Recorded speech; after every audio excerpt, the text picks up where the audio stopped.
All right, welcome in. 8 minutes past the hour. What's up? It's the Rick and Bubba Show. Kickoff hour has started. We are live. And we thank you for being here in the number 866. We Be Big. Blazing Silverman, he's here. He's our intern today. We welcome the golden ticket seats into the studio today in a couple of hours. If you're headed this way, please travel safely. And we look forward to seeing you in the unnamed studio here today as the golden ticket seats spend a couple of hours with us. Over to my left is Mr. Greg Burgess, and to my right, it is Michael Helms. What's up, boys? How are y'all? Y'all good? Just so excited. Firing it up. So excited to be here. So excited. So excited. Hey, Jim. So excited to be here. I'm so that's excited. what you got out of that. Look That's at my how- new haircut. I'm so glad to be here. How are y'all doing? Sorry. Anyway, Go ahead. he's excited. He is excited. I am. He did. I am. You sounded excited. The Elite Eight, Grade 8, Super 8, they'll be here today. Whatever. change Fired it up Eight. for I that. thought it started with grade 8. Now it's Grade elite. 8's But you know elite. what? Great and elite is great. Yeah, whatever. I just feel Ocho bad for them seats. people that made shirts. Ocho Right. siete. Oh, here he goes. Yeah, he here finally goes. got it. Yeah, finally. What is seats in Spanish? I'm going to look it Seat say. up. Seats. Seats Seats-o. in Spanish. I always put O on it. Oh, a Yeah, sitio. Asientos. Look at it. Ocho asientos. Oh, now he's trying Wow, to so have an what- accent what- and everything. So now I need to go elite. Let me find elite.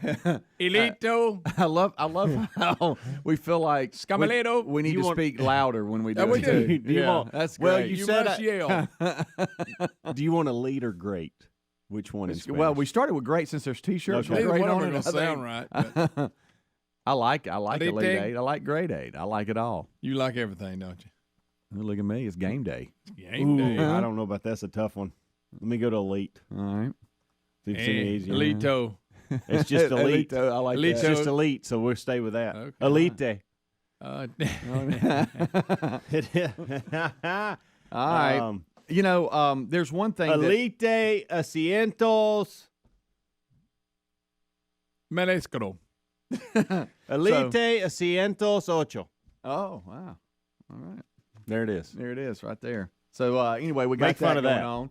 We have Rick and Bubba University ready to publish tomorrow morning. If you're listening live, it's Friday, the 14th. And tomorrow morning, RBU will publish with Charles Billingsley. Had a Hey. great conversation with him yesterday. I look forward to all of you. I know your reaction to the podcast is always, hey, wow, that was informative. It was great. Just anytime you can hang out with Charles Billingsley for I like Charlie. 45 Good guy. minutes, it's going to be funny. It's going to be hilarious at times, can very sing, informative too. times. Boy, can he sing. Good Night Alive. His album, The Shadow of Your Smile, available everywhere. You can go grab it. And we talk about that and a number of other things. And in the Birmingham market, he's going to be here November the 3rd at Samford University's Wright Center. So talk about that a little bit as well. So look forward to that with Rick and Bubba University, the podcast. We'll sound the alarm with Beth Mowens. She's back in college football this coming weekend. We'll let you know what game she'll be broadcasting. It's just our way of giving a public service announcement to everyone. If you're fans of these two teams, you definitely need to know that before you just casually tune over to the game. You're like, oh, wow. Yep. I needed to know that. Couple of updates. The poor old Mariners. They keep losing to the Astros after winning for like 7 or 8, like they're leading 7 or 8 innings, and then the Astros just take the I've lead never late. liked the Mariners. The Astros take a 2-0 lead in their series as it now heads to Seattle. The Yankees were rained out. How do you say Yankees in Spanish? Yankeos? Yankees. Probably Yankees. Yanquitos. They were weather suspended. They postponed their game to today. So now we have 3 Major League Baseball games today. Last night, Forget it. you had the Commanders and the Bears, another exciting 12-7 Yes. game. Oh, wow. And lately, I don't know. They're going to start changing rules because the scores have been so low in all the Do games. you think Amazon Prime raised their hand and goes, "Hey, NFL, y'all got us"? Yeah. y'all Y'all gave us some of the crappiest games we could have. Good Night Alive. So that was a really exciting game. And then last night in college football, I don't know if you saw this or not, but UCF I saw some won, weird and uniform. Plumlee, the quarterback. Plumlee? Plumlee. What are you doing? What's his name? Plumlee. I just said Plumlee? it. He had 7 touchdowns. Throw a combination of throwing and running. You don't care about Well, it. it was You a making space fun of his game. last Are you night? saying now, is it a combination? Or did he run for 7? I was going to tell you about it, but I'm not now. I know he's a fast guy. Boy, He, he can sling it too. Yeah, he scored 7 total touchdowns Couldn't start it on this. against the against the who they play Temple. Yes. Yeah. Temple Thursday. Owls. He became the 3rd person in UCF history to record at least 3 touchdown passes and 3 rushing scores. All while in a wearing game. some weird blue. Yeah, and that's numbers. that brings us to this conversation. They won like 70 their 70 to colors- 13 over Temple, by the way. Good night. Are you serious? Yeah. Temple one of them and, teams I can't watch. for some and Greg comes in and goes, "What's he saying? The farm's on here." reason. Well, I mean, did you and like the blue? I mean, I their didn't watch- colors are not blue, and I saw people in the stands with space helmets. I didn't. on. I'm sorry, but I didn't get to What's see any space of the and game. football got to do with each Helmsy, other? inform us because I know you're all about it. It's space and UCF and NASA. They're all there. There is a tie there, and it's been that way for many years. Being close to the Kennedy Space Center, they've started having this space game like 4 or 5 years ago. They really embrace it throughout the campus. They've got a lot of things. Look, Gus had as a far visor as- with space on the front of it. Well, no, he not only had that, he had a spacesuit on earlier in the week. Did he really? He did. You would have loved it. I bet he looked sharp in it. He did. He did. Please tell me he had the bubble helmet and everything. on. No, he just had the visor and he had this space. I want him with a space helmet. But this has been a thing that they've done for years, and Well, I mean, they do it every week. They're gonna light the scoreboard up like they did. that's a good point. 30% of Kennedy Space Center's employees actually comes from UCF. How about UCF's and- quietly 5-1? They are Quietly. They are. Yeah. Little things that they're so intentional about the space. So the other night, like for example, they played Georgia Tech, and they're so close to everything. When a rocket is shot off, they can actually see it from the stadium. So people stuck around Ooh, that would after be the kinda game, and you could see Falcon 9 going on. Right. So we've just whooped Georgia Tech, and now we're watching a Falcon. Did we just turn rocket. around and look out? I don't know where it is in direction. I guess depending on where you're sitting. Yeah. Hey guys, y'all turn around. There's a rock. Yeah, look, Stuff like get this, on the 50. Greg, that is intentional. You'll hate this. I love this. These are things that I love. You hate. Yeah, sure. The 50-yard line at the football stadium is lined up on the same latitude as NASA's historical launch complex 39A. Oh, wow. By design. It's by design. Oh, wow. That's too many details. And so, anyway, so the throwback mascot, the Citronaut, we had that going on. Well, where's the night at? He's still there. He's still there. That's Do you fine. know that 17 Central Florida researchers, Why are we just now hearing all this? have They've had- been playing ball since Florida a long time. 17, Central Florida researchers have had asteroids named after them. So this is not is all just something- informative stuff, This though. is not something I that's know, just but- they came up with last night and wanted to confuse Give me the 50-yard everybody. line thing again. They The confused 50-yard line, lines up with the same latitude as NASA's historical launch complex, the 39A deal. It lines up with the same latitude, the 50-yard line. And they did that by design, intentional. When they built the stadium and built the field, Let they me said, ask you, let's Is there line anybody up. buried under the field? Let's line. I don't know Can about Gus that. Malzahn get Artemis to launch? Can he do that? Can he help wow. since they're all tied together? I don't know. What about Plumlee? Can he do it? Plumlee. Plumlee. Check that out. Plumlee. That's in the stadium, and that's the shot. Oh, of now the, that is kind of cool see? there. That's what they were Greg, seeing look at that, after Greg. the game that night. I did Go to a football game and watch a launch. There you go. I did tune over to the Bubba West Bill. Virginia game. Y'all gave that nothing. West I did. Virginia. That was a Baylor. close one. West Virginia won 43-40 over Who did Baylor. play? Baylor. Ooh. Rick and Bubba. Our friends at Lear Capital sent us one of those free Kennedy silver $50 that they're offering for free to our listeners. Now, with the price of silver going up, this free silver $50 has value. It's a smart time to invest in precious metals, and Lear Capital has 25 years experience, an exceptional Trustpilot rating, and a risk-free investor's pledge. There's no purchase necessary. Just chat with a Lear specialist about investing in precious metals and get your free Kennedy silver $50. Visit LearBubba.com. That's LearBubba.com. Hey, business owners, have we got some good news for you? It's the A to B fuel card, and it's accepted anywhere they take Visa. You can use your A to B fuel card for maintenance, repairs, and more. A to B will even watch out for misuse and suspicious transactions. But A to B is more than just saving you money. They can help you track all your transportation costs and offer 24/7 support. Apply today at a2b.com/Bubba. For a limited time, you'll get a $50 credit. That's the letter A to letter B.com/Bubba to apply to get a $50 credit. Here's a question. Is there anything more precious than the security of you and your loved ones? Of course not.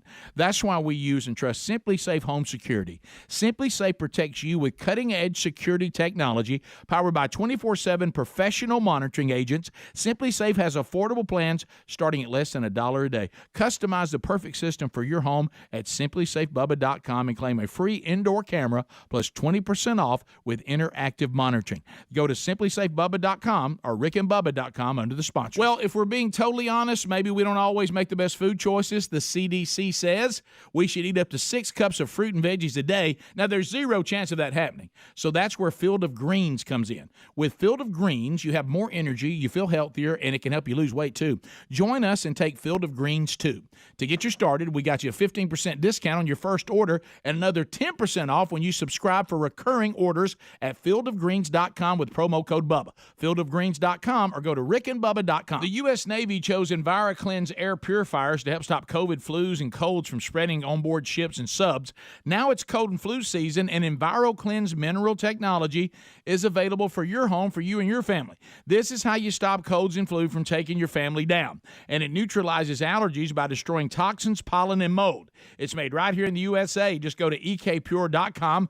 Use the code Bubba for 10% off plus a free air quality monitor. That's ekpure.com, code Bubba. If you need a new sofa or chair and you want to update your living space, look no further than Allform. We have an Allform sofa. And folks, the Allform sofa pieces are made in America. They're easy to assemble and they're scratch and stain resistant.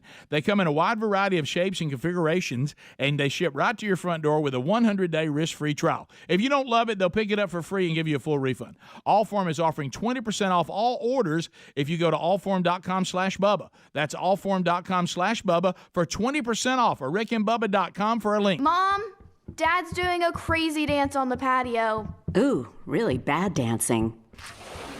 Sweetie, are you okay?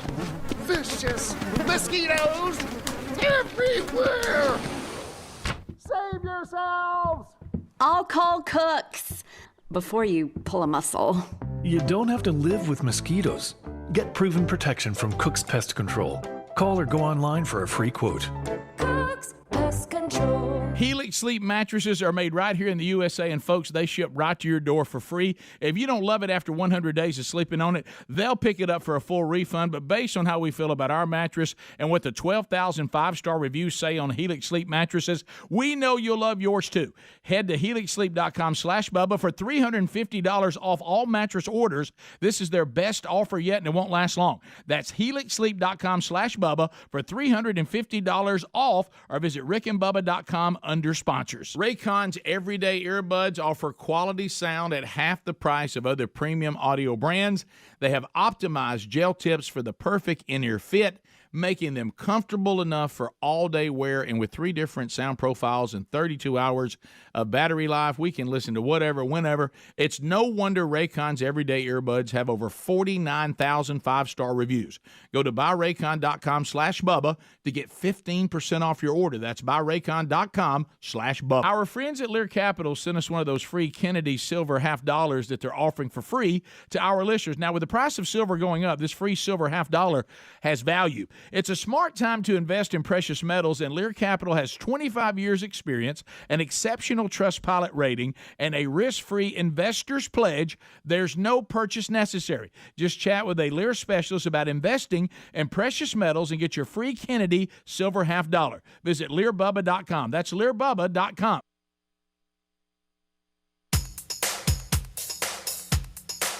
Rick and Bubba's in Ohio! Rick and Bubba, Rick and Bubba. Pass the gravy, please. Rick and Bubba, Rick and Bubba. Ooh, it brings me to my knees. Rick and Bubba, Rick and Bubba. I can't start another Rick and Bubba, Rick and Bubba. day without All right, it is 22 minutes past the hour. Thank you so much for tuning in to the Rick and Bubba Show.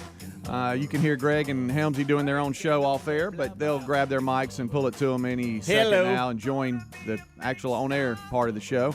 Welcome in, guys. How are y'all? Y'all good? Excellente. All right. Fantastic. Fired up to be here. Oh, he's worried about that. So space stuff. very excited to be here. You need to calm down. So You're very peaking way too early. excited to be here. Does it sound like a robot? The first time it did. Okay. Yeah. Because you probably are, but you said, man, it's great to be here. Well, I was reading a script. I thought got a he was fired teleprompter over up. here like that guy that's running for whatever. I have to read wow. everything. That was strange. Yeah. I didn't tell y'all. I had a stroke the other day, and I had to read everything. Good night. I wanted to see if I could make him uncomfortable, and that's it worked. That's very uncomfortable. Listen to this. I forgot to tell y'all. Yeah, like we wouldn't Slipped my notice. mind. Yeah. Look, it's something to joke about, really, but No, trying we're to not, make you we're feel not, uncomfortable.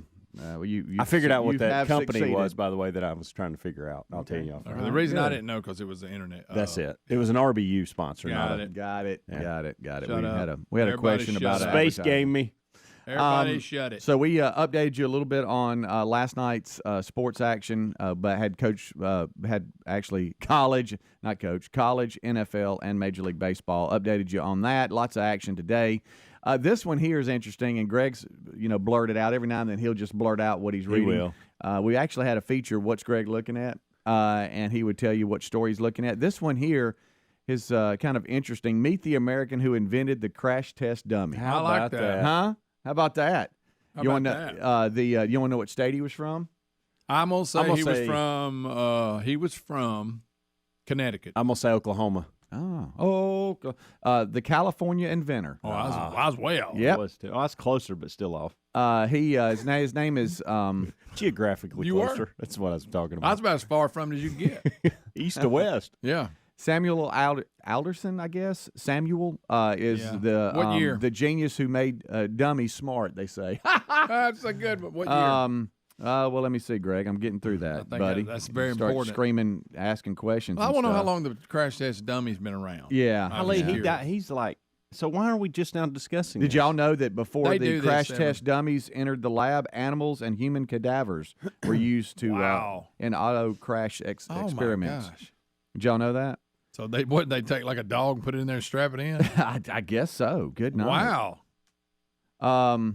Let's see here. He was born in 1914. Yeah. But when did he come up with the dummy? Let's see. I'm sitting here skimming through I it. want to know when that technology Really thought arrived. you knew more too because you've been talking Well, about I it just off saw air. the headline. That's all you did? Yeah, pretty much. Just read that, huh? Mhm. Okay. You didn't give it much, so I thought. Well, what are you talking about? You I'm were talking like- about it right now. you were like,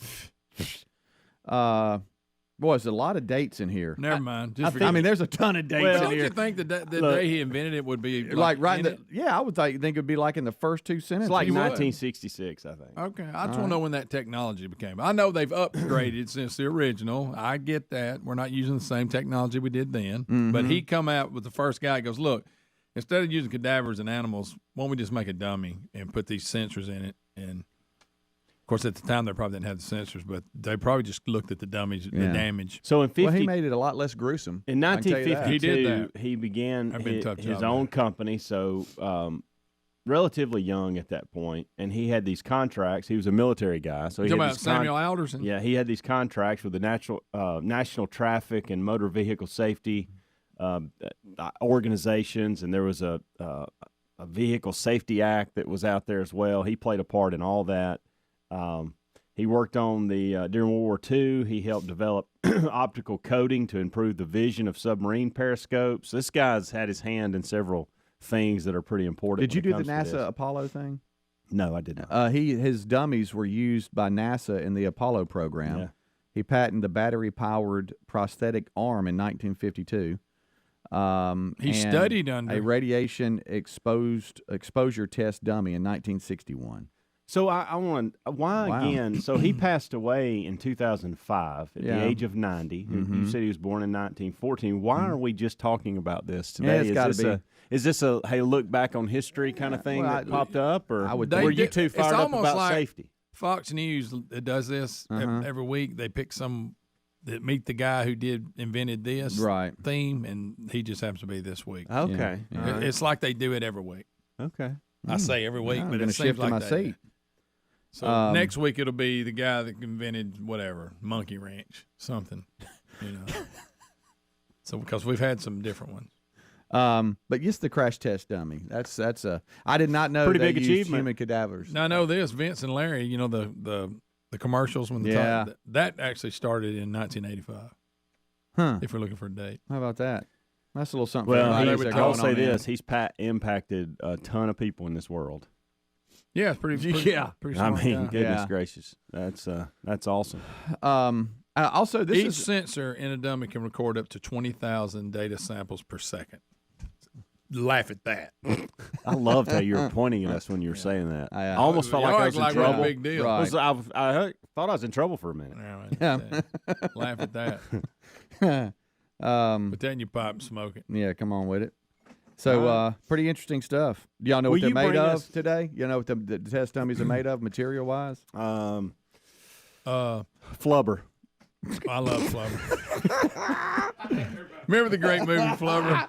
You're too young to know about Flubber. No, I knew about Flubber. Really? Yes. We Oh, got. yeah. That was a remake, I think. So we got stainless steel. We got some aluminum bones here, rubber cartilage for the neck, vertebrae, and vinyl composites for flesh. All right, I would like to make a request, and I want this to be your thing, Speedy, that you do. I want this to be your segment theme. What? Each week, I'd like you to bring us some historical thing like this. You got this, and once a week they'll give you something. I don't know. Meet the person. I think that's kind of Greg's thing. in the article, Yeah. guys. They even I want to. think the feature needs to be he's trying to bring us the story, but he doesn't really care about it. But he knows he needs to tell us about it. Okay, I like that. that's actually true.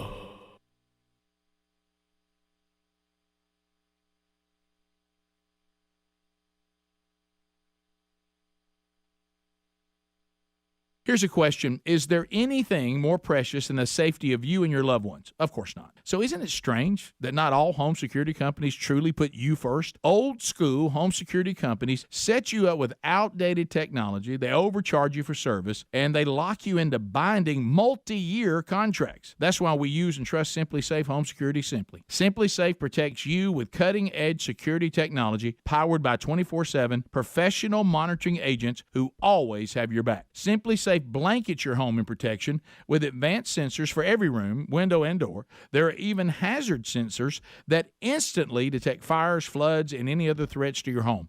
Their monitoring experts use proprietary advanced response technology to visually confirm when a break-in is real. Customize the perfect system now for your home at simplysafebubba.com and claim a free indoor camera plus 20% off with interactive monitoring. Go to simplysafebubba.com or rickandbubba.com under the sponsors. Hey, business owners, have I got some good news for you, especially if gas is a big expense.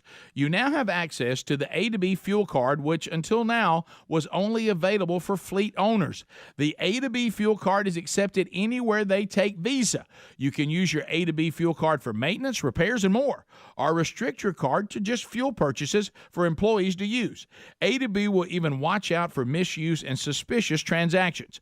But A2B is more than just saving you money. They also make it easy to manage all your fuel and transportation-related costs to help quickly prep your taxes and are always there to help with 24/7 support that answers in seconds. You work hard for your business. Get the fuel card that's going to work hard for you. Get A2B. There's no credit check required. Apply today at A2B.com/Bubba. For a limited time, you'll get a $50 credit. That's the letter A to the letter B.com/Bubba to apply and get a $50 credit, or go to rickandbubba.com under sponsors. Inflation is rising. COVID hurt the economy, and some say a recession may be coming. Remember what the last recession did in 2008 to your retirement? Yikes. I think we all do. A Federal Reserve survey broke some bad news dating back to the 50s. Whenever inflation and unemployment have hit today's levels, history suggests a recession may be near. Well, our friends at Lear Capital know that investing in physical gold and precious metals can be a brilliant strategy against what's possibly coming.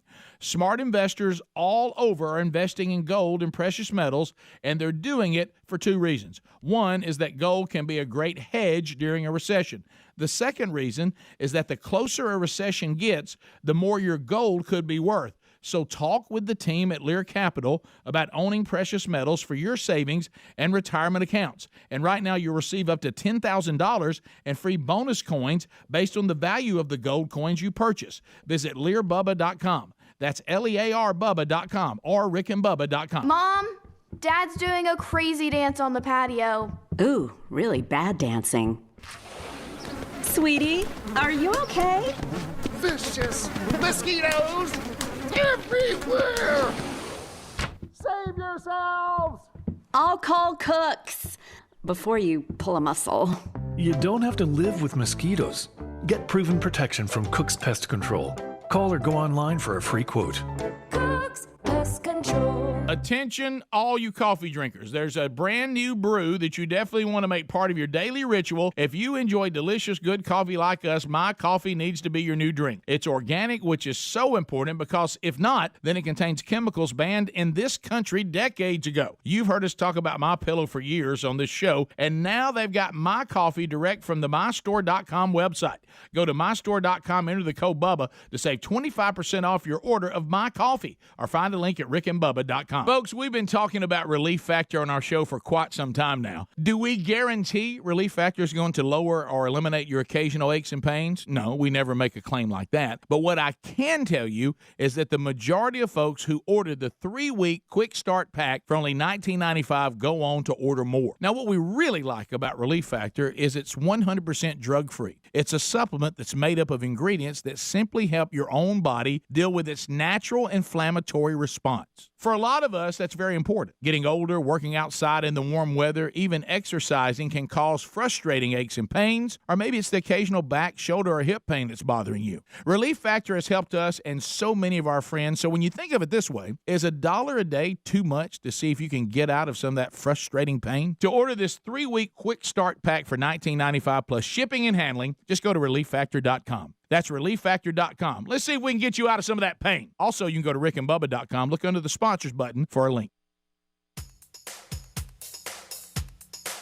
Rick and Bubba's in Ohio. Rick and Bubba, Rick and Bubba. Pass the gravy, please. Rick and Bubba, Rick and Bubba. Ooh, it brings me to my knees. Rick and Bubba. All right, we're back 25 minutes until top of the hour. We are just skimming the surface of some of these stories that will focus a little bit more on during the main show. I saw where Texas A&M football had to cancel their practice after a bomb scare at Kyle Field.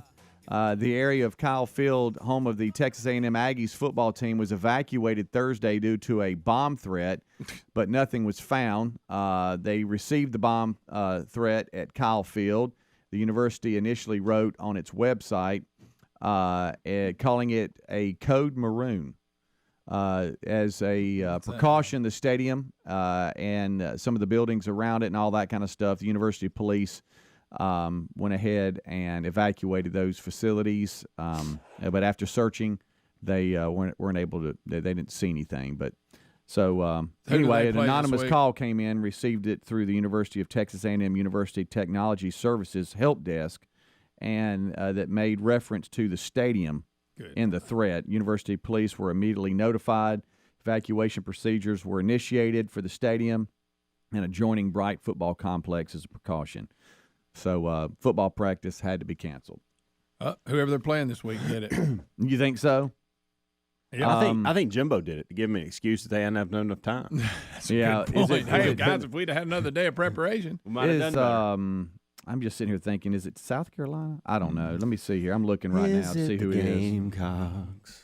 So it's a bomb threat. Yeah, bomb threat. Got us a bomb threat. Got a lot of, and I know they ain't been much of a threat. No, looks like they might be off this weekend. Okay. So I guess they didn't mind canceling practice. No, they didn't. We've got a lot of really good games this weekend, y'all. I mean, when it comes to college football, you got some early games at 11 a.m. Ole Miss hosting Auburn on ESPN. Kansas, Oklahoma playing at 11 a.m. There it is. Penn State, Michigan playing at 11 a.m. Michigan? Oklahoma State and TCU playing at 2:30. Of course, Alabama and Tennessee playing at 2:30. I'll be at the UAB game at 2:30. They host Charlotte at Protective Stadium. It's family weekend. You'll be pumping. My family's actually coming. They've never. Well, it's family the whole weekend. family has never said, "Hey, we're coming," and they are. Good. And Terry's all excited. If you're about coming, it might as well be family weekend. Yeah, Vanderbilt and Georgia's at 2:30. That ought to be a good LSU, Florida is at 6. Clemson, Florida State 6:30. Mississippi State, Kentucky 6:30. USC, Utah at 7. All these times are Central. Those are just flying through it here, but some big action when it comes to college football. College game day in Knoxville. I will actually, and that's where I was going. So I would like to. I'll probably watch that game. It's hard for me to get fired up for all these games. I'll be honest, but I will tune into that one. And I was looking last night. So it's been 2006 since Tennessee's beat them, I think. Mm-hmm. And I saw some highlights yesterday of the 15 in a row. Yeah, so I guess that's 2000. I don't know. But I just heard him talking about it. I didn't realize it, but I guess when I think about it, but when I heard something about this one, I heard 15 in a row, I thought, wow. And I know we're probably hyping this to a point to where it's not going to live up to it because Tennessee's so very excited and should be because of the direction they're headed in, but you're still playing Alabama. Oh, yeah. Mm-hmm. But it was 2003 highlights where they went to 5 overtimes and Tennessee beat them. And it was like 52 to something, but 5 overtimes it took, and it was the highlights was nothing but the last few minutes of the game into overtime, and it was excellent. Yeah. And I thought, wow, are we trying? See, we're trying to hype this week up because we haven't seen this I've had no reason kind for of matchup since 2000. No. I mean, 2006, and I don't know that we're even trying. It just is. I know. I mean, because of what you're just the stats you're going through right now. It's just been so long. It'd be kind of interesting. Third Saturday in October actually means something. It's been, it's been a while. It's been a minute, hasn't it, guys? Yeah. Hasn't it, guys? Hasn't it, guys? Hey, I got some terrible news that I've got to share with y'all. Is this going to affect us personally, or is this? No, it's just going to make you mad. Okay, all right. So I'm good with that. Yeah. Troy Aikman has apologized. Yeah, I knew for his dresses comment. Troy. Says that it's dumb. What he should it's easy for just me. shouldn't have made that made that comment. He said. See again, I'm sorry. I'm sorry, guys. Troy's got to make a living. I understand that, and I'm sure he got pressure. But I would just love one time, and I'm not saying what I would have done or not done. I'm not in his shoes. But it would be so refreshing one time for somebody to push back at this ridiculous, I know, woke world and go, look, I didn't do anything wrong. I'm not apologizing. A big deal. I mean, if that's upset, I want to know who's the group that's upset. Thank you. Is it women? Yeah. Is it who did he supposedly offend? Well, I don't know. What I want to know. Did y'all see the who did he offend? I'm going to tell you what it is right now. Did y'all see the head coach for the Tampa Bay Buccaneers in his press conference? No. Okay.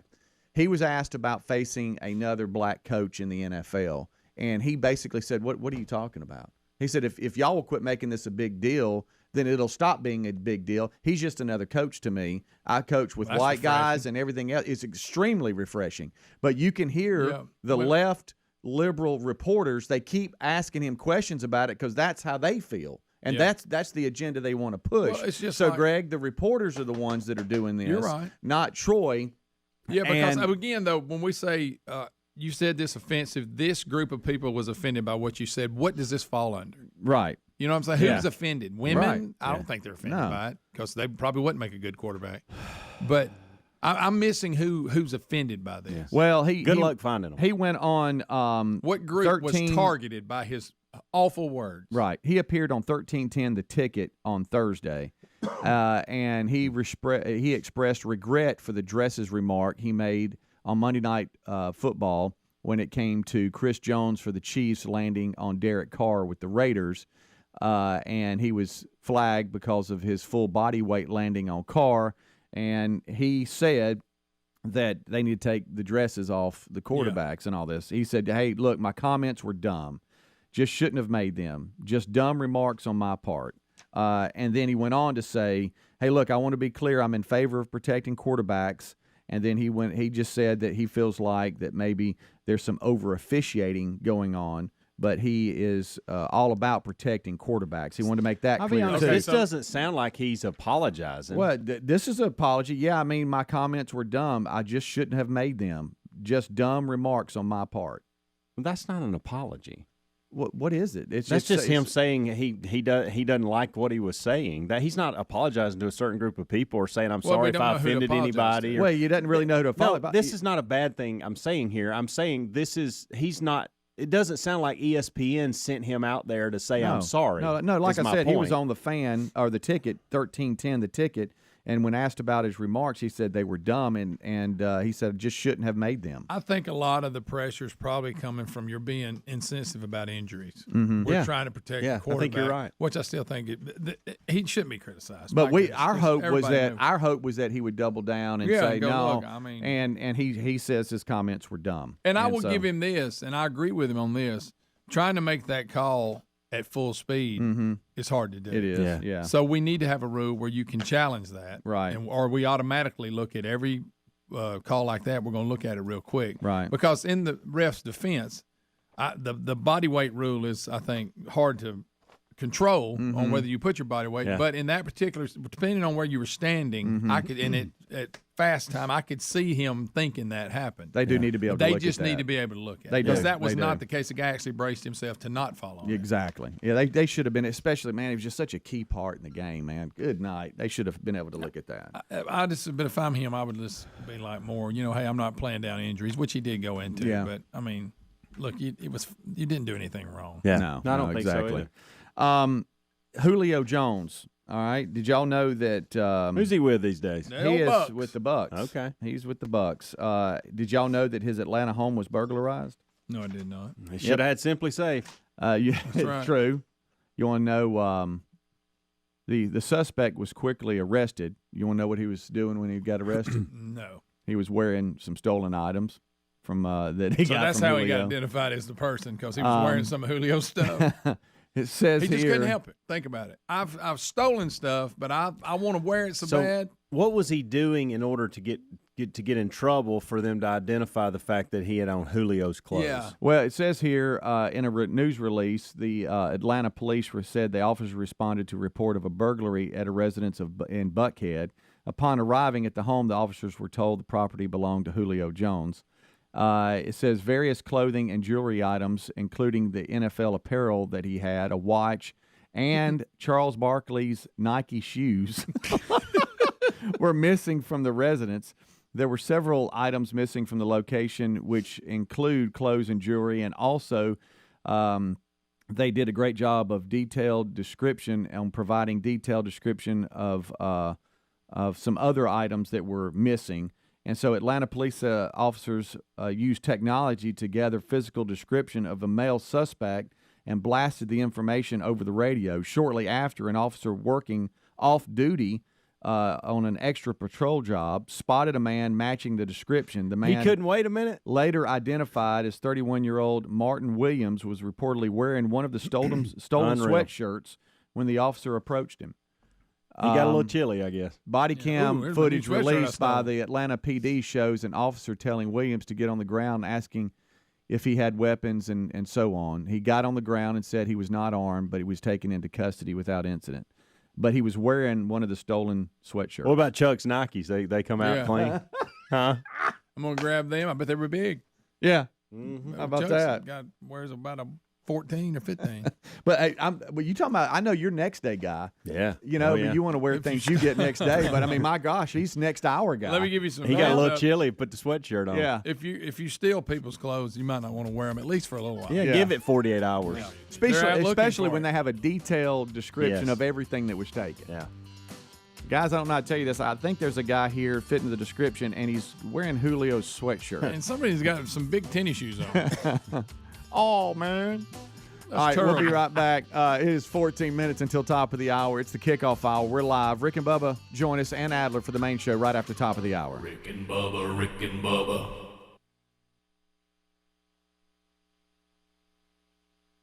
Paid for by Christian Care Ministry. Let's see, if something costs less, but people are happier with it, that sounds like something to look into, and that's MediShare. Maybe you've heard switching to MediShare to pay for healthcare can save the typical family $500 a month, and that's huge, but it's also true that people are way more satisfied after making the switch, too. The customer satisfaction rate for MediShare is double that of the typical health insurance plan. MediShare works. It's been around for more than a quarter century, and members have shared more than $3 billion of each other's bills. People love having telehealth and a huge nationwide PPO network. So, yeah, you can save a ton and like it better. Imagine being happy with how you're taking care of your health care. So if you're self-employed or part of the gig economy, or you just want a plan you're happy with, you can call right now and get a price within 2 minutes. A very, very smart use of 2 minutes. Here's the number you need. 855-51-BIBLE. That's 855-51-BIBLE. 855-51-BIBLE.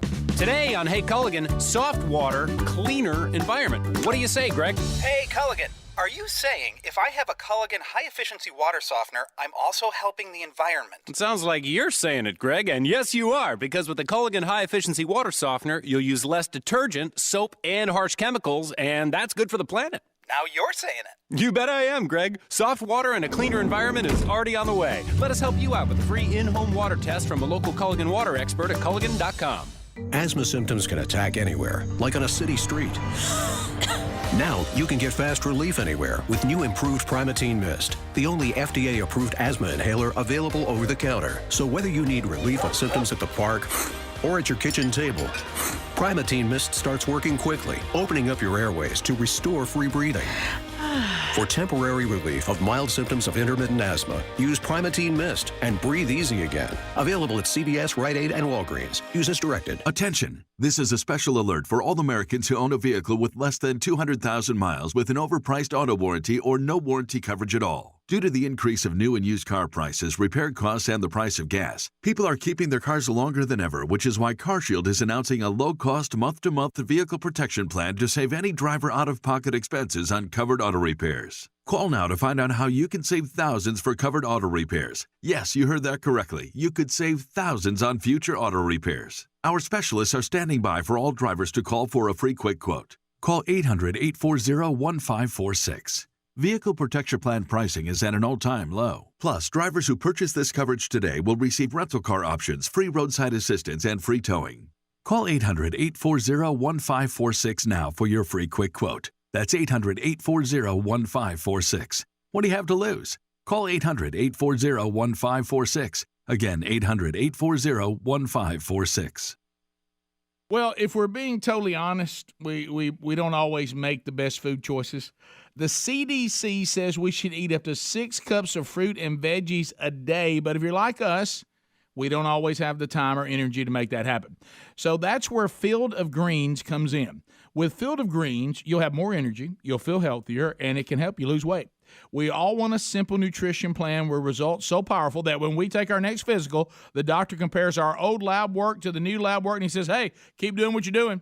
This wonderful product is powered with a full spectrum of essential vegetables and fruits, plus science-backed herbs and prebiotics. It can help you stay healthy, plus it's organic. So join us and take Field of Greens, too. To get you started, we got you a 15% discount on your first order and another 10% off when you subscribe for recurring orders at fieldofgreens.com with the promo code BUBBA.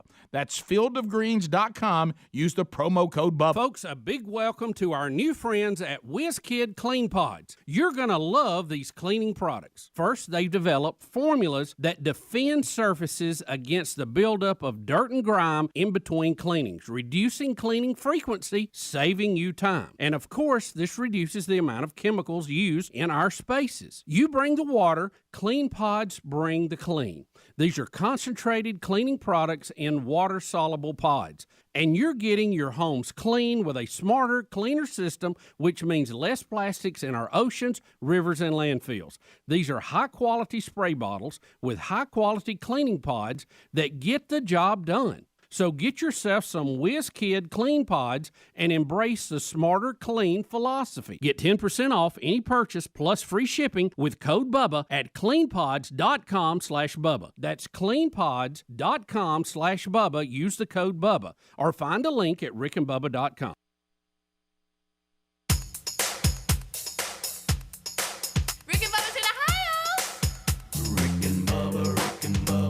Pass the gravy, please. Rick and Bubba, Rick and Bubba. Ooh, it brings me to my knees. Rick and Bubba, Rick and Bubba. I can't start another Rick and Bubba, Rick and Bubba. day without 'em.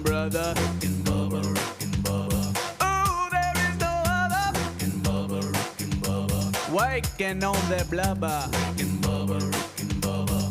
Gonna be a big star. Bubba, Rick and Bubba. Fat will get you very far. Rick and Bubba. Rick and Bubba's in Ohio. All right, we are back. It is 8 minutes until top of the hour. Thank you so much for tuning in to the Rick and Bubba Show. This portion of the Rick and Bubba Show is sponsored by carshield.com/Bubba. You know, prices on just about everything have gone up, and in many cases they're still rising. But when you have protection from carshield.com/Bubba, you'll never have to worry about how much it will cost to fix your vehicle when it breaks down. Their price will never go up, and they'll help handle everything. We appreciate they offer protection plans for around $100 a month that cover parts, more parts than ever before. Whether your car has 5,000 or 150,000 miles, I should say, on it, they've got you covered. When you need repair, they take care of the paperwork and all the headaches. They work with everybody, but you can still use who you want. All you got to do is choose the mechanic to do the work, and CarShield administrators handle the rest. It's really, really nice, folks. And every protection plan includes coast-to-coast roadside assistance, courtesy towing, and rental car options at no extra cost. And like I said, the price that you're locked in on never goes up. So go to carshield.com/Bubba and let them get your back when it comes to having you protected when it comes to car repairs. They have got you covered. And getting coverage is easy, too. Just contact carshield.com/Bubba for a free quote. That's carshield.com/Bubba. Or you can call 1-800-391-8888 to save 10% on your plan. That's at rickandbubba.com under the sponsors, too. Boom. Carshield.com/Bubba. A lot of you are taking advantage of that, and you need to. I got one story that I think y'all are going to love and hate. Love and hate. No. And it has to do with Tom Brady. You love that. And I know there's Tom Brady fans here on the show. Evidently, his wife's not one of them. But then you got pickleball, which there's not. Oh, yeah, I saw Some people like talking pickleball. about the sport that took Bubba out? Yeah. Hurt him. Worst injury he's ever had. Tom Brady has purchased a Major League Pickleball expansion team. Time out. So we have Major League Pickleball? Oh, yeah. Mm-hmm. I didn't know that. We have a PPA. Professional Pickleball Association. Yeah. It's a pretty big deal. I bet they pack them in. Yeah. Brady is part of an ownership group that purchased the team for the 2023 season, league officials announced Wednesday. It says the group is led by Knighthead Capital Management. Yeah. So there's probably 8 to 10 people in that. Kim Clijsters is one of those. She's a former #1 tennis player. Yeah. She's a part of that group with Brady that, we've got former athletes and business people that have a ownership group, and we invest in things, and they've invested in a pickleball team. And Drew Brees did this, what was it, last year? I think pickleball we big did a money story maker on him doing to one. invest in, I wonder. Yeah, over the summer, the Mad Drops Pickleball Club announced that former Saints quarterback Drew Brees joined their team ownership group. The Mad Drops Pickleball Fastest Club. growing sport in America, Greg. That you hate.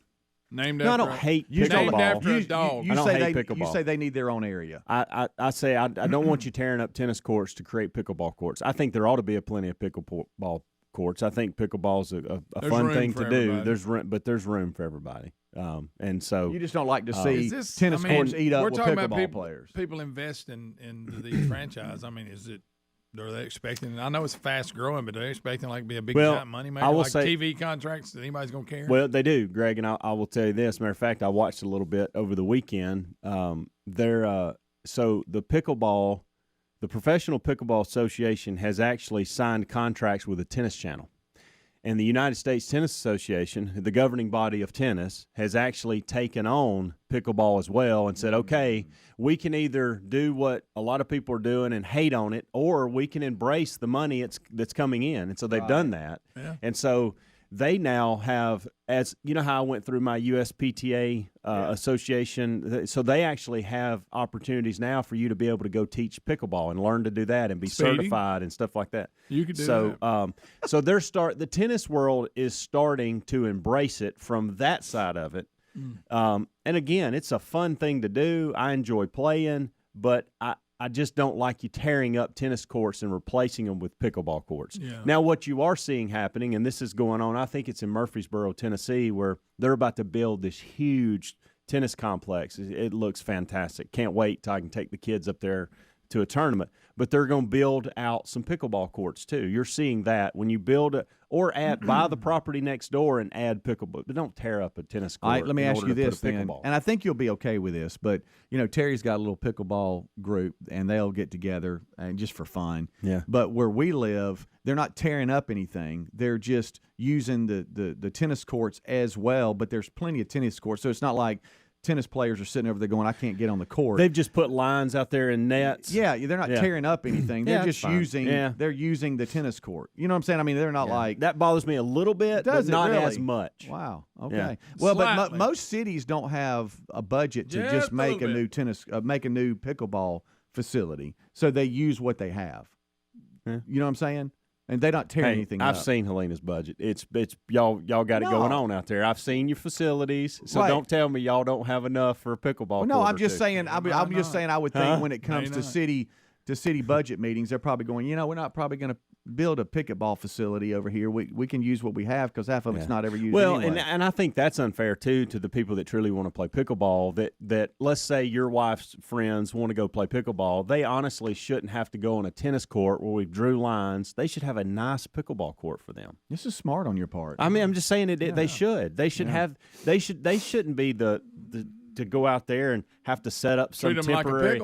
Well, they don't take it that set serious. Up some temporary net. They're just going out there to move around. I know, but somebody has to take those nets up and take them down and put the lines out. And when you're on a tennis court that has extra lines on them, that's confusing to the tennis players and the pickleball players. Yeah, I would think the people that really take it serious go to pickleball courts. Yeah, and there are some. And, the ones that are just go out there to have fun and just get exercise probably just go wherever there's available. Yeah. But I see your point, though. No tearing up tennis courts for pickleball. No. Pickleball. What'd I say? Pickleball. You said picket earlier. Did. I let it go. I know it's pickle. That's just probably me trying to talk fast. But, hey, I got caught up in it this weekend watching the one of the national titles. There's a mother and daughter that's owning it. Like a 15-year-old phenom and her mom who's in her 40s, and they're the number one pickleball players in the world. Wow. So they're the top pickle. Yep. Rick and Bubba. It's amazing how much trouble you can get into with one hit. Tiger Woods update. Oh, God.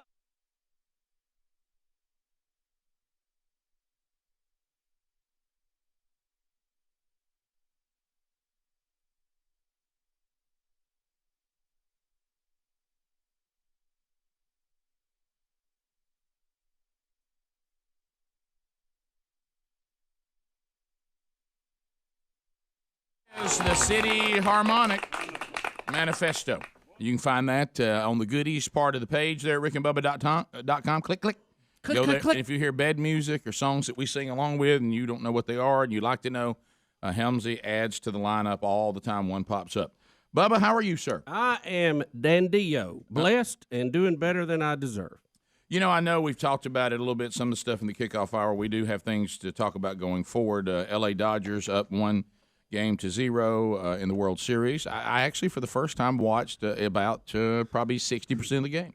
And look at you. And I enjoyed it. It was I'll tell you one of the things I told Bubba before, and Sherry was in. You never know when you get to your house what the atmosphere is going to be like. And there's those days. Well, that's underline that. Yeah, there's those days when my wife. It's almost like they become glossed over. And then we call it the deep cleaning day, where they lock into the house and it's a deep clean. That means there's stuff everywhere, and they're just almost there's an energy that almost seems supernatural, and they're just running all over the house, cleaning everything. And of course, you don't know what to do with yourself. You don't know. All right, am I in the way? Is there something you need me to do? And I go over here, and so then I go over and I go to one place, and one of the kids got home from practice and he got locked into watching that series I told you about, Sherlock. Well, I've already seen all that. And I'm like, hey, man, I've already seen this. He said, I hadn't seen this. This is a really cool show. I'm like, all right, I've already seen that. So then I move over and I find me another spot, and I go, you know what, I'm going to kick around here. Saw a little bit of This Is Us. Checked in on it a minute because I hadn't watched that. Okay. Laughed pretty hard at Blackish when they played Black Monopoly. Laughed real hard at that. And then I said, I got to get over here, and I'm going to settle in a minute here on the World Series. And I did. And one of the things, And I got there just in time, for the big game-winning home run and all that, from, big red beard, red beard, jacket. So anyway, and the pitching was phenomenal and all that. So of course, you make one mistake and that's the game, but anyway, so I was laughing. Sherry came through one time and I'm laughing. She goes, "What are you laughing at?" And I said, "Boy, I tell you, Major League Baseball, they are grabbing ground." I said, we have not only done the national anthem, we have stopped at the 7th inning, brought out military, have a military person singing "God Bless America" with red, white, and blue all over the big screens, the flag, and everybody stop and sing that before the game's over. Yeah. I said, if they'll keep this up, I said, this is really brilliant. Now, I kept thinking, who's the players that are going to ruin it? Right now, everything's fine. And not only, to think to yourself, I tell you what, 7th inning stretch, we're not singing "Take Me Out to the Ball Game." We're going to sing "God Bless America," and we put military people on the field. Yeah. I thought, well done. That was smart. Well, and it was nice. And I didn't know this guy, but the guy that sang the national anthem introduction was a gospel singer. Yeah. So the flyover was excellent. I love a good flyover. Oh yeah, yeah. We lost those for a while. I know that President Obama during this, was it called? What was that word? Boy, it's hard to say. I can't say. Sequester. But there was another one. Do not get injured. That was it. But there's another word. Too much show left. Sequestration. Too much show left. Don't help him. You know what? So Obama cut all the flights out. He Right. cut all the flights out over the stadiums, which to me, if we're going to burn a little money, that was well worth it. Yeah, that was one of those things. As a taxpayer, I want to see that. They thought they were going to get a rise out of everybody. Right. Everybody went fine. Yeah. Hey, whatever. Look, to the American people, we're to the They point. got to practice anyway. Just make it during the ball game. Yeah, but to Greg's point, he's trying to be sharp. Yeah. You know what I mean? Yeah, I'm gonna take away something y'all love. Fine. If you idiots will get rid of some waste, we'll give up something. Now, how about this? Don't you? That's the worst thing you can do. You think you're gonna be sharp, make it do. I'll tell you one thing. I'll do this. If you do that, and the person says, "Okay, that sounds good," and you're like, "Oh, okay. All right, let's make that deal right now." You know what I mean? Yeah. So done. So anyway, I thought it was great. It felt good. It felt like I had that hot dogs, baseball, and apple pie feel about it. To a degree. Rick, if you think that's great baseball. If you think that's something tonight, the Marines are going to take batting practice before the game. Something else, Rick. Yeah. You know what else was nice? It went by in 2 hours and 28 minutes. Yeah, they said it was the fastest game since way back. I can't remember. I can't remember a game going that quick. It was a lot. They said it was the shortest World Series game in a long, long time. Yeah, I like that. So hot, everybody wanted to get out of it. It was over, and Albert still was laying. This is not that late. 103 degrees at first pitch. Yeah, and that part felt hot. I was glad it wasn't where I was. We'll be back. Rick and Bubba, Rick and Bubba.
The gravy, please. Rick and Bubba. Ooh, it brings me to my knees. 6 minutes past the hour. How are you?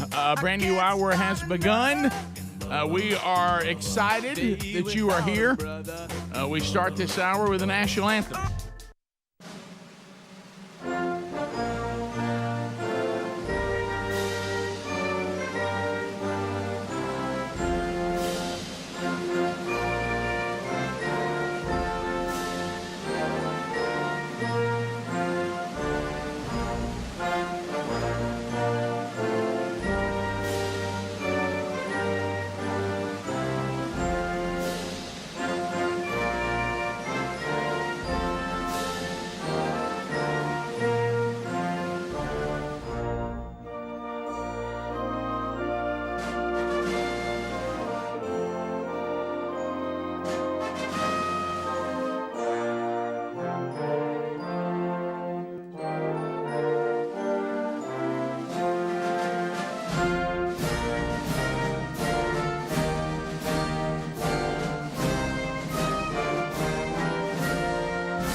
It is 8.5 minutes past the hour.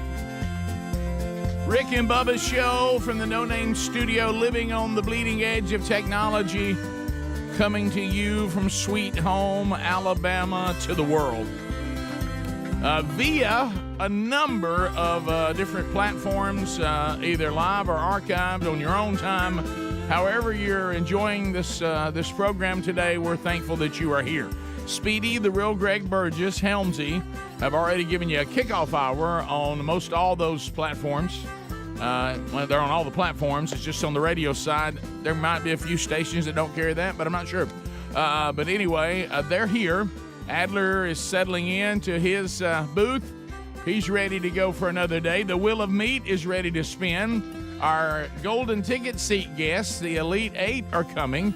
And Blazing Silverman is our intern, earning his degree in common sense from Rick and Bubba University. He'll handle the phone calls and be one of your hosts today if you are our guest. But right there sits the silver-tongued one, the other half of the two sexiest fat men alive, the man with a golden voice, professional lunch eaters, man of the year, the inventor of pizza and a cup, Shakespeare's worst nightmare, and the master of the King's English. Ladies and gentlemen, put your hands together for Bill Bubba Bussey!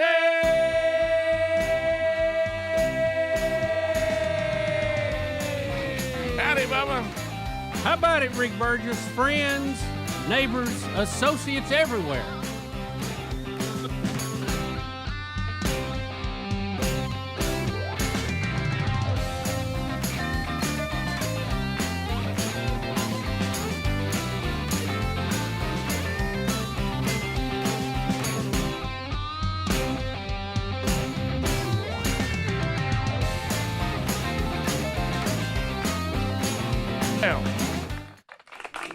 Bubba, how do? I'm doing very well, sir. How do you? Well, I'm ready to go. I'll tell you that. As you know, we feared, had a feeling. I looked. It wasn't a major walk back, but it was a walk back. Troy Aikman's apologized for saying what he really meant.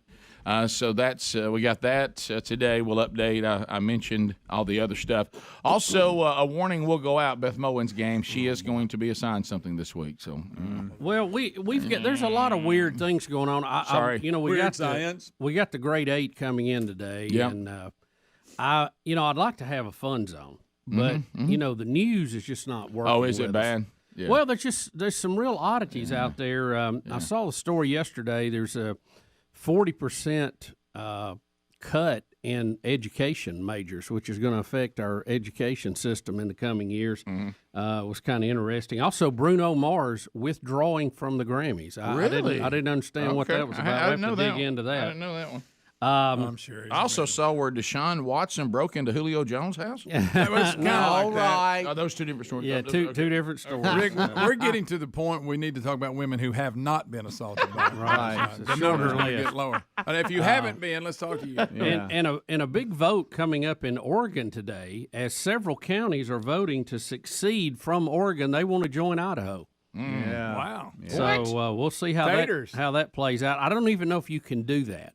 But they're doing that. Also, Rick, in a strange twist, the president of the Mexican Hunting Federation was gored to death by a buffalo. Really? On a hunt. How about that? So we'll dig into that. You know what they say? Next man up. I'd step up. You know what else they say? Point buffalo. So we also looking at some of the other things. Oh, and Elon Musk. Federal investigation for his conduct in the attempted Twitter takeover. Oh, sure. You knew you was going to have that. And how about the Saudis? A little bombshell statement concerning our current president. Yeah. They said the president was trying to wheel and deal on the cut in production just to get it past the midterms for his own political advantage. I disagree with him. There's no way he has the capacity to wheel and deal. Right. Whoever was representing him, but remember, Greg, it's President Biden, but it's not President Trump, so we don't care. That's right. That's a good point. There won't be an investigation, no impeachments. No, nothing. if it had been former President Trump, it'd be wall-to-wall coverage. Right? This would be impeachment material right here. Oh. We would be, getting the Congress together as we speak. People be excited because you wouldn't even need a fake dossier for this one. Right. You'd actually have some statements from the Saudis. By the way, the January 6th committee, I thought they were done. I thought they'd done all their things. sure Now like they have voted to subpoena Trump to come testify, and he said, he'd love to. He said, he's been waiting on you. Why hadn't you called before now? By the way, I'm like you. I forgot it was even going on. Well, look, the inflation numbers were out, so they had to do something. I know it. On the same subject, I saw the headline that they got on some video of Nancy Pelosi saying she's going to whoop Donald Trump. Newly released. Going to take a poke she at said him. she's been waiting on it. Said she'd gladly go to jail. Picture them two tying up. Yeah, I was scanning around last night, and I saw some of probably what you guys were talking about. At one point, CNN, because they think that there's more than most of us have forgotten these hearings are going on because we're not interested in them. But I know their idea was to release all this video of what was going on with Nancy Pelosi, Chucky Schumer, and all the leadership in Washington during the when all the protesters were coming into the Capitol, and they were. I know the attempt is to show us, make us go, oh man, insurrection. But all I really took away from it is, wow, they're an incompetent bunch of old fools. I mean, that they look so unimpressive, and they look so confused, and they sound so incompetent. I mean, all it did was make me think, wow, these people got a lot of power, and they really seem to be unimpressive. Yeah, it's scary. It really is. I mean, it looked like just a bunch of. It really did look like a fire drill was going on at the retirement community. Mm-hmm. It was not. It wasn't very comforting. So anyway, it also shows you that if this bunch truly were insurrectionists, they wouldn't have had a whole lot of problem taking over. Well, it's the first insurrection ever where they were using flagpoles. Rick. I mean, just come on. Shouldn't have happened, but they've made this just a joke. Either some of these conspiracy theorists have a little bit, just a little bit to them, or I didn't know we were that unprepared for something like that. Yeah, look, I thought we had armed guards at the Capitol. You shoot the first two or three that try to enter illegally, and it's over, right? It looks like either they wanted this to happen, and I'm not saying I believe or don't believe that, or we just. Well, why didn't they respond differently than they did? Or we never expected this to happen or something. It just looked real. It didn't look. It looked more like a tornado or fire drill than it did. Oh no, they're coming to kill us all with flagpoles. Right. 15 minutes past the hour. 866 We Be Big is the number. We got a lot, as you can hear, to unpack on today's program. So thank you for being with us. We'll be right back. Rick and Bubba, Rick and Bubba. All right, so this story started out one way, and now it's kind of headed another one. If you remember, we were complimenting earlier. I was saying it was interesting to watch baseball during the playoffs and the World Series. You know, they have the national anthem thing going, even do God Bless America at the seventh inning. And I said, boy, this is a way to bring Americans back to baseball during the times we're going through with this whole national anthem thing. But there was one Major League Baseball player during the season that did kneel during the national anthem, and he plays for the Oakland A's. Mm-hmm. And that's Bruce Maxwell. Is that his name? That's his name. All right, so there's a story that's out today that started one way, but now Bubba's got an update. So, Bubba, can you unpack this for us? TMZ Sports published and shared nationally Tuesday claims that a waiter in Huntsville, Alabama, refused to serve Bruce Maxwell because he knelt during the national anthem. Matthew Henry was that waiter's name, and he says, quote, that is an absolute lie, unquote. The Washington Post is now reporting that the Huntsville City Councilman, Mr. Keith, claims Matthew Henry took a look at Bruce Maxwell's ID. You got to have a scorecard here to keep up with these names, and said he wouldn't serve him. Maxwell claims Henry told them he voted for Donald Trump. Okay. Now, this is what the waiter is saying. I never mentioned President Trump. I never mentioned kneeling. I had no idea who he was until his friend told me halfway through the lunch. Right. Henry says Maxwell was gracious during the meal, but his and Keith's friend had an invalid ID, and Henry didn't serve that friend beer. Keith is quoted calling the situation an embarrassment. It's the same way Henry describes what he claims are lies now reflecting his city. When I first read the report about what he said, Huntsville's like, and that's what it's like where he's from, Henry continued. I'm absolutely offended by that, and I'm hurt that he would think I would treat somebody like that. Anybody. Keith did not respond for comment for this story. All right, let me try to clarify this just so you can all get this in a nutshell. So a Huntsville native, Huntsville, Alabama, Bruce Maxwell, is a catcher for the Oakland A's. Yes. Correct. He knelt during the season, during the national anthem, has been the only major league player to do that's been documented. Last few games, the A's were in last place. Right. He needed some attention. So what he claimed was that he came home to Huntsville. We know where all of us backward rednecks are. They voted for Trump. And he went to a restaurant. With a city councilman. With a city councilman, and he was refused service because the waiter recognized him as the kneeling Major League Baseball player and said that he voted for Trump and that he was upset with him and refused to serve him. The waiter has come out and says, this is an absolute lie. I didn't even know who he was till halfway through the meal. I never mentioned voting for Trump or voting for anyone. And the only thing that was denied is when the councilman had an invalid ID or somebody with them had an ID that wasn't right, and I didn't give that person alcohol because they could not produce a valid ID. That's it. I never once said anything negative about him kneeling. Didn't even know who he was. And now Matthew's out there trying to act like he's Maxwell out there like he's some sort of victim. You know, I played for the A's and I was bold enough to kneel. Then I went back home to backward Alabama, and this is how they treat me. And the waiter's saying, "You completely made it." What kind of weird person makes up a story like that? Michael Bennett. Well, that's true. Michael Bennett did the same thing. Thank you for bringing that up. So now I want to be a victim because I knelt and nobody cared enough, and now I want to act like it's really been tough for me to persevere through this back in Alabama, because you know how that is. By the way, you're talking about Huntsville. There's rocket scientists in Huntsville. I mean, people live in Huntsville from all over the country and all over the world. Yeah. But anyway, a nice little scenario he tried to create, but the waiter says it's not true.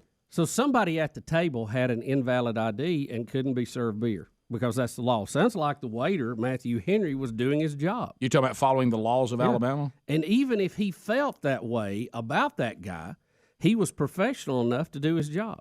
Now, I think probably a lot of us would clap if he didn't serve him because of that and be fine with it. But what is this he thing was now? A professional, and he was doing his job the best way he could, which is what we'd like to see a lot of the players do. Guys, do y'all realize I've never lived in an era where people made up so many things? We've become a bunch of, I don't know if we're delusional, and we'll see. All right, now here's the key. I noticed you said the council person that was at the table with him declined comment.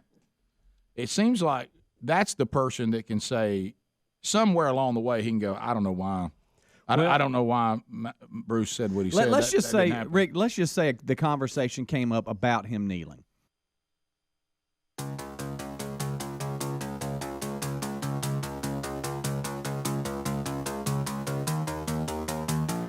"21 past the hour. The Rick and Bubba Show. Thanks for being with us. Will a meet will happen today, no doubt about that. And no doubt about that. When the Great Eight get here, we'll say hello and welcome others from all over. So good to see some of you that have never got to do this before getting here. Bubba mentioned it as part of the things that were out there today. Seceding from Oregon. I didn't think I would ever read that headline in 2022. I love it. It's We the People in action. Yep. Many rural Oregons, or how would you say it? Oregonians? What would you be if you're an Oregon? Yeah, Oregonians. Oregonians. I was when you get back on rural. Rural's hard to say. Yeah. Rural, it's early. Rural. How about Oregonians? How about Oregonians that are way out in the country? Yeah, are fed up with the state's liberal politics, and they want to move to Idaho, or in this case, have Idaho move to them. Yep. The Greater Idaho Movement proposes redrawing Oregon's borders so that about 2/3 of the Beaver State's landmass becomes part of neighboring Idaho. The movement has already gained support from 9 counties in eastern Oregon. 2 more will vote on whether they want lawmakers to work on the logistics of moving the border. Well, you know how you need a good campaign slogan? You got to put signs up in people's yards and all that. If you're for this move, may I suggest I got to go to Idaho. All right, I like it. Want to be? I Part, gotta go to Idaho. Want to be part of the Beaver State? Right. I gotta go to Idaho.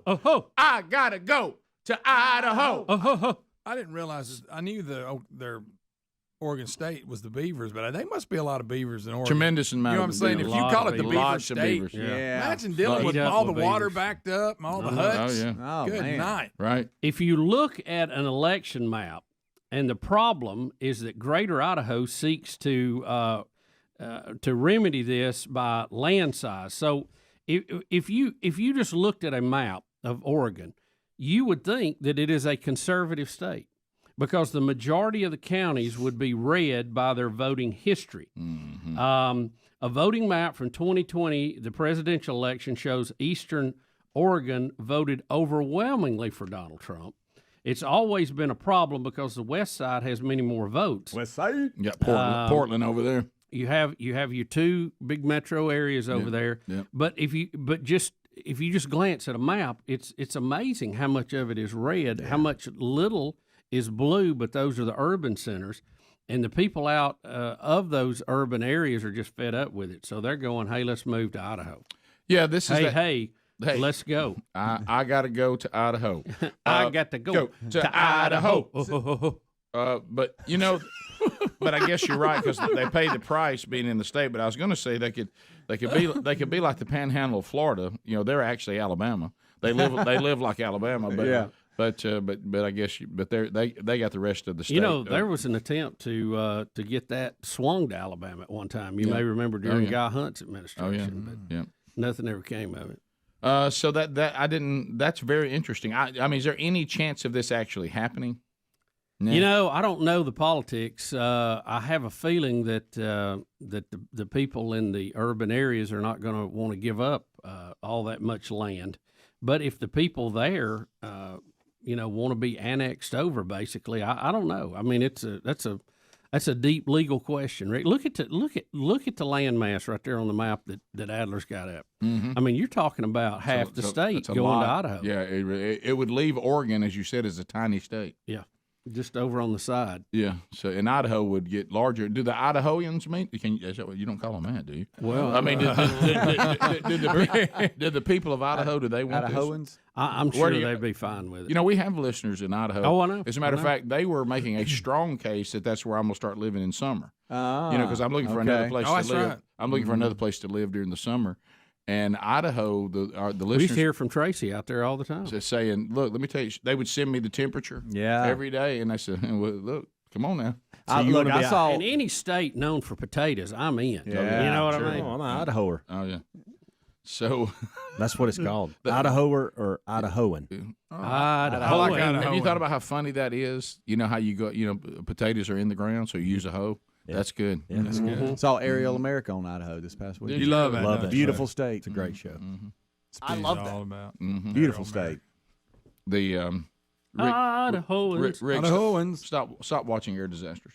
I know, Rick. I got caught in that too. Oh my gosh! Good night. That and Mighty Trains. Let me tell you something too. I also found, you know how they're always trying to get you to watch reels and whatever. Boy, they reached out and they set the hook on me. There's also actually a Instagram account out there that's nothing but real audio from the tower and pilots in all sorts of kinds of duress. I've seen the real audio stuff. And you can sit and listen to one after another. Yeah. I saw one where they landed on a strip of land surrounded by marshes, and I mean landed the plane on a place that wasn't a runway. Oh, yesterday. Now, they like to never got it out. Yeah. But it set her down, though. Yesterday, I was completely captivated by student pilot, 17 years old, lands plane without a wheel. Yeah. On first solo flight. Yeah, I saw the preview. It was a doozy. I saw the preview for that. How did it ended good? She got it down. How'd your first solo flight go? Well, not very good. The part that gets you, because this is now not actors, it's the actual audio. Now, it's not the real plane or whatever, because they don't have footage of all the planes. They show different planes. But the audio is actually it. When that first guy gets on and she goes, the tower says, calls out, whatever.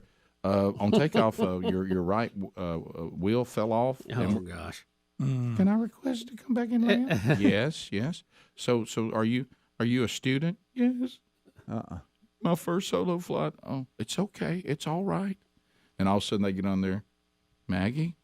Yes. And she's almost ready to cry, and I'm just like, oh, buddy. Boy. But she got it down. She's the mean monster of first. Hey, do you ever look at her and go, listen? ain't good worse than that. Do you ever listen to the air communications? Like just. Yeah, just listen to them. No, how do you do that? Well, with a scanner. No, you can get that. You think Bubba says it like everybody has a scanner. You think Rick has a scanner? Yeah. Well, he said it like, well, are you asking me if I CQ'd Alaska yesterday as well? Bubba, people don't have scanners like refrigerators. We all have refrigerators. Right. Well, maybe they should. I do enjoy listening to them sometimes. CQ. Well, that's the ham guys. Yeah. And a lot of times, while I am close to Auburn visiting Hunter or something, I will put my radio over on the air band and listen to it because they have don't do that? They have an aeronautical school there. Sure they're training a lot of pilots. Yeah, that's right. So they have a lot of student pilots in the air, and it's funny because when you listen to them, Rick, they give the call sign of the plane they're on, and they will say Student Auburn. Yeah. They have to identify. Yeah. I guess it's like having a yellow bumper in NASCAR, you know? Yeah, you're right. Exactly. And, in other words, get ready for anything. Well, but it's funny how many you hear, and you go, wow, there's a lot of students up there flying. I know. I get a little nervous. I got really caught up in this. I didn't notice either at the big airports. They'll argue a lot more than I thought they did. I literally heard, hey, let me tell you, I'm not going to sit here and let you tell me what I can and can't say because I'm in charge right now, and I'll put you at the gate when it's available. No, it's not available. You think it is because you don't have the information I have, so don't tell me what I can and can't say. Rick and Bubba. And it was with the waiter. No, Keith called it an embarrassment. What? Right, but let's just say it did. Let's say the conversation was struck and they talked about it and everything else.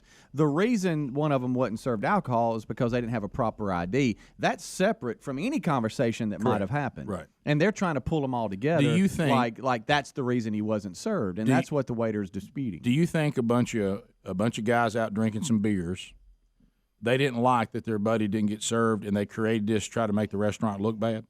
It could be. And now the restaurant's come back saying, look, anybody who didn't get served was one person that couldn't produce a valid ID for alcohol.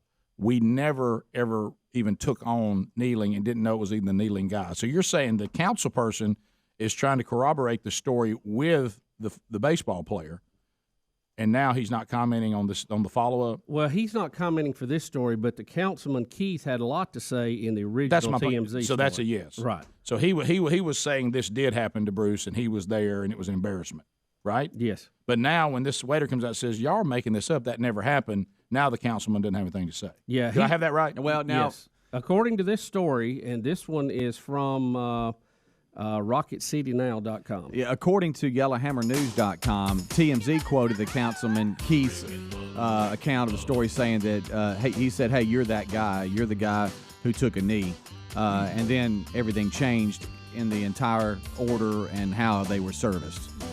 And the waiter says not true. The waiter has said he would like a public apology now from Bruce Maxwell as well for him and all his co-workers. Yeah, and if it's made up, they deserve an apology. Yeah. We'll be back. Rick and Bubba. Welcome back. There's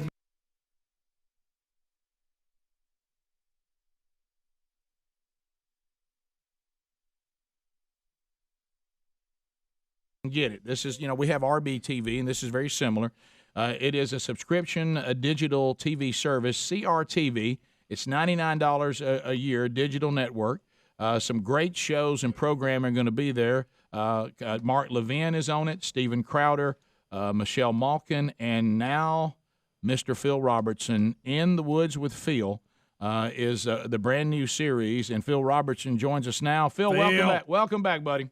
All right, guys. How's it going? Phil, we're honored to have you again, and we're fired up about your show. We love Duck Dynasty, and we were kind of sad when we thought you were going away, but you're going to be back. Look, they thought I was fixed to fade away out into the woodwork, but I got to thinking. I said, all right. Roy Moore called me and said, Phil, come over here and give him a charge on my behalf. So I roll over, and I knew after all the smoke had cleared that there was still hope for America when I looked up. And when Roy come riding up on that Tennessee Walker horse for his acceptance speech, I said, well, now we're getting somewhere. Phil, let me say That's this. funny on so many fronts. When you ride up on a horse to give your acceptance speech, I said, Now, that is what I'm talking about. Well, I got a couple things I want to tell you. I've got good news and I have bad news. Are you ready, Phil? What's that? All right, the good news is we're now on in Monroe, Louisiana. They just added us there on 105.7 and 540 AM KMLB. So you now can get homies. You now can get Rick and Bubba when you're at home. Hey, you know what? It runs a shiver down the backs of all these crazy left-wing nuts. They're saying, "Good night, the rednecks are banding together." I know it. Well, and here's the bad news. One of our listeners that's in the studio watching thought you were going to be in the studio and brought you peach cobbler today. Well, you know, Phil, we will the redneck way. Just break out the grub. Phil, we will eat that on your behalf today. Yeah, so don't you worry. And trust me, it's very good. Yeah, don't worry. I'm going to take my shoes off and eat it with socks on. All right, so let's talk about, here's where I started laughing. I heard you talking to our buddy Hannity this week about your new show. I hope you can get him in some water somewhere. We got to get Hannity baptized. I mean, listen, you had him backed in the corner. That was so funny. I was laughing so hard I couldn't breathe. Well, I was trying not to press the man. What am I talking about? I'm trying to convert the dude, and he's hedging on me. When you said, look, John, forget the swamp. We'll go to a jacuzzi, a swimming pool, but whatever it takes. 'Cause he's afraid of the swamp. You had him down there at your house, didn't you? I had him, and he said, "Are there any alligators down there?" I said, "Yeah." He said, "Well, what about cottonmouths?" I said, "Well, I've killed most of them, but there's a few down in there." I said, "But you'll be all right." But I just couldn't talk him into it.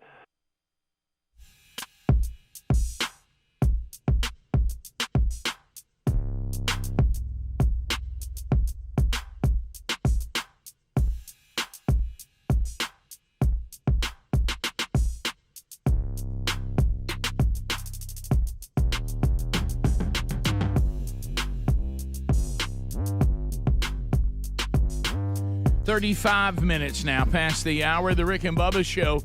Thank you for being with us. And mystore.com is teaming up with the Rick and Bubba Show.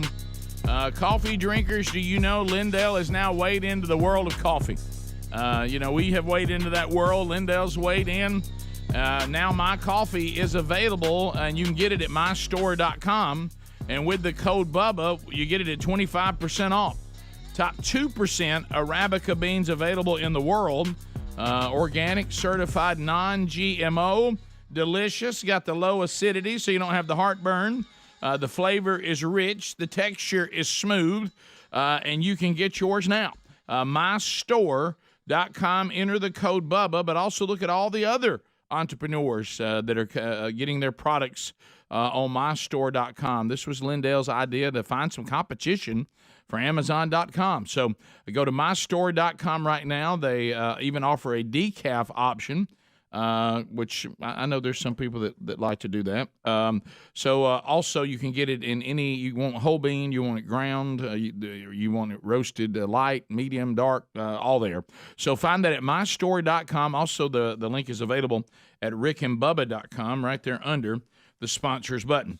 Bubba, we have a ball game. I love a breath of fresh air. We have a game coming up in the NFL that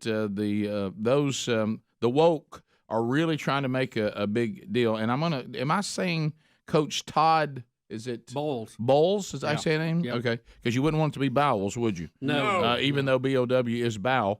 Bowles coaching against Mike Tomlin this Sunday. And, boy, I'll tell you, the woke's hey, here we go. We've got two African-American coaches in the NFL coaching against each other. This is a historic event. Isn't this really something? How you feel about this?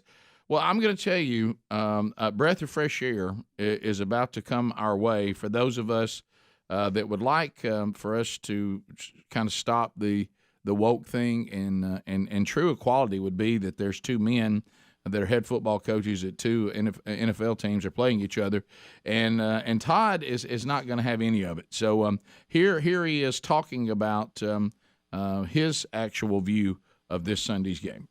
You and Mike Tomlin are two of the few black head coaches in the league. I wonder what your relationship is like with them and your thoughts on Steve Wilkes joining that fold.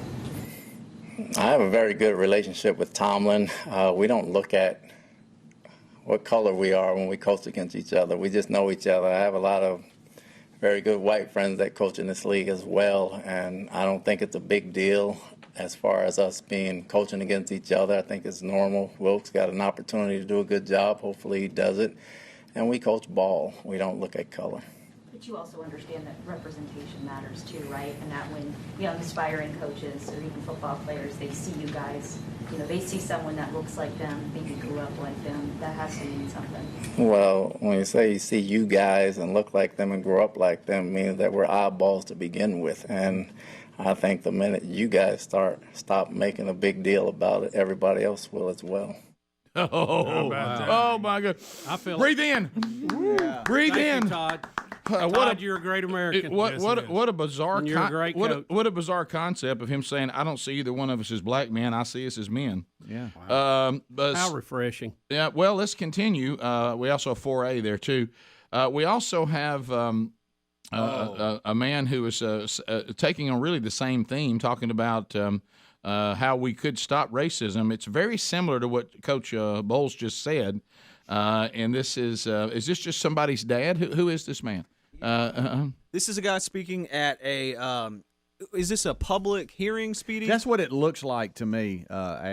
He's up at a podium, and there's other parents and looks like folks from the city present as well, and he is talking about him not being oppressed. He's not a victim, and he doesn't teach his kids to be victims either. Okay, so here, I didn't know if he was one of the people in AOC's district that are screaming at her that she's a warmonger. We have that today, too. Did you see that one? That's pretty But she didn't know what to do. And that guy was taking her, and what the guy's really saying is, hey, I'm actually a progressive. I don't know what you are. Yeah. You're a neocon. Yeah. But anyway, and you sold us that you were progressive, and that is not how you actually govern. But anyway, here is let's go back to this. Whatever this gathering is, this man stays on the same theme that we just heard. Yeah. My grandparents are black. All 8 of my great-great-grandparents, all 16 of my great-greats. On my mother's side, my ancestors were enslaved in Alabama. On my father's side, we were enslaved in Texas. I am not oppressed. I'm not oppressed, and I'm not a victim. I'm neither oppressed nor a victim. I travel all across this country of ours, and I check into hotels, and I fly commercially, and I walk into retail establishments, and I order food in restaurants. I go wherever I want, whenever I want. I am treated with kindness, dignity, and respect, literally from coast to coast. I have 3 children. They are not oppressed either. Although they are victims, I've taught my children they are victims of 3 things: their own ignorance, their own laziness, and their own poor decision making. That is all. I'm crying. My children. I'm crying. We are not victims of America. We are not victims of some unseen 190-year-old force that kind of floats around in the ether. Putting critical race theory into our classrooms is taking our nation in the wrong direction. Racism in America would by and large be dead today if it were not for certain people and institutions keeping it on life support. And sadly, very sadly, one of those institutions is the American education system. I can think of nothing more damaging to a society than to tell a baby born today that she has grievances against another baby born today simply because of what their ancestors may have done 2 centuries ago. There is simply no point in doing that to our children, and putting critical race theory into our classrooms in part does that. Putting critical race theory into our classrooms is not combating racism. It's fanning the flames of what little embers are left. Wow. I encourage you to support this resolution. Let racism die the death it deserves, and let's keep living the life of the country that we are. Oh, my goodness. Wow. What a day. Wow. What a day. Well, this is obviously a school board meeting, and he's talking about the putting critical race theory in the curriculum. That's that 2 is great Americans right there. Let me. Well, and you realize their point is, look, we're not going to continue to raise children and let y'all tell them that they should dislike people or have grievances against people before they've even gotten old enough to reason for themselves. And it would die if we would stop doing this. Yes, my great-grandparents were oppressed. Yes, my grandparents were oppressed, but I'm not.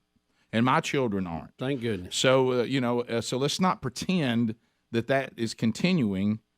at the level that it once was 2 centuries ago, and even in the 60s. So anyway, breath of fresh air, and really that kind of goes into a 5A as well. Boy. This is some shut up juice as well. Well, you know, all of us, I really can't believe that we've where we are. Bubba, we have become so confused and lost our way as a society. We need a mom like this to explain to us that sexualizing children with drag queens is a bad idea. When did this drag queen when get into high gear? Become obsessed with drag queens? I don't know, but they call these drag queen shows. And we want children to get to know them. Yeah, their interaction with children. What are we talking about? And they're calling them family-friendly events. Yeah, but why? That's out the window the minute they put that. Well, why does this school board or any walking around human being need someone to explain to you that children going to drag shows is a bad idea? Yeah. Doesn't that seem elementary to you? Yeah, it sure does to me. So, and this one, and she found out that the school was promoting children going to this. They're going to take them to a 21-plus gay bar to watch a family-friendly drag show. Here she is losing her mind with the school board. I just want to know what it is that makes a drag show family-friendly, because if you follow it to its logical conclusion, you can slap family-friendly titles on anything. You can have family-friendly gentlemen's clubs, family-friendly strip shows, family-friendly 50 Shades of Grey read-alouds. Will you approve my flyer if I want to host an All the Sex Secrets of the Kama Sutra for Kids and Families if it's family-friendly? That's my question. Wow. What is it about a grown man, and I honestly, sincerely, as a woman, mean this, what is it about a grown man costumed in a sparkly bra with augmented boobs busting out, a leather miniskirt barely covering his twerking ass with tuck tape on his front while spreading his fish-netted legs as he writhes on the ground, grinding his groin next to a minor, family-friendly? You owe us an answer. No. And you know, you don't get to hide by just taking something down off Peachtree and calling it a day. You owe an explanation and an apology to every parent. You all got caught with your starchy panties down. And while we have a culture that has a massive problem with child porn, with sex trafficking, you, a little school district board of adults, made the decision to feature an event to hypersexualize young children. Do you want to know that the word that defines that? It's groomer. You all played the activist pimp for an Align Surgical Center and for a 21-plus gay bar. It makes you groomers and activist pimps, and we won't have those sitting on a school board who oversees the education of our children. You all stepped out of line. You should be ashamed. There is nothing loving. There is nothing, let's unite and include, because the logical conclusion of that is you end up in diabolical evil. I don't understand why that school board has to be told that. How did they not know that? You know, all of this, and whether you like him or not politically, I think you're seeing the great pushback from the conservatives. And I think you saw that because Donald Trump stood up and took them on. And I think it has emboldened people to push back against these crazy things they're seeing going on around them. Rick and Bubba. You know, it's like I run into yesterday on the Varney, old Stuart Varney show. Well, the guy I followed was old Joel Osteen, you know. Oh, yeah. Well, Joel, you know, he said, well, Phil, we're on the same page. He said, you know, I'm just saying it a little more nicely. I said, Osteen, cut to the chase, son. Tell him to turn or burn. How did he like that? I'm so happy. He just sort of smiled a little bit, you know, but he was like, hey, oh, I enjoyed it. I really did. I know you did. And He's a good dude. He just a little, you know, he's one of them, he got a little soft. Yeah. No, look, I'm with you. You and I, why are we not together right now? But look, I want to say this. One of the funny things is when you're now claiming on In the Woods with Phil that now you can speak openly. And I thought to myself, what in the world did you not get to say on Duck Dynasty? But you clarified that there actually were a lot of things that were edited out. Oh, they edited out almost everything. And you have to remember, when the guy asked me, you know, is perversion, did I believe it was a sin? I quoted 1 Corinthians 6, 9, and 10. and that particular sin is in the list. When I did that, look, that cost the Duck Dynasty crew and all of us, about $10 million, because these sponsors just bailed out. Right. But give me a break. I just quoted a Bible verse. What a lot of people don't realize is we convert drug addicts. We convert people who practice perversion. We bring them to Jesus. The sexually. I used to be sexually immoral. I ran around out there whoring around. I tell people, I said, look, I used to get high, get drunk, and get laid, not necessarily in that order, but that was pretty well the three things I was into. Well, when I repented, now I tell people, here's the problem. According to God, you can't behave this way. So I give them the bad news first, and I said, on top of that, you're going 6 feet deep one of these days. Physical death is a fact. So is sin. And then we point them to Jesus, tell them what he did for them, his death on the cross and his resurrection 3 days later. That's their problems, and that's the problem solver. You point that out to people, and why in the world people would say, what in the world are they talking about? Because, look, if they stood in my shoes every week, Miss Kay works with the women, but guys, our culture is just generating out these young people that you talk about, opioids and just down and out, no job, walking around on the street, selling their bodies. So we're working with all those people. We love them. We love the whole doggone bunch. But give me a break. The show is basically about, start with child rearing, teaching your children patriotism, teaching them to obey older people. And, that's when's the last time you heard someone say, you respect your elder, son? And if they old men walking there, old women, you respect your teachers, respect law enforcement. The blood. I'm named after my uncle, Phil Shores. He volunteered for the Marine Corps in World War II, took 5 steps off one of those landing crafts over at Okinawa, I think it was, and he died right there on that sand. And somebody says, well, what do you think about the flag? I said, what are you talking about? My dad was in the Navy. Mom was a riveter on airplane wings out there in California. So the bottom line is we were taught, and I think we've lost that in America. We used to teach love for your country, God Almighty, number one, love for your country. And if you didn't like it, you got a board on your butt. You see what I'm saying? Yeah, well, what you're doing with this show, say, let's get back out in God's creation. Let's get out in the woods. Let's sit around. Let's talk frankly about getting back to the basics. And if you really love somebody, I've never understood how someone can define not telling someone the truth as being somehow loving them. It's crazy. In other words, the only commands in the Bible that Jesus said we need to, the only rules there are just love God and love your neighbor, for crying out loud. He said, I'll remove your sin and I'll raise you from the dead. Love me and love your neighbor. I was on some of that value meeting, what's it called, old Tony Perkins and them. I gave him a little speech. I said, the first question I have for the Democratic Party and all the news media in Hollywood is, do y'all love Jesus? Or maybe do you hate him? I said, well, I investigated him. I can't find anything wrong with him. Right. Amen. What's wrong with him? So we just live in a tough culture these days, boys. So we're trying, maybe down there in the woods, and I'll get the good news to them, and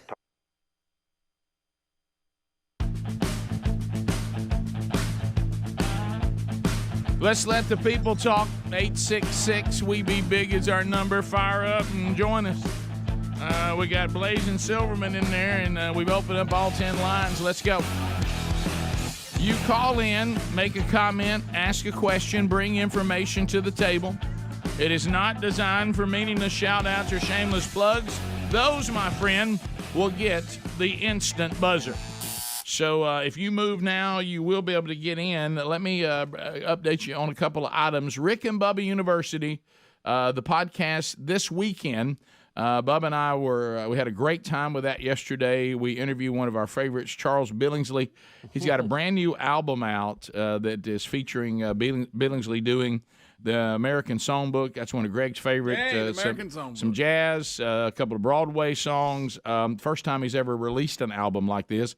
And he's got a couple of dates in 2022 that will support that, then about 20 of them in 2023. And we talked to him about the process of doing this album. And every stop he'll make, they get the local symphony to play with him. And coming up November 3rd, he'll actually be in Birmingham, Alabama at the Wright Center with the Alabama Symphony. But there's also a whole tour coming up, as I said, in 2023 as well. But anyway, we talked to him about that, and we have a good time with Charles, as we always do. And it was unique because he was going down the highway, and it was technically challenging, but it really came together nice. It did. There was only a couple times that he got garbled, and we just claimed that he was speaking in tongues, and we didn't have a translator, so we moved on. Right. But it's a very good conversation, and Charles, of course, is always fun. Heath is in the great state of Alabama. Heath gets us started. Heath, you got 30 seconds on the Rick and Bubba Show. Go ahead. Heath. Yes, sir. Where did I say Oregon was wanting to see to? Idaho. Parts of Oregon. Parts of Oregon want to leave Oregon and become part of Idaho. Yeah, the eastern, about the eastern half of the state, really. Why the pimp? What? What an idiot. Steve in Huntsville. I don't even know what he's talking about. Steve in Huntsville. I think he's trying to make a hoe joke, and it just didn't go anywhere. He was. He just wasn't very morning, good. guys. He just wasn't very good at it. Steve, 30 seconds. Go ahead. Hey, guys. No, this morning on Fox News, they had a referendum in half the eastern counties in Oregon that want to join Idaho because they don't want to vote with the people that are running the state out of Portland. Right. Yeah, we just did that story a minute ago. Well, I just got in the truck on my way to work. Okay. All right. I'm sorry. Yeah. I thought I was experiencing Let me something. tell Bubba, Skull Vikings. He's got another fan up here in North Alabama. Oh, There you go. Purple yeah. Enjoy it now. Joe out of South Carolina. Hey, Joe. Welcome to the Rick and Bubba Show. Good morning, guys. Awesome show as usual. Rick, I wanted to ask you about this. Sir, I know you follow the scripture and whatnot, and you practice scripture. A few weeks ago, Mr. Rick, you had talked about the 5 heifers in Israel, and then I want to know, I know y'all throw this around, were those heifers, Mr. Rick, the show enough heifers? And I'll hang up and let you talk. Well, by the way, what about it, Mr. Rick? Mr. There's Rick, a story about those today. Yes, Did you see that? Rick. It's in the news again today, as Bubba said, out of Israel. They're one of their news sources, and it is stirring a lot of prophetic, not just here in Israel. They're like, whoa, they're here. According to what I have been able to read in these articles, and this is now the second one, and I just now got it, so I haven't seen it. The rules come from chapter 19 in the book of Numbers. And what is demanded, because it is a kind of an uncomfortable question if you don't believe that Jesus is Messiah, then you should be continuing the sacrificial demands, and they're not because they don't have a temple. So if you'll see, the red heifers, they have to be spotless, they have to be perfect, and apparently because they have people that these training priests have had farmers that are trying to come with some that have no blemish. And according to these stories, and I can't confirm this, I don't know, that a farmer here in America has produced heifers that meet the demand. And we know this for a fact, and Bubba, you've been covering some of this. You brought some of this to the show years ago. There's a group in Israel that acknowledges we must get back to this. And they have trained a group of priests that know how to do all the demands of the sacrifices. I've seen the menorah that they have ready to go in the temple. I saw it myself when I was in Israel. They have everything, and they're working to that. And now, according to now a second story, these heifers are being examined by these priests in Israel, and apparently they think they meet the demand. So, so there you go.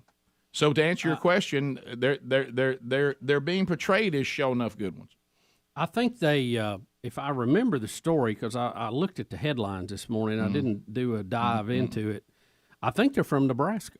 I think you are correct. I'll try to find that and verify. But the rabbis from the Temple Mount Institute, that's the one, Bubba, you've talked about before, in Jerusalem, they contacted this, well, it looks like it's Texas. So it may be Texas this time. But anyway, that they were contacting these cattlemen in America saying this we need these heifers. And apparently, well, here's what we know. There's 5 of them being examined, and they arrived in Israel. Now, that we know. We continue. Let's go to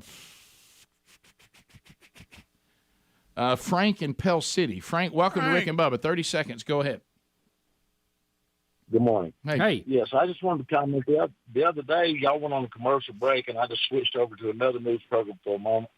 And I heard that Mayor Woodfin, while on a trip in Amsterdam to some convention over there, said that the flooding problems and other problems in Birmingham was because of climate change and racism. Racism? Yeah, I don't know how racism caused flooding. That if he's in charge. If that's his opinion, he certainly has every right to it. I'd like to hear him walk that out and show me the evidence of how the flooding is tied to climate change and racism. Because it seems like if climate change causes it, you wouldn't need racism to join in. It flooded when the city was majority white too. So you'll see burning one in Amsterdam. I don't know. It's kind of anything goes there. Top of the hour. We'll be right back. Rick and Bubba, Rick and Bubba.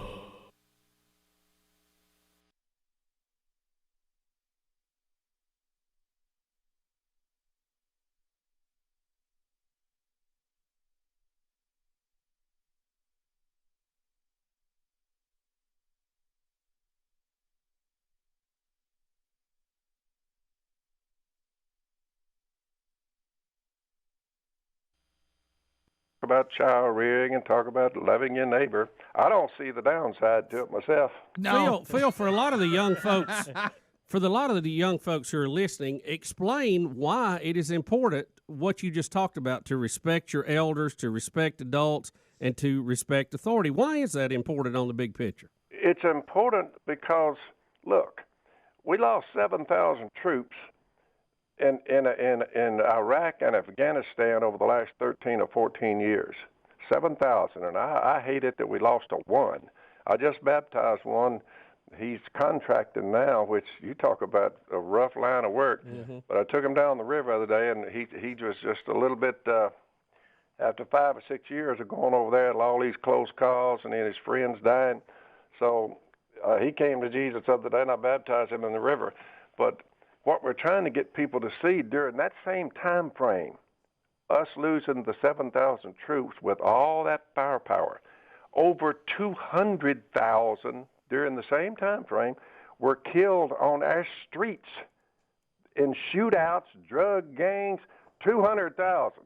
You just think about that. So there's a pretty serious war going on here, and if these young people don't realize that respect for the flag, I mean, the national anthem, your parents living right, your teachers. I raised 4 boys down there on that river, and you say, Phil, did it at any time, did any of your sons, your young sons coming up, Alan, Jason, that they see on the TV show, and Willie, and Jeff, you said, any time did they ever disrespect you and bow up and going to show you what they're fixing to do? Not once. I just trained them. So, and look, the whole bunch is millionaires now, so hey, it will work. All right. Phil, do you have to? It ain't going to work. I said, it didn't work. I said, we're all multi-millionaires, but what they don't realize is you say, well, Phil, when the money and the fame came, what was the biggest change you saw? I said, the menu. That's the biggest change. And that's what usually happens if you're based and grounded to begin with. Hey, Phil, have you got to go? Or can we have you another segment? Can you go one more segment, or you got to go? Hey, no problem. Just remember, all the money we'll ever make, boys, it's not going to remove our sin, and all the fame I ever get, or y'all either, it's not going to raise us from the dead. No, you're right. So I was spent some time down at the farm yesterday trying to get ready.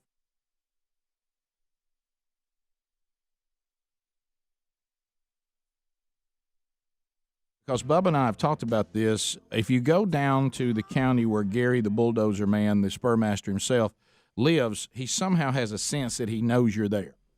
So I was going to test this by not letting Gary know I was anywhere near the farm, and went through the entire operation, and I kid you not, got in my truck just about to leave the property, and a text came in. Mm-hmm.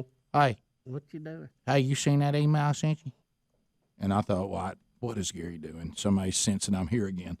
So I just said, well, I'll call him because I'm driving. I don't really have time to check email. So I will call Gary, and he said, hey, have you ever heard of Shark Tank? And I said, yeah, I'm familiar with Shark Tank. Hey, I got an email from them. They want me. I want to have my turkey call on Shark Tank. And I said, Gary, are you sure about that? Hey, check your email. So check your email. So he sent it to me, and it does say, it says, Rick, would you send that to us? I'd love just. I'd like to investigate it myself. Gary. I love how they address it to Gary. Mm-hmm. Interesting. I'm one of the product managers from the studios of Kevin Harrington, an original shark on Shark Tank. Spurmaster was brought to our attention to evaluate as to potentially be part of our upcoming DRTV campaign. So, Gary, welcome to the show, buddy. You all right? You talking to Mighty me? dog. Gary, this sale thing. Gary, you got to get in a good spot. Where are you? Well, I'm sitting down here in town. Are you? You're in Birmingham?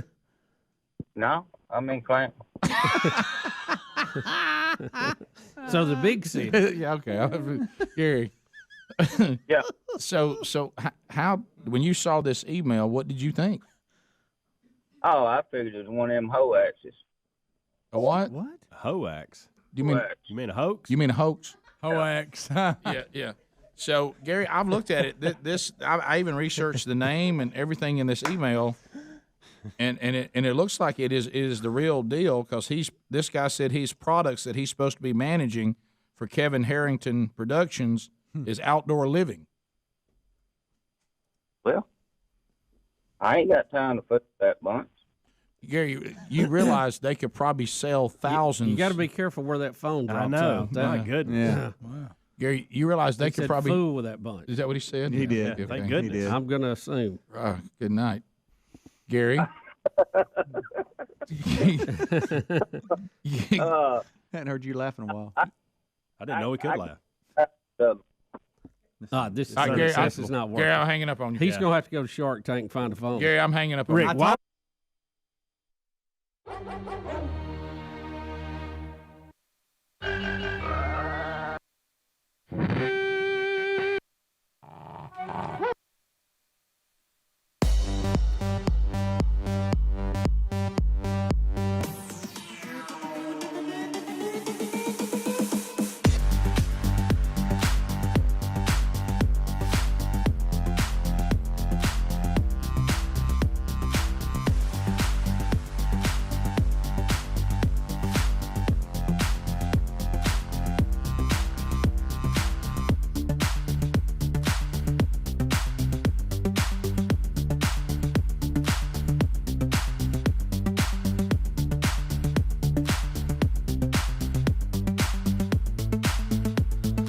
Minutes past.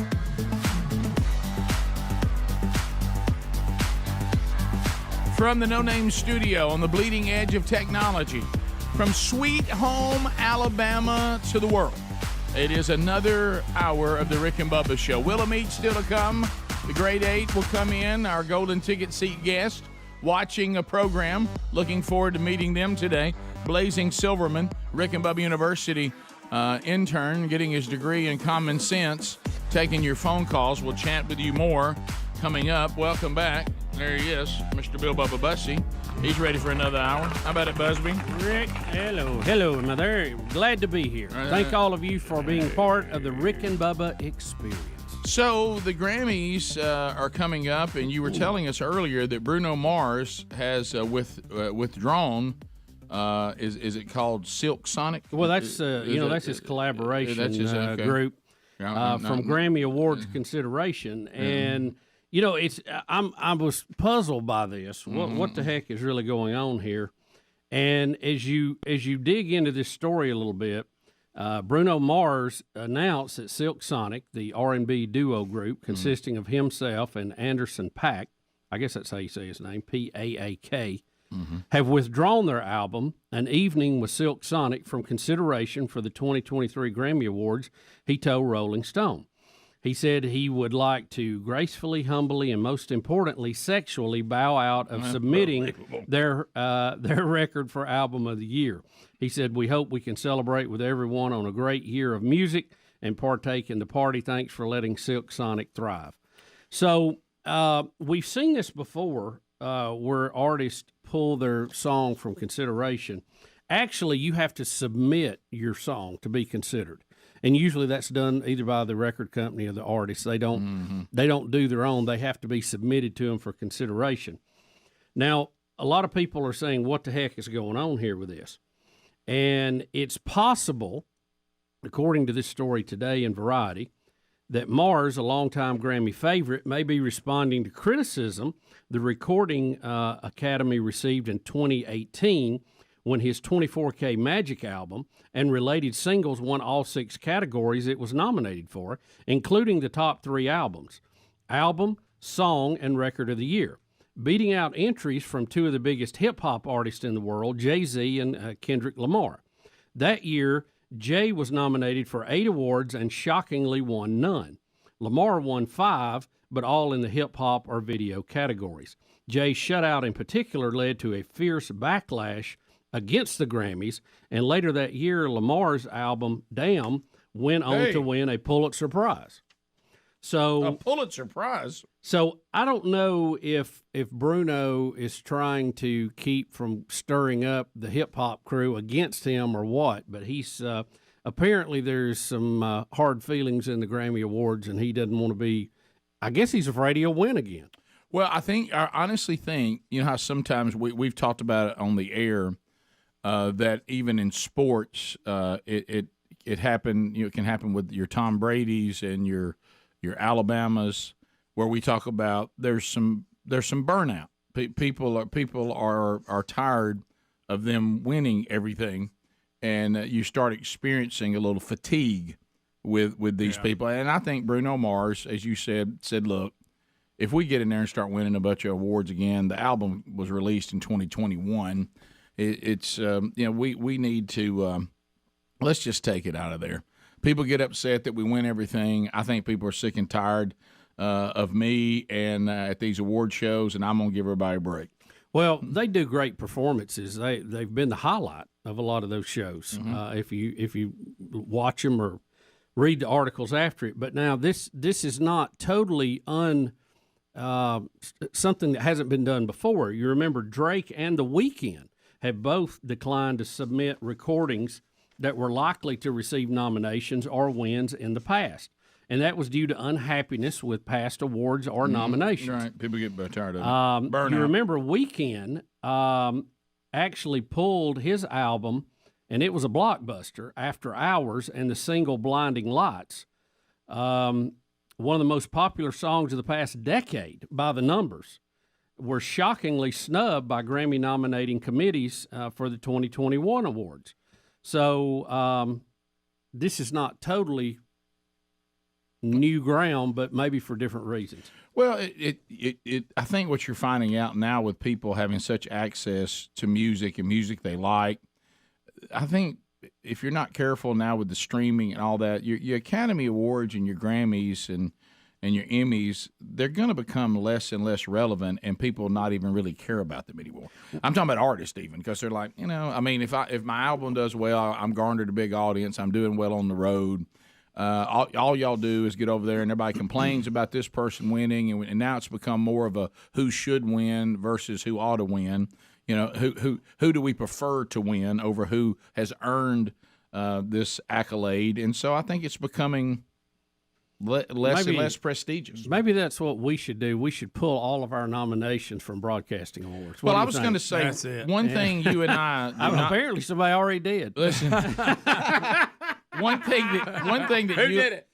that this show does not have to worry about, and I want all of you to rest easy tonight when you go to bed, is that we're getting that the industry is getting burned down on all of us winning the awards. Yes, that is not happening. There's no concern about that. That may be burned out on us, but it's not for that. No. You know, I was thinking maybe we need to build a shelf in here for all of our awards. Yeah, it won't be too long. I mean, we could put it on one of those posts over there. Bubba, I think we already have one. Just set the one that we may have. Just put it on top of that new logo over there. There you go. Where'd that real award go? We had. Well, that was a good one. Yeah, I like that. We have that. So let's be real. We've received, like, as far as a real award from the industry, never zero. Yeah, that's what I thought. Yeah. We got Shelf. there. It is. There's our shelf. Yeah, It's a Jenga block. Right. There you go. Right there. I like that. I like that right there. Matter of fact, right now you could get every one of them on there. Yeah. Because there's not any. We got one award from a marketing group, and right, but that's not the industry. Right. Yeah. It's not. It's not. You know, the broadcasting industry. Right. So. And a rib place gave us an award. Right. Well, we appreciate that. Was obvious. Thankful for that. Yeah. You know, I thought our best of CD, the 14th year we did one, might, jar that a little bit when we said 14 years, still no awards. Right. But, really, honestly, it's the people that count with us. I think y'all know that the way we do this show. But it is kind of funny if you think about it. Well, let me tell you the award that honestly, you're right, you're touching on it, that we have received and continue to receive, and it's the only one that matters, and that's a new contract. That's the only one that matters, because that means the show is doing what it needs to do, and people are still willing to say you may continue to do it. Yep. As you said, we might still do it if no one gives us a contract. That's what leaves me. Look at the best of 2008. It's a podium waiting for an award, and we've got food on it. Yeah, why not? Can I tell half-eaten food? Can I tell you kind of what we're talking about? One thing that I honestly, and every now and then, if I'm speaking somewhere, somebody still has it in an old bio. But did you know that I am kind of one of the things that was exciting was when Radio Gold charted on Billboard. Yeah. Oh, yeah. True. Yeah. Of course, the way they do it now, that's not available to us anymore. But at one time, it was scans at the register, so that was pretty easy to follow. And we were in retail outlets and stuff like that. Oh, yeah. That's huge. And it charted. That was a pretty big one. Yeah, that was. Yeah. Well, that's not an award from the industry. That's just a sales report. Yeah. Yeah, we did pretty good in that one. Yeah. But we've got a couple of them do that. Yeah. But now you can't really follow that anymore because it's all done a different way. Yeah. All right, we'll be back. 866 We Be Big is our number. We're the show they don't want you to know about. Beat down by the industry. Tried to hide us. The people tried show. to snuff us out. Yeah. We said no. We're oppressed. We'll be back. Rick and Bubba, Rick and Bubba.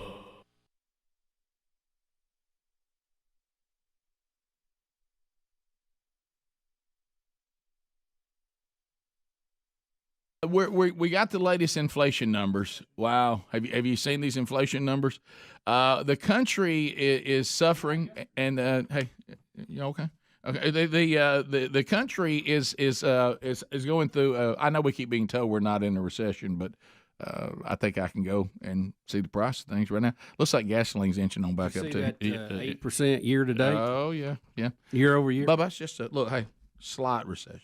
Well, that's what the president said. Yeah. Tell everybody who's buying groceries. Right. Well, it's a great time to diversify and protect your IRA or maybe your 401k with physical gold and silver. Now, if you prefer to have it delivered right to your door, then that approach is available to you. You can certainly do that. Now, at Allegiance Gold, they're going to focus on educating and developing a long-term strategy that is right for you. Not some boilerplate thing that they do with everyone. They're going to find out your situation, my situation, Bubba. It may all three be different. Probably is. Allegiance Gold has some of the highest ratings in the industry. 5 stars with TrustLink, AAA rated with the Business Consumer Alliance, and A+ from the Better Business Bureau. If you would like to get the best offer they have yet, up to $2,500 of free silver on a qualifying purchase. Real simple. Just go to this URL, protectwithrickbubba.com, protectwithrickbubba.com, or call 844-790-9191 and just mention Rick and Bubba. Allegiance Gold. Put them to work for you. Protection plan to save any. Okay, Yeah, that's it. that'd be a lot better. Gary, your phone. I'm sorry, we can't. Gary, I told you in the break. Your phone. He's in town.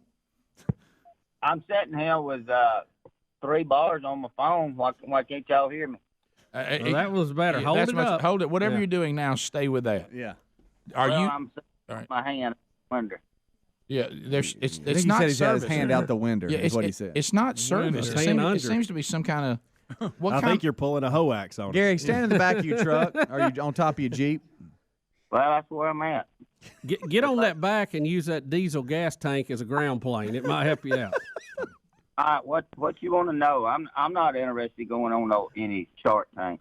I'd like to see you on there. Gary, you have to do this. What do you mean you're not going to do this? Yep. Well, they can't have Oh, nothing sleeveless shirt on. Well, I start selling a bunch of them. I get wipe the turkey population out. Well, Gary, you're not going to wipe the turkey population out because your call's so good. Well, There he goes again. yeah, I ain't got time for that Shark Tank stuff. Gary, you realize this is They might buy that from you, Gary. when people produce products. These are the emails they're waiting on. Well, This is next level stuff, Gary. You got to offer him a percentage, but that's fine. Well, I don't know. I just figured it was a scam or something. That's the reason I sent it to you, and but I just don't think it's anything to it. No, this is not like the Disney vacation where they wanted $458 from Right, you. This right. is different. Yeah. Oh yeah, I won that last year at the expo.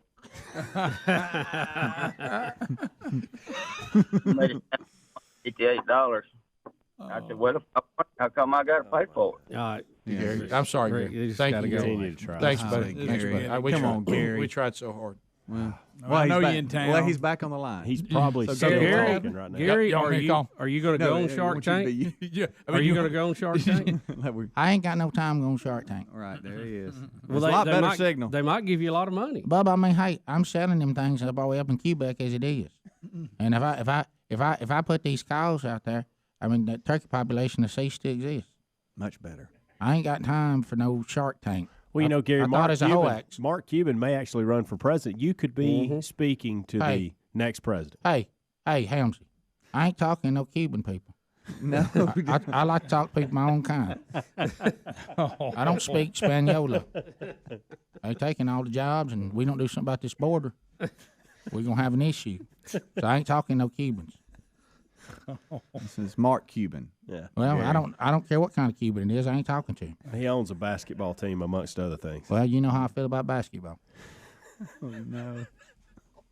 I don't watch it. I tell you who I do like, the Tide, though. Roll Tide. Yeah. Where you at on the NFL protest, Gary? No, don't watch it. Take a knee to American flag. I got nothing for you. So easy. Don't go into field. Sorry about that.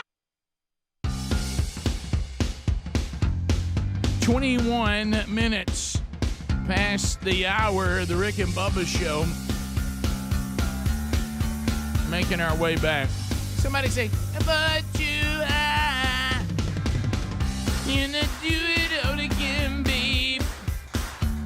All right, so I don't know what's going on here as I come out of the break. I have no idea what we're about to talk about. Greg and Bubba got to hanging out in the break, and they got fired up about something. Well, Greg, and Greg I thought was it was selling me on this, and I'm totally out of the loop. I thought Bubba would be all over this. Yeah, Actually, Helms is. I thought it was about. Then I thought, well, this is some kind of space thing they're doing. I didn't know if Adler got involved since he's a space bro. I was making fun a little bit of Helms earlier, but he really does have interesting facts that are tied to this whole thing. Well, but then also, But I was surprised Bubba didn't know that. And then I heard it had something to do with football, and that confused me even So more. let's start with Gus the game. Malzahn. And the Gus bus. So Speedy started it this morning. He was giving us an update on UCF's big win last night over Temple. It was ugly, like 70. They hung 70 on Temple. Okay. And so he talked about Plumlee and how he broke some record last night, 7 TDs, whatever. And I said, do y'all know that was the space game? Because Greg brought up the fact that their uniforms looked a little different than, well, much different. They're there was blue no numbers. Yeah. They're black. They and were gold. black and blue numbers. And you're going to let that go? And look, it says Space U. Well, they're known as Space U. Everybody Didn't know knows that. I did not know that. Greg, everybody knows that. I did not know that. For some reason, I was on the outs on that. I did This not. is their 6th game doing this space game, as they're Are you calling serious? it. They've Yeah. been doing it Oh, that yeah. long? Come on, Greg. And so, Well, not that I would know. did you know, Bubba, just tell you that, do you know that 30% of the Kennedy Space Center employees graduated from Central No, Florida? I did not know that. So, like 17 of the researchers at Central Florida have had asteroids named after them. I did not know that. The one that's most interesting to me is this 50-yard line thing. Yeah, Let me. this I want is to good make right sure here. I You're get gonna this like this, right Bubba. Yeah. because this is important. And we got Malzahn. You know, dancing. Greg had a hemorrhoid named after him. Well, you know, It's early. You go. that's pretty good. Because, Bubba, this will mean more to you. The 50-yard line at the football stadium lines up on the same latitude as NASA's historical launch complex 39A. And they did this intentionally by design. So when they built the stadium. Oh, okay. Now, I've never seen this, but you can also see the launch because Show that they're so picture. close.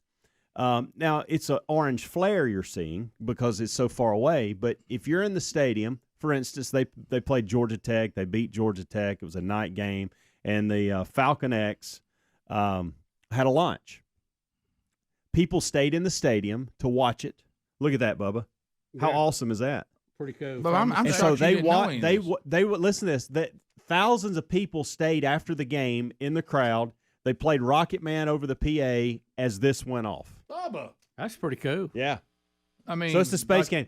Malzahn was in spacesuits all week, walking around his office. Not yes, true. yes, it is true. He was in Not flight suits true. all week. Now, look, I come out at first against it, but I will say this: Right. based on the stats that he read, you could, if you're going to call somebody Space U, they are kind of Space U. Yeah. Wow. They got a lot of ties. Yeah. Yeah. And the fact that they do it just one game. See, this I can live with almost goes into what I said that NASA ought to be doing, and that is build a stadium so you can watch launches. I mean, they already got one. And Adler, there. I want you to know, I'm not trying to move into the Space Bro category. Hey, it's Even all though good. you probably here we should go. have brought this to the table. Here we go. This is new to me. We'll have audio, Rick? Yeah. Sure. These guys blue shirt Unveil. on. Congratulate you on your second space game win with your orange jersey. Got number 2 on it. Gus got a little gray. No, that's what Auburn will do to you. Yeah, really. Yeah. Check with Harsin. If you took this quarterback Hey, put and it on. Malzahn took him to Auburn, will he then be no good? Yes. Well, they did beat Temple, Rick. It's not like they were playing Georgia. Okay? Well, I understood. Well, he's having I just fun. didn't know if Auburn was like the Democrats. Everything they touch, they ruin. Yeah. Think about Gus. He's got a bank full of money. Yeah. Now he's down there. He's at Space U. Oh, Not yeah. the pressure, not the microscope. Going out there running up on Temple. Yeah, he's just they're- enjoying it. They're 5-1. Good for him. 70. Good for him. Yeah. Look, I don't know why anybody wants to be in the SEC. It's so much more fun to go play somewhere else. If you're coaching. And he's got the best of both worlds. He got that big buyout, and then he still gets to Oh, go yeah, coach somewhere sure. else. Yeah. Well, That's a pretty cool looking uniform. I was Was the gonna SpaceX on the Space U on the visor too? Yeah, I think at that. NASA ought to embrace that big time. Hey, Bubba, That Look, is- I've been saying all along, NASA is missing a marketing bonanza that they could have by selling tickets and selling sponsorships. I'm going to say this again. I'm totally shocked, and you did come out negative, didn't you, Greg, that you're letting Central Florida just have a uniform that's not even in their color combination. Yeah, and, Oregon's been known for that, but they're known for that. Right. But Central Florida, Special game, right? If it's not Alabama or But somebody, what I'm saying is, why can't Central Florida help me with this? Is that why? Is one Florida use the color light blue or something? Why are we light blue? You're saying you could still do this with your their own colors. Yeah, I wonder why. I don't know. For some reason, space. I think because NASA has the blue color. The sky's blue? I don't know. I'm thinking NASA has the blue. I don't think NASA has an official color. I Right. mean, they've got two logos. They got the meatball and the worm, and the meatball is mostly blue, and the worm's mostly red. Bubba, do you think maybe Gus could call down and get that Artemis lifted off? Yeah. I mean, my Listen, goodness, they're so tied to it. They're going to get it off. Don't worry. So they didn't miss it. All I was saying is, could you not take the color? It's a new rocket, Greg. We When you talked hear- about that. The when you hear official space- colors of Central Florida. Get off Artemis. Yes, Greg. you to answer your Do question.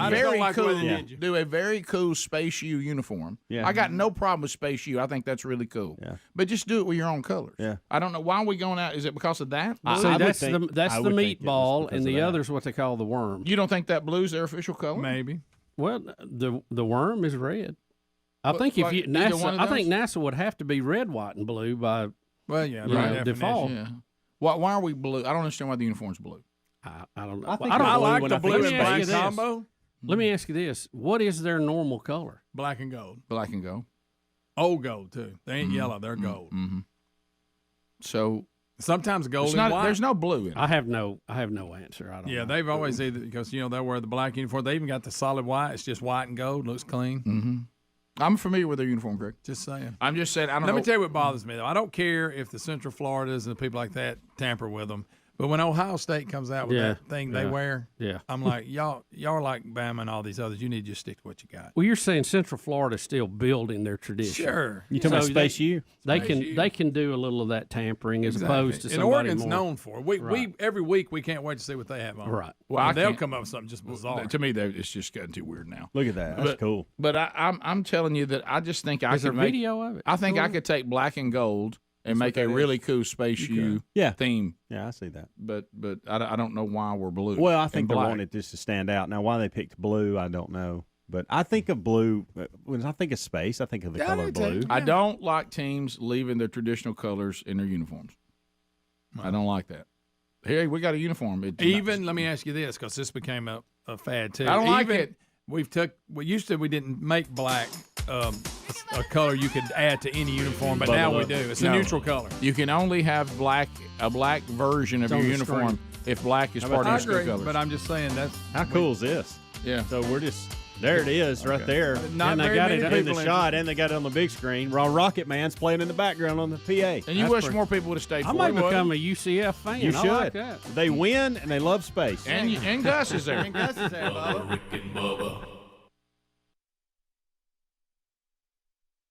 You did. Just a little You bit of went Phil. Phil Robertson. I just talked to Phil Robertson in my mind. I know. Hey, you kneel for the flag? I ain't got nothing for you. They can take the NFL and stick it in the NFL. Whoa. How'd you feel? Are they coming up? Hey, I got Tecumani on them. You got what? I Tecumani. It brings them in. That's Gary's grass. It's for turkeys, and he pushes it on everybody. Hey, for that deer. WSM, Moultrie's full of, he's full of biologic. Hey, I put deer out there. I put biologic over here on the left, and I put Tecumani over on the right. And then I look at the pictures. They'll walk across that Moultrie crap to get over there to what I put out. You watch. So are you saying call me a liar? I got to choose between you and Dan Moultrie on this? That's right. Moultrie is looking out for Moultrie. That was, Now, wait a that minute. was yesterday's conversation. What? Now you sound like somebody else. Oh. I tell you who Moultrie looks after, and that's Dan Moultrie. He won my call, but I wouldn't turn it loose, and I ain't gonna turn it loose in no Shark Tank. I make it down there in my shed, and I like how I do it.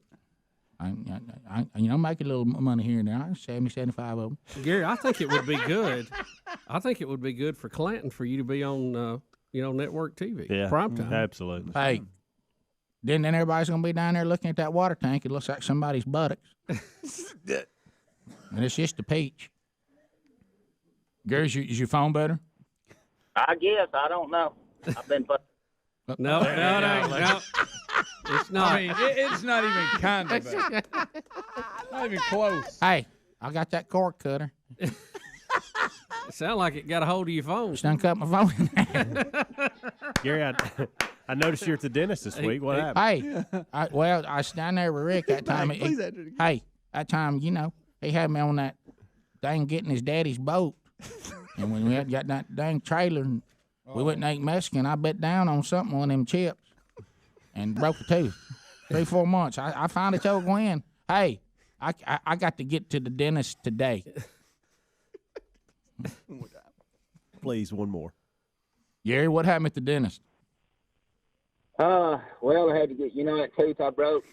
Yeah. You talking about that tooth you broke? I had to get it gone. It was killing me. You had to get it gone. It's killing me. Oh yeah. What did you have done to it? I had it pulled. I had it pulled. You mean you didn't cap it or something? Did I what? You didn't cap it. You just had the whole thing pulled out. Oh yeah, it was broke. Yeah, it's broke. That's a crown. So a crown. Are you getting an artificial one to go in it or what? Well, I don't know. He said, it left a hole back there on the back, and he said he could put a bridge or something in there. I said I may just chew on one side and let that go. Did you tell me he straddled you because he had to get in there to pull it out? Oh yeah. I told him a girl come in there. They give me 3 shots, and she said, "Did your lips feel fat?" Yeah. I said, "Well," it feels like I could cool a 5-gallon bucket of soup. I did. Yeah, that's the second time I've ever been to the dentist. So what? Well, the second time you've ever been? Oh no. Oh yeah. Oh yeah. I gotta add that. Yeah. Oh yeah. Oh yeah. Do what? I'm just practicing. So no hope to go on Shark Tank. Nah, I don't care nothing about that. Nah, I don't care nothing about that. Gary, I think it would be good for the community for you to represent on national TV. Well, I just don't think it's legit. I think it's. I just don't think it's legit. Would you hush talking like that? Speedy, if you spit, please do it at him, not me. I made the mistake of drinking. But it is legit, Gary. I'm looking at this. Let's at least contact this guy back and see what they want to do. You contact. You can be my agent. Are you his handler? Yeah, I guess so. Rick, you contact him and talk like Gary. Contact him and, he could be you, Gary. But I'm not going to be, I don't want to sell a whole lot of them anyway. Why is that? It's dangerous. You wipe out the turkey population in no time. I looked at my game camera pictures yesterday, and that Tecumani's bringing them turkeys in. Oh, yeah, I knew it would. Except he's hunting deer. Yeah, except I think I found out what's wrong with my phone. What? When I put it on speakerphone, that's when it messes up. Yeah, well, go put us on the speaker. It's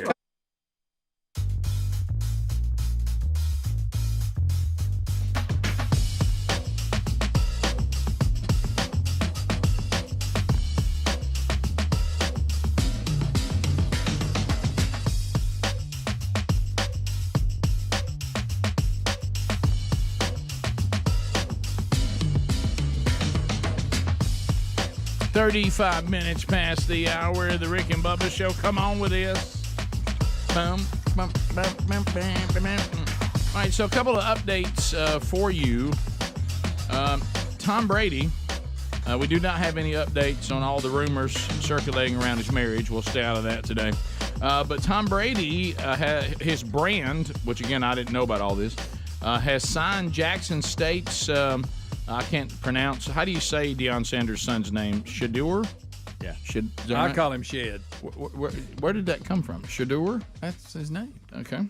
Thanks, Dad. Shadur Sanders to an NIL deal, and I didn't know that Tom Brady had a couple things, one being a clothing line. Yeah, I didn't either. Oh, yeah. I didn't either. That's one of the reasons he thought the move to Tampa would be okay, very successful for the businesses. That is Shadur going to start hawking it?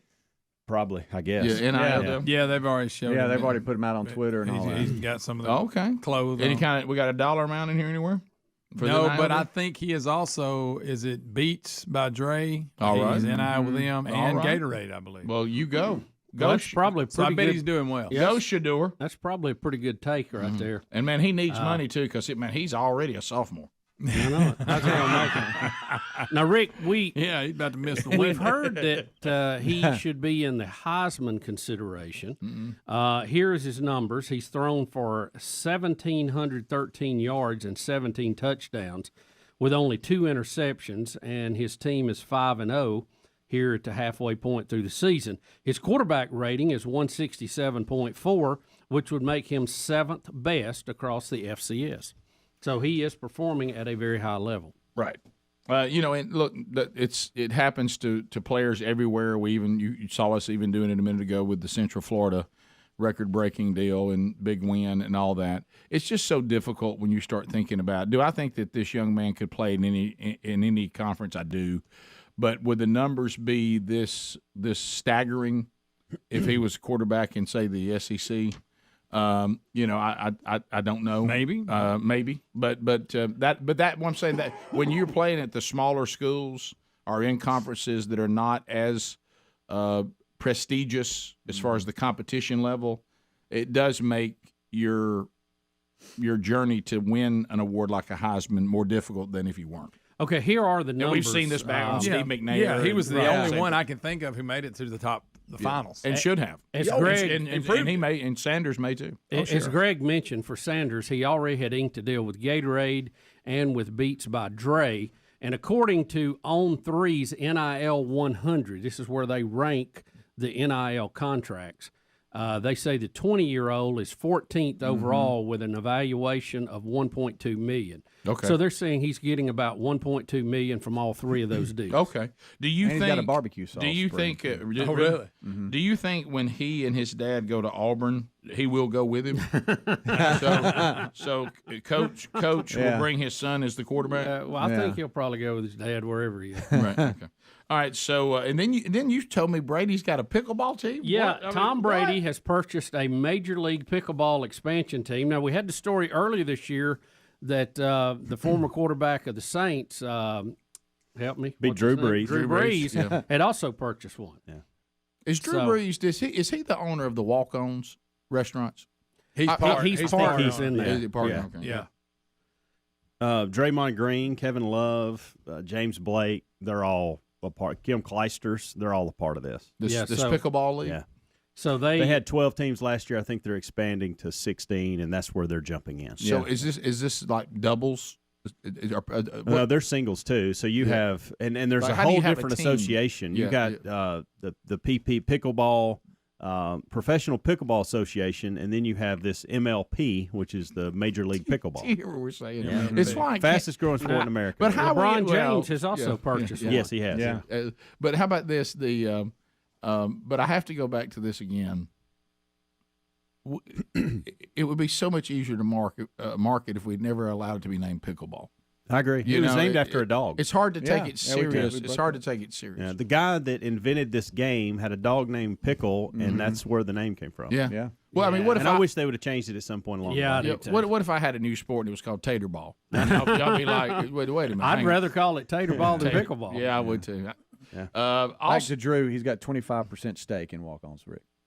You asked. Okay, yeah. I'd heard that. I didn't know what. I think Smiley Kaufman's a part of that too, Big player. or was at one point. And there's something now. I may have heard this wrong. Here he Whoever goes. the original guy was he a walk-on basketball player at LSU. I heard the two owners, Brandon Landry. The two owners that are the majority owners, they both were walk-ons. Yeah, At hence two the name. Yeah. And that may be why Smiley's involved, because he was at LSU, There you go. There you go. the golfer. So there. Troy Aikman, as we were afraid was going to happen, and Adler has the original statement. Troy Aikman has walked back a little bit his comment, even though he was talking for NFL fans everywhere about this new protection of the quarterbacks. And here's the statement when it originally happened. And my hope is the competition committee looks at this in the next set of meetings, and we take the dresses off. And there it is. We take the dresses off.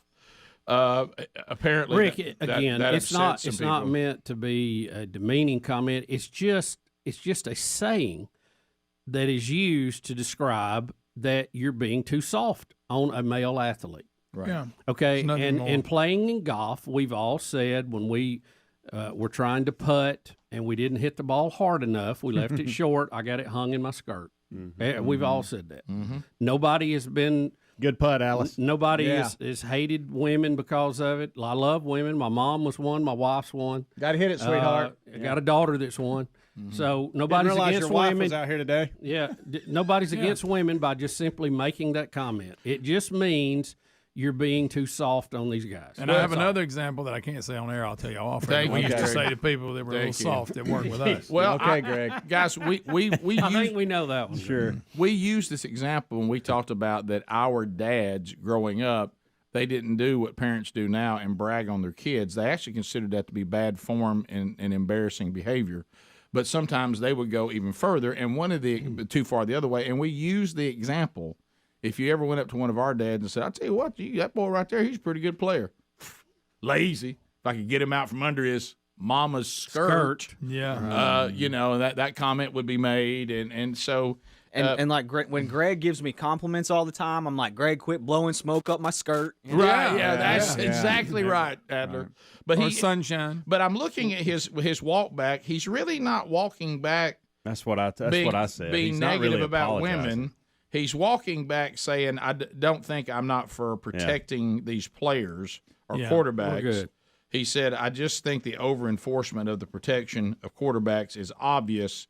And now I'm paraphrasing, but he's basically saying, and I just think it needs to be addressed. This was an interview on a radio station. It's Right. not like ESPN sent him out to apologize, and No, he so I give him credit actually for he didn't really apologize. He said he wished he wouldn't have said it because of what you're saying. He said it was a dumb remark. It makes him look like and he's look, not- I go home every day. I don't apologize for many things I say, but I think I say some pretty stupid things on here. Well, you know and that's what? all he's doing. We've built a whole career on saying stupid. Yeah, every In day. a- Look, in a when ra- my head hits the pillow at night, I go, could have handled that better, could have Sure. handled that But better, could my have handled that problem, better. My problem is with the critics who immediately called it sexist. Yes. That's what they refer. Yeah, That's correct, the correct. point. That's my problem. No, and if I he wants to agree. go, hey, if it appeared that I was not concerned about safety, I apologize because I'm not. But the ones who said it was sexist, that's ridiculous. And he never addresses that. So I think, but saying it's dumb and I shouldn't have said it is a roundabout way of saying I'm sorry. Because it's basically admitting fault to Yeah, okay, the fact that he was wrong. on a show instead of making an official announcement Right. helps. Yeah, it does. You know, they brought it up. And he's like, Yeah. now I look back. Right. You know, I can live with that. Other news out of the NFL: Julio Jones, his home was broken into, but and how we caught the suspect is he started wearing the stolen items right after he sold them. He just couldn't help it. So we rounded him up. I have Julio's stuff on. Yeah. I must be the one. So he got a little cool, put his sweatshirt Right. on. That's how they found him. Texas Who- A. who- His watch who I are- got. Who are these people breaking into these athletes' houses? What are they Not doing? very smart. They need. Do they I tell think you they what, know where they're at, so these it's all clear? athletes need Simply Safe. Yeah, That's right. You're right. That's right. Texas A&M had to cancel football practice after a bomb scare at Kyle Field. Well, Now, who called that in? Jimbo. Jimbo, I believe. All right. The collie. Or was it one of the boosters? The collie. No, that's a good one. Right. Always good. I think it's one of the boosters that's right. on the Or- hook for that $80 million. Or a player who didn't feel like practicing that day. Right. Oh, well, there you go. All right. That's it. So, but everything was turned out to be okay there. You know, the old bomb threat, you can't get away with them like you used to could with caller ID. You know? No, you're right. Y'all remember ours? Yeah, Yes, I remember. I do. And it hit me And years it wasn't later. because of us. It was because of another group in the building. right. But years later, I remember, and I understand where I was on the ladder. Yeah. I get it. Somebody Y'all had went- to- I somebody had to realized stay and run the Y'all board. went outside to safety, and I stayed inside and ran the board. Well, how we going to stay on We're there? gonna be all right. Yeah. Right. Somebody gonna- had to do it. You had to hit the brakes. Right. We Yeah. couldn't let an intern do it. Right. Didn't hit me at the time. Right. Now we just leave Adler. Yeah. I mean, It all trickles down, yeah, Speedy. right? Come on. Because it keep the YouTube channel going, and as long as we have that audio, we can do it on radio too. So keep it potted up. right? I mean, It's understandable. right? Come on. And as Greg said earlier, also now another lawsuit against Deshaun Watson from yet another massage therapist. And so really, I'm with How you did guys. how did she miss out on the other big group? I wonder if she should have been offended when it all started. Yeah. I'm not saying that her case is not legitimate. I don't mean that, but I'm like, y'all, hey, everybody else was showing up. Why didn't you show up with them?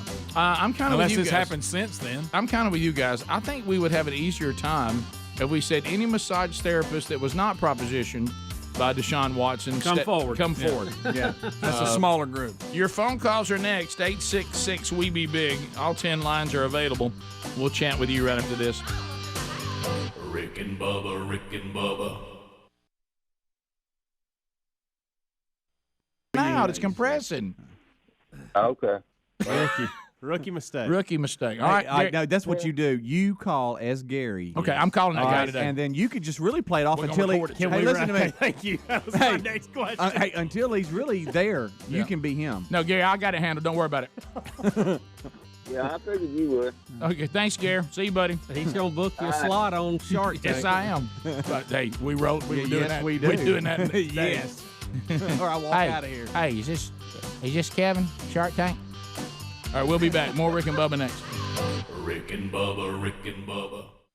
Well, we have now lots and lots of people coming forward claiming that they have been sexually harassed in various ways, and we certainly hope if that has taken place that justice will be served and these people will be dealt with. Was not prepared for this one. When I saw this headline, Speedy puts out various things to look at, consider for the show.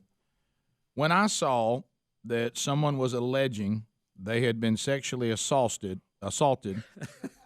This story's going to exhaust you. Now, keep in mind, understand, and I understand this was 4 years ago, but he was still in the wheelchair then. Just understand the last image I had of George H.W. Bush was him in the wheelchair on the stage with the 5 living presidents for hurricane victims. Right. He's not only in a wheelchair now, he's had a stroke, and his face is fixed in a paralyzed state, and eyes are barely open. 93 years old. Keep in mind, that's the last thing I saw before I read this. Now we have an actress who is alleging that George H.W. Bush sexually assaulted her from the wheelchair. Well, Now, Ricky did jump out of an airplane. Told a dirty joke. That's what she's alleging. That he, and I'm just gonna read the quote as it is, okay? Because I don't know what else to do but to read the quote as it is. This is when she was promoting the AMC show Turn Washington Spies. Good show. Which Yeah, I've seen a little bit of that too. I'm not familiar with this actress. Her name is where's the name? Its last name is Lind. Heather Lind. I don't know this person very who this is, but I think Lind. She's 34 years old. Heather Lind. Here's what she said: that George H.W. Bush from the wheelchair touched her from behind with his wife Barbara Bush by his side and told her a dirty joke, then touched her again. So let me get this right: touch, dirty joke, touch. Right. And then it continues. Yeah, and claimed that Barbara Bush rolled her eyes at her husband as if to say, here we go again or not again.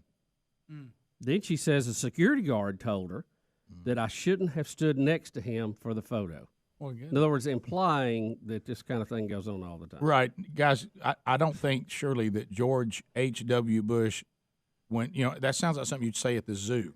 Yeah. Don't get too close to the fence. You know what I mean? Are we literally saying don't get close to the chair? You get close to the chair, you're going in at your own risk. The sign clearly says, former president, stay away from the chair. One or two things happened here. One, this didn't happen. Or two, he apologized for it. It did happen. But does he even know what he's doing now? I mean, he said it was an attempt at a bad joke. A representative said that. Oh, that's right. Yeah. But the representative said he did issue an apology, right? Yes. Correct. Yeah. Yeah, if you grab somebody's rump, it's bad. That's a bad attempt. joke. Well, it's the joke I think he's talking about too, because I'd like to. Sick part of me wants to know what joke he told, and I want to hear him tell it. Guys, I want y'all to look at it's that just picture, very bizarre. and I want you to read this story. Is that the picture where? No, don't show that from the last week. No, that is the picture because that's the actress right there. Yeah. So is he trying to put his arm around her and he just can't get his shoulder? That might be it. But now the little dirty joke, I don't know about that one. But if that took place, now this is where I'm not saying her story may be exactly accurate. Yeah, maybe, I don't know. And but she is saying she was also denied service in Huntsville, so I don't know. but my only problem with not problem, but don't y'all think? And we see the picture. Now it said she was sexually assaulted. It's a big word. That's That's a big phrase. Not saying it wasn't inappropriate. Not saying it should happen, but I'm going to go here, and I want y'all to hear. Assault, I picture a whole. I want y'all to. I guess I do too. Really. Well, we go back to this again. There's things that are criminal, and there's things that are rude. Okay, and I don't know George H.W. Bush at all.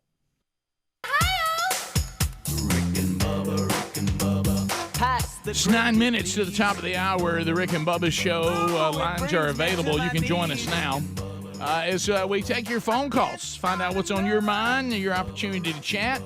We'll start with Robert. Robert's side of the great state of North Carolina. Robert, thanks for your patience, buddy, and welcome to the Rick and Bubba Show. How are you today? I'm doing great. Hope y'all are. We are. Thanks. This kind of goes along with the football players' houses broken into. Yeah. Years ago, we had a highway patrolman, North Carolina highway patrolman that lived across the road from us. Somebody broke into his house late one night, stole some saddles, some guns, a cowboy hat. Anyway, he was fired up, came over to our house, wanting to know if we'd seen anything. Of course, he lived off the road, and we hadn't. But he caught the guy 2 days later driving down the road. He saw this guy riding along in his car wearing his cowboy hat. And he had some of the stuff in his car, and they found the rest of it in his house. Yeah, it is amazing, and we've said it a bunch of times, how somebody can be bold enough. I guess if you're bold enough to break in to somebody's house, especially somebody in law enforcement, professional athletes, people with high profiles, and you're bold enough to do that, I guess you're bold enough, or is it stupid enough to then wear the stuff you've stolen or drive the stuff you've stolen around town? Yeah, I don't know. It's not very smart in my book. Yeah, no, it's not. Last night, I was talking to my grandma, and she lives on Lake Erie. And you guys remember that story we did where the fishermen put weights in their fish during the fishing competition? Yes. That competition was the Lake Erie walleye competition. So that was like major news. Anyways, I talked to her last night, and they were like, and she was like, they made their fish twice the weight of the other people's fish. And my grandma just kept saying, idiots, idiot. Very true. I mean, if you just put a few more ounces in there, I mean, or something like that. Let's go to John in Florida, the free state of Florida, checking in. John, go ahead. I was just wanting to comment on you not hitting the ball very hard. Say you got it caught under your skirt. Or doing something like that, and somebody not. I'm sorry, man. We can't understand. Speaking of getting hung in your skirt, so sorry. Call was. Yeah, your phone is hung in your stockings. Scott in Ohio. Scott, go ahead.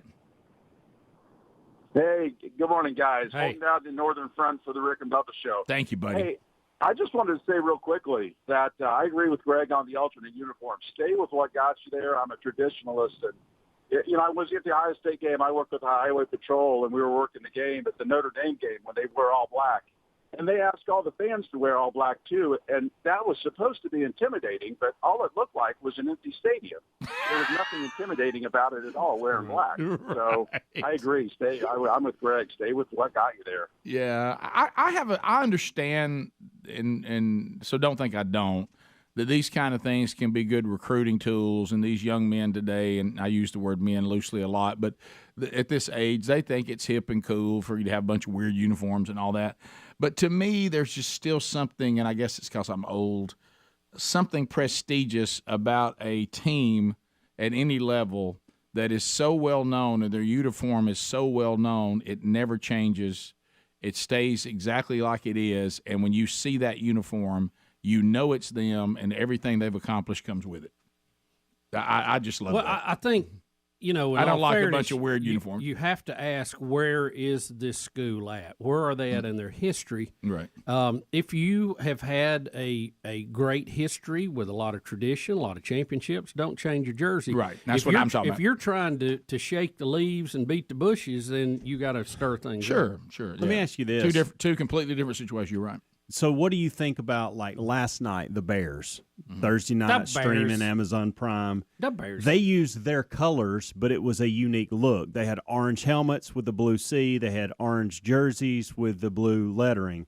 Are you good with that? Or do you like this? Because they use their colors, they just use them in a different pattern. Well, and they're struggling right now, so they may be more in Bubba's camp now. But to me, I would prefer for the Chicago Bears to always look like the Chicago Bears because they go all the way back to the history of the NFL. Iconic uniform. I don't want the Packers changing their uniforms. I don't want the Cowboys changing theirs. These teams they're icons of the league and their uniform.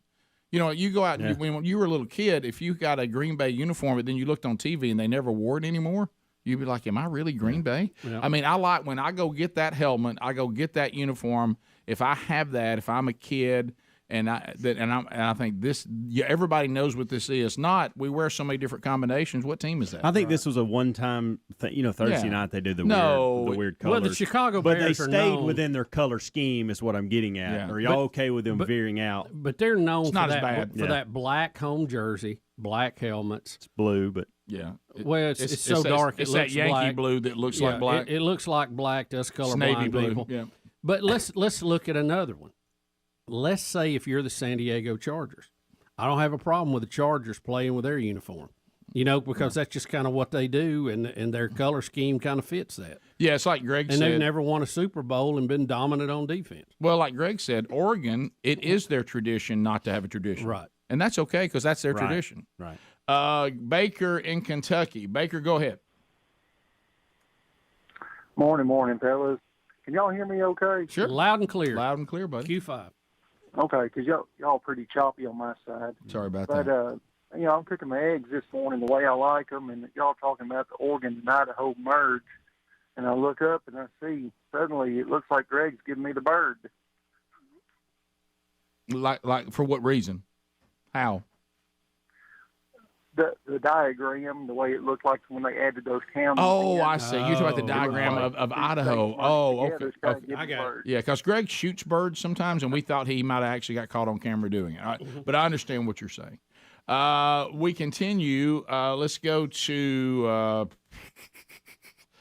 Ricky in Montgomery. Ricky. I'm going to give Come him the on, heater, Ricky. Ricky, welcome to the program. Go ahead. Give him the heater. There's a lot of build up for Ricky. Ricky, go ahead, buddy. Hello? Hello? Are we, remember the guy a minute ago, Hello? which worried me? We had a guy with a great phone. He said, but y'all sound choppy to me.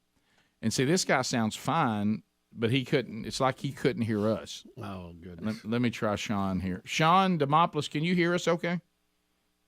Yeah, y'all are a little choppy, Rick. We were a little closer to the phone. Wow, Yeah. we're Walk by choppy. the window. A little closer. So we're choppy? Like when you hear us in the phone, it's choppy?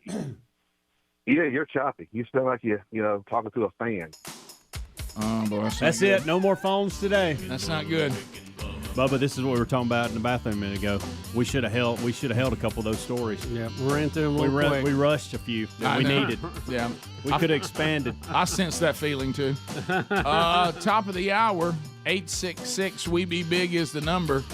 We'll be back. If you're leaving us right now, have a great weekend. And don't forget Rick and Bubba University this weekend. Rick and Bubba, Rick and Bubba.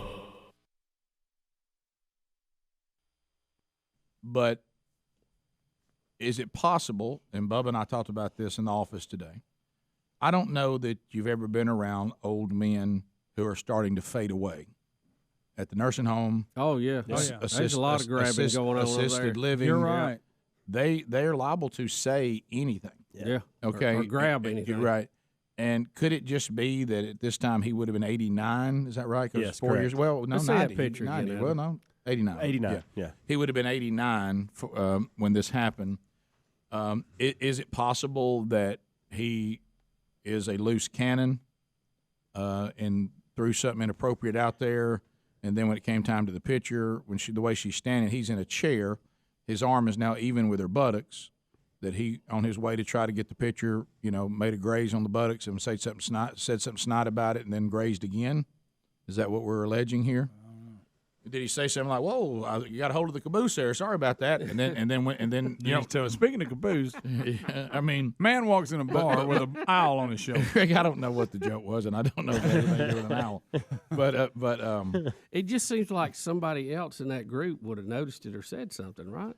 Here's my other question again. Again, I don't know. I'm just asking dumb questions. Well, here's my other question. It may have gone just like it went, but in her discernment at that time, real old guy, wheelchair, it obviously didn't bother her to the point that she immediately slapped his hand, and I know sometimes, like Taylor Swift said, you really can't believe it's happening. Yeah. And I understand that you don't. The reason why they don't respond right then is they're like, let me be sure I'm interpreting right what's happened here.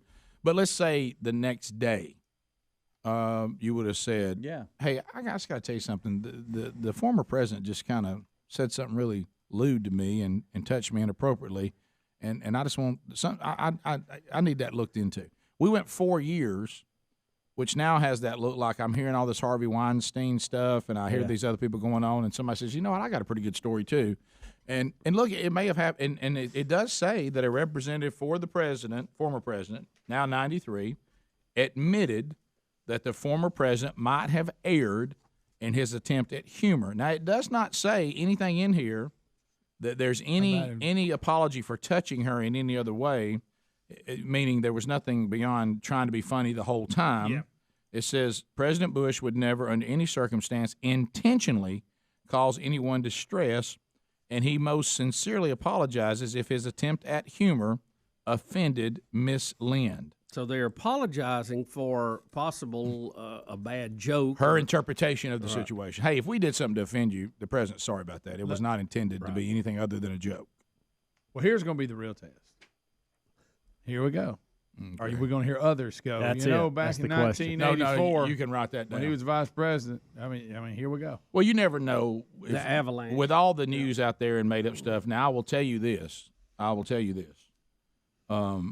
I never know what related links, whether those things are true or not true. But there have been, presidents you didn't know that had women on the side, and they have always listed him in that group. Yeah. I didn't know that. Now, those could all be fake. They could be whatever, and it's got pictures of him with, like women and stuff like that. But, I mean, he could have his picture made with somebody, and it mean nothing. But I'm just saying those kind of – and it could be weekly – it could be, Inquirer kind of stuff. But you know what you're talking about when you have a story, and Speedy, you deal with everyday producing, you do hams, when you look and you see all these related links, and some of them are just bizarre, pictures that have never been seen that'll make your skin crawl, that kind of stuff. And they have one that says, presidents that had mistresses that you never knew about, and they do list him in that group. I'm just saying the way things are going. Are you going to start having other people like? Of course you would. Of course you would. In my opinion, just assessing it, and an 89-year-old man in a wheelchair. Inappropriate. I'm going. Wouldn't be prudent. I'm gonna say that likely the truth of this is that he did show terrible form socially, tried to be funny with a younger woman standing next to his wheelchair in a picture, and it missed badly and offended her, and it was inappropriate behavior as far as just socially. Now, was it assault? To me, that may be a bit of a stretch. Inappropriate behavior. It may be bad behavior that apology is called for. Yeah. But I'm not sure we're going to say that the 89-year-old former president did something criminal. Yeah. If I hear the word assault, I'm waiting on charges. What would you call that? If you've been grabbed like that, what would you call that? Well, first, I don't know that she's been grabbed. I don't understand what touching she's talking about. I'm saying just from a definition standpoint, anybody, at what point is it an assault? Well, if it was my wife, it'd be when I come punch you. Right. You know what I mean? But I don't know. That's a good question. I don't know.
6 minutes past the hour from the No Name Studio on the bleeding edge of technology. From Sweet Home, Alabama to the world, Speedy, the real Greg Burgess, Helmsy, Eddie Van Adler, all parts of a little show that's been hanging around for 28 years and 10 months, the Rick and Bubba Show. Welcome back. Speaking of Rick and Bubba, I be Rick and there be Bubba. I do be Bubba. Glad to be here, and thank all of you for joining us. We have the Great Eight in here now, and there they are. To you guys, there's the Great Eight. The golden ticket seats are full, and they come from all over. How many of you are here for the very first time? Never been before. All right, so we got about a little over about half. About half and half. And then y'all have been here before. So you've been to so we'll be able to ask you how does it compare to the Broadcast Plaza and Teleport? Forever now in radio history. And probably no one caring whatsoever about what to do with it. So, Bubba, I know we have a couple things. There's an email we keep being sent, which I know you were dealing with. But you and I have you and I, and you were closer to this person than I was, but I didn't know him, Steve Camp. Oh yeah, Big Steve. Big Steve. Yeah, and, we had a lot of time together there in college.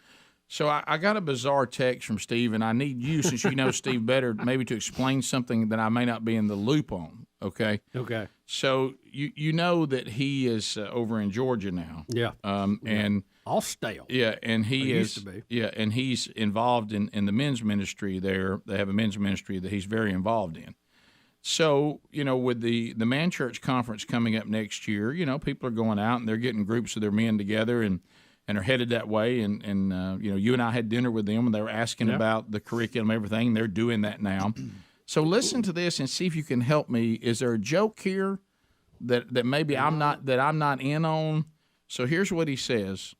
Just purchase tickets for 10 men in our ministry to come to Oxford, Alabama for the February conference, which I'm excited about that. That's great. They're all amped up about this event. So now it just seems pretty normal. Yeah. Okay, yeah. That's good. I'm normal. Here's where I'm thinking, am I missing something, or is this just a general wacky comment? Okay, because it is Steve we're talking about. Right. Who was an aspiring sports anchor. Okay, if I remember when we were in the campus radio station. It could be very wacky. Yeah. Let me know if y'all would like for me to perform a bongo solo or an interpretive dance during one of the intermissions. Is that just Steve being Steve? That's just Steve being Steve. Okay, so there's that's not a reference to anything. No. Okay. Steve kind of a big guy. He so is. Interpretive dance would play into that. The bongo solo is what I guess I thought. I'd go well, he's just saying that he's available if you need, some extra stage presence. Okay, so and that's funny. I appreciate Steve's humor. When he throws that down at the bottom, it kind of takes away the joy of the first few sentences. You're like, now do I really want Steve and his bunch to come? Well, I can remind you of some of the more yes, I do remember funny moments that Steve had at college, and you'd see how that fit right in. Yeah, so, well, like I say, it's, Jesus doesn't take away our personality. He just puts it in the proper place. Right. So Steve, I'm looking forward. forward. Pack some down, maybe waters other parts. Right, yeah. Looking forward to seeing you. Right now, I don't see on our needs for the conference a bongo solo or interpretive dance, but if I feel like we've got a lull, Steve will come to the front. It's good to know that you are there and excited that your guys are coming. And then this other thing. So, what is this other thing? Henry the Horse has been a big part of the show here for many, many years, and it appears that he's kind of branching out on social media and doing more and more now that they got high-speed internet down at the barn. Yes. And I've been sent this about 50 times today. And I thought you might want to get a look at it, and we need audio with this too. Right, I don't know if you got it. I sent it to you. All right, so that is awesome. Look at Henry, and the fact he's playing drums on buckets in a bathroom. Is that a shower tub combination? Yeah, it is. I like how he throws the curtain back. He's sitting in a tub. For those I think that's our Henry the Horse. Yeah, I do too. And playing very well. Absolutely. I've seen that lager shirt. That he wears. I'm sorry. The lager shirt, the brawny paper towel shirt. Oh, okay. Yeah. I see what you're saying. Yeah, the flannel shirt. The flannel. Okay. Didn't know Henry was a drummer. Pretty cool. Pretty decent drummer. I mean, I know those are just buckets, but pretty decent drummer. Yeah, for that song, that's pretty good. Took on a Rush and song, since the Will of Meat's still in play today, I mean, we may see Henry today. May see it again. Maybe. I mean, we don't know what will happen. No one knows. You never know when somebody takes a spin. How about how you get excited about things like high-speed internet? Have I told you with the recent thing that just happened when you talked about that at the barn? It reminded me. So you know that at the farm, we don't have great internet, and Elon can cover you now. And I remember watching you on the phone trying to get it set up. That was fun. And I finally just gave up. Yeah. And that company that I tried, that it's got to be one of the worst companies that's ever been created. Call Starlink; they'll get you. Okay, well here's what happened. I don't know how you see if this is the deal with Starlink too, and it may not be. So I got an email from somebody that works with one of the co-ops there that provide all the power, and so they said, "Good news, we're about to have a very reliable high-speed internet, so you're going to be good." You probably see the wire already on the poles and big rolls. I was just about to say that. So I was in the pasture and I looked up and saw what you just described playing Kreskin today on one of the poles, and I thought, well, hey, there it is. I mean, it's ready. So the guy who's trying to help me with it said, well, you need to go and register, and then when it goes live, I said, okay. I fill out all that, and guess what I get back? What? Not enough people in your area are signed up, and you need to work on trying to get other people. What, you got to go out and sell it? Rick's door to door. Listen, a lot of this. So they're not going to finish until we get more people. I guess the government has spent a lot of money to bring high-speed internet to rural areas, and that's where you're seeing that fiber on the pole. Right. If you've got the fiber on the pole close to you, you ought to be getting it. So you think that's an old email that needs to be updated? Yeah, I think they're going to be under mandate because they took that money to provide so many miles of. Well, and you might be on a road that there's not enough, but I don't think it's as. Let me tell you what your bigger problem is: when they going to get it done. Yeah. Okay.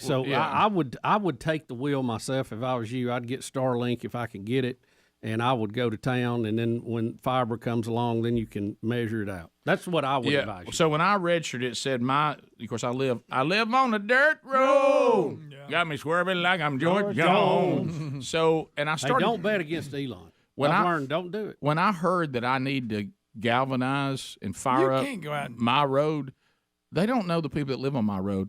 I mean, the people on my road, they couldn't care less if we ever get internet. Yeah. I mean, I couldn't even get them fired up about filling up that swamp hole. I mean, go for that. I mean, they wouldn't even go for that. We don't want it to be more beautiful. Rick, I'm like, this thing is full of like mosquitoes and snakes. Do we not care about it? I'll foot the bill. Who are you? Ain't none of your business. Leave it like it is. Okay.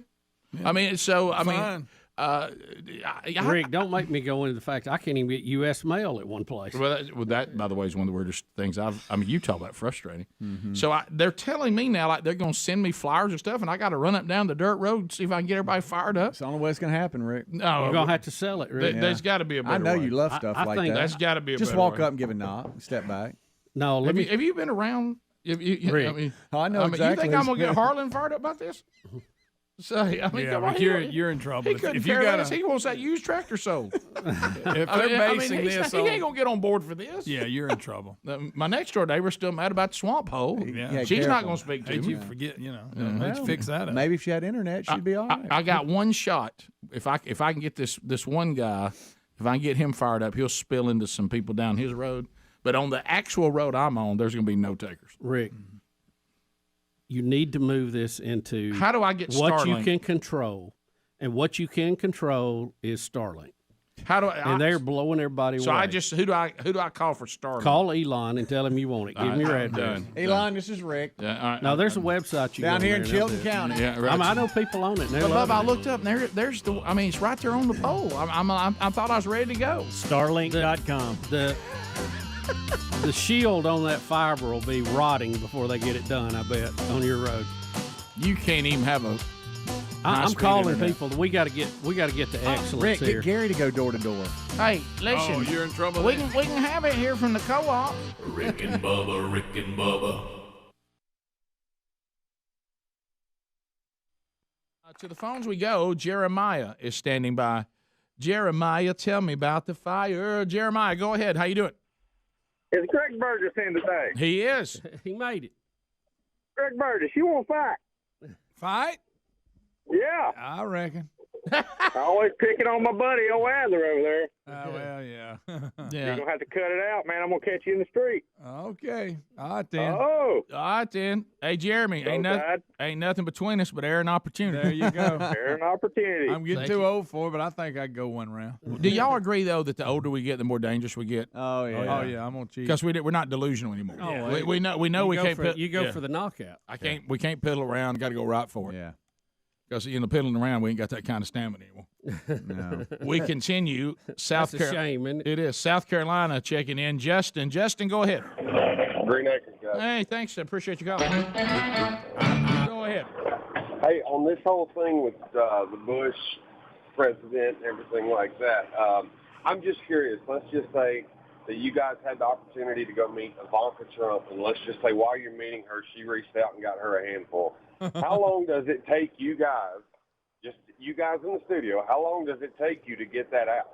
After 1, 2, 3, 4, 5 in a group text, that happens immediately. Yeah. That's the next day on air, right? Yeah, and we're talking about it on the air the very next day. Yeah. Most definitely. I mean, I'm talking about, and we be sure the recorder is rolling.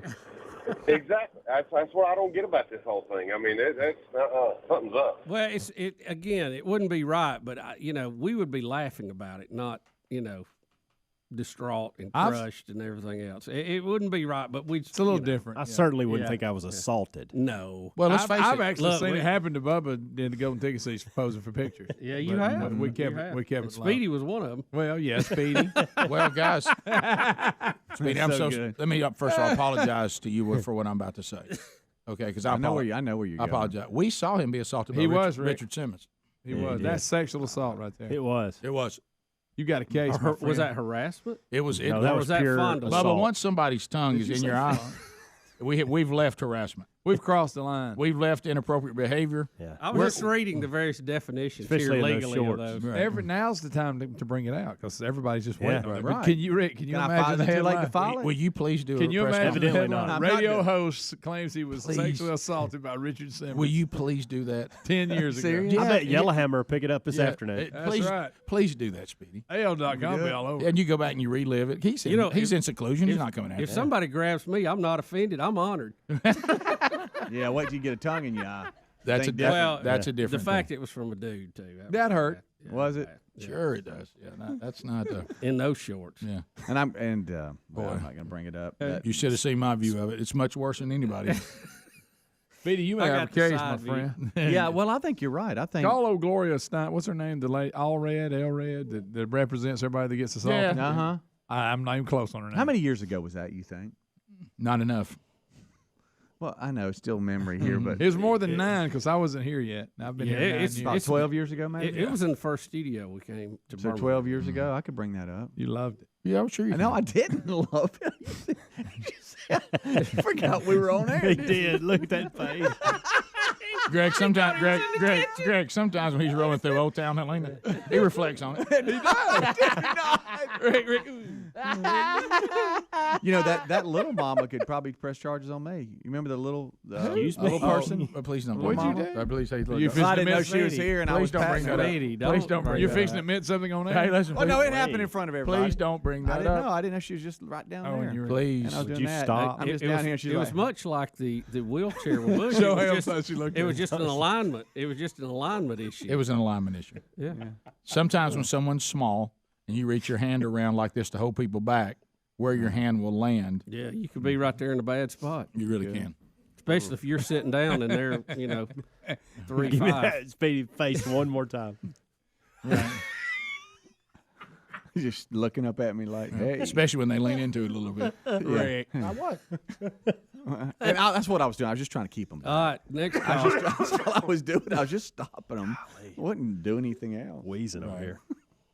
It was a terrible. That's what I'm saying. I think this is what happened with George H.W. I think it was just it was a comical thing, and he tried to make a joke, and now 4 years later, it bothers this woman. Yeah. And now Harvey Weinstein's messed it up for him. 'Cause nobody would have known if Harvey. Guys, I'm going to say it. I'm going on record. Everybody listen. Write this down. It is just a matter of time. Rick and Bubba. Pass the gravy, please. 21 minutes past the hour. The Rick and Bubba Show, 866 We Be Big is our number. All right, now I want y'all to imagine this taking place. I just got a text about you having to rebel rouse your neighborhood and get people to sign up for the new internet that's available. Scott Garoski. Oh, I've had to do Scotty that. G. He said I had to do that. I sold the whole cul-de-sac on it and got it done. Can you imagine Garoski coming to your door to talk he to you? probably just scares everybody to death. Right, yeah. Why don't they go sell it? Why have I got to go sell it? Well, I just text back. I don't think I'm in position to make people do it or terrify them into it. Yeah. You know that because that was his approach. You know, Scott, it's, he has that persona, but he's really a very sweet guy. He's got a soft underbelly like Greg. He does. He does. He texted me several times when I was out and was very, very, very nice. Scott, I appreciate that. Bubba, you're not supposed to talk about that. Oh, yeah, he don't want anybody knowing that. But think about him coming to the door. Bubba, shh. Right. To y'all's point. And honestly, I mean, sir? Well, you know what it is. He probably just gave him a phone number and they couldn't understand what he said. Right. And they just called and said, I don't know what we just signed up for, but I didn't want to upset him. I think he gave his speech and just handed them a clipboard and they signed it. Yeah, I mean, they didn't know if they were buying cookies or getting cable. Can you imagine me on the county road trying to get this done? Rick. On a dirt road? Well, you're already city slicker down there. Oh, so. yeah. They'd like to have asphalt before they did internet. Thank you, Greg. All right, so this other story, and now I'm understanding the story more because, Bubba, you've been telling me about it. I didn't realize when you said buffalo, I pictured Montana buffalo. I didn't know we were talking about the water buffalo. Oh, the old Cape. The one that looks like it's got his hair parted, his horns. Hey, let me tell you, perfect part. A Cape buffalo, when I was on the safari, the guys with the big guns, and they had guns this size, they were telling us that they really only feared a couple of animals, and lions did not make the list. They said the Cape buffalo and the hippopotamus; those are the two that we got. Okay, so we got to be major concerned about. If you know the Cape buffalo is this big of a handle, why are you down on the ground shooting at it? And this guy is president of the Mexican hunting something federation. Bubba, correction. Was right. He's 64 years old. Was. Yeah, it's like he's hunting them, Bubba. He had practiced law for like 30 years. But why am I getting on the ground to tangle with this thing? Why thought don't he I was get up sharp. and stand somewhere? Is he trying to freehand this thing standing on the ground sharp. with a 408? And all he does is make it mad. I think he takes a knee and then Which bears one is down he? on it. He's the Far one left? Well, you'll see in a minute, Rick. I'm the head of the association. He's I the know one what that's I'm going to be doing. thrown in the air by the horns. He's in jeans. Okay. I think. So, right. So he's kneeling. He's a dog. He's in camo. No, he's in camo. The guide's in jeans behind him. Oh wow, there's two shooting. That's kind of on the guides. Yeah. Oh, Does no. look like he's in jeans. Oh, he's in jeans. Yeah. Oh man, so both of them missed. If he's not, if they're two guides, it's on. Or he him. may have just hit it and it just because they Made him mad. I mean, it'll you run. might as well be shooting at a tank, Adler. It's running dead. He just doesn't know it. Right, but it's still they attack while they'll attack. Especially if you shoot at them. They were really attacking. Yeah. The story says I think he ended up taking the buffalo, but the buffalo took it. Well, he died on the way to the hospital. Oh man! Hey, look, have you ever seen the footage? And Adler, I know I'm not expecting you to try to find it this quick, but it's out there because I've seen it. Because the fact that I watch all kinds of wildlife documentaries. You do, right? I'm sent every kind of video there is, even on if I'm on all this algorithm thing. There's one where one of these Cape buffalo takes a line and gores him, and he's slinging the line around with his head with the line like a shish kebab on that horn. Let me tell you something. They're bad news. You don't want anything to do with that thing. Mm-hmm. And I hate to say it. I don't know about y'all, but I can't run good in jeans. No, not like I want to. No, it's hard to get that stride. That ain't the pants I need on. I don't run good. They push down a little bit, and the crotch in them gets kind of baggy. Yeah, and it's almost like I'm running with my pants down. It's not. You'd rather have on a pair of loose fitting. I like to have these on that I have on right now. I'm very fast in these. You get your knees. Yeah, you say you're extremely quick. Feel free. Oh yeah, I'm moving these real well. These almost feel like football pants. So, dang the luck. So you got this guy and his friend. They're the two that are shooting. Mm-hmm. His friend peels off and goes one way. He goes one way, and the buffalo follows him. I hate to say it. You talk about getting a bad review on the guide service. Yeah, this is going to be a bad review. Yeah. This is not going to be a 5-star at all. No, no. Had bad experience. Got killed. They finally killed the buffalo, Rick. After the food was fabulous. After 5 shots with a .458 caliber rifle, They were able to kill the buffalo and get the buffalo off of him. They loaded him into a pickup truck because they had no cell phone reception to call an ambulance and rushed him to a local hospital.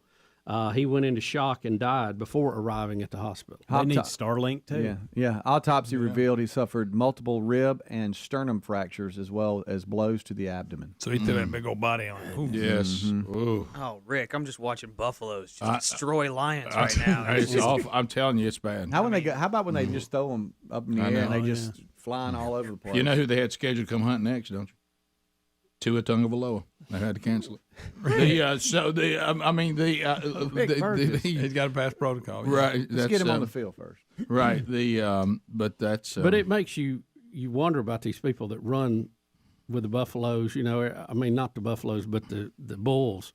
I mean, you're just toying with trouble. Yeah, at least it's not Cape Buffalo, but never seen him run the Cape Buffalo, but it's not. But still, I don't want anything with horns. I don't want anything. No, we've gore seen me. footage. I don't want anything. Some of the places they get gored at it, really bad. And it does kill them. They do have people get killed. I mean, I don't want to square with a white-tailed buck. That's why I'd rather be up in the tree. Greg, how much for us? Still to block, like it over a Cape Buffalo. How much for us to block the parking lot off? Okay. Mm-hmm. Now the parking spots are the ones that are blocked off. You only have the drive part.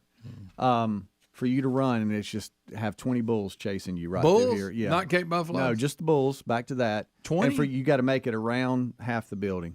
I'll do it for 30,000. 30,000. Okay. 30,000. Greg, at any money in the world, money in the world, Greg, any money in the world that puts you in your Levi's with a jacket on, and you're squatting to freehand shoot with a 408 at a Cape Buffalo. No, that's not very smart. Negative. What kind of distance? It looked like he was. I don't. They I considered can't. in his scenario. The scenario you're setting up. It was for about Greg. 1 foot right there at the end. Yeah, the buffalo. Where's it going to be when he fires the first shot? First shot. The first shot you fire is going to be at 100 yards. He closed fast. Boy, he can. And it took 5. They had to pump 5 big rounds like that in him to even get him off. die. And I don't care how much training you've got, okay, because they can't create a scenario where a Cape Buffalo's bearing down on you. I just don't think you shoot as calmly. You're not dialed when in. he's coming in. Why do you not have a place to retreat? Why is this? These guys know better than this. Worst case, a tree I not. can get in. I mean, I think I would have jumped in the air, landed on his back, just so and much, rode him. So much stomping. Yeah, I know. 100 feet away. They love it was. It was 100 feet. 100 when he started shooting. That's not far. His hair was perfect. I talked to one of the guides on the deal that we were on, and he said he had to kill a charger one time. And he said, "Boy, it's real important to have to make a good shot." Yeah, Boy, you do. Where are you supposed to shoot them? Oh my goodness. They got a lot up in I'm here. like you. I talk about I don't buck know. fever. I mean, how about I got to make this shot or I get killed? That's a tough It's shot. a whole to make. different way to hunt. It really is. Well, a lot of the videos that we've seen is the guides. They're bearing supposed to down be, too. but yeah, in case you don't get it done. There you go, Rick. I found that buffalo slinging a lion clip. There it is. my goodness. Look at watch Look at this. this Watch thing. it. Oh my goodness. Oh my goodness. Like a toy. Oh, Now, Mother Nature. Now picture that on you. Picture that. Now picture you're the guy from the. He ain't backing off. Do you see how strong that thing is? All right, we'll be right back. Rick and Bubba, Rick and Bubba.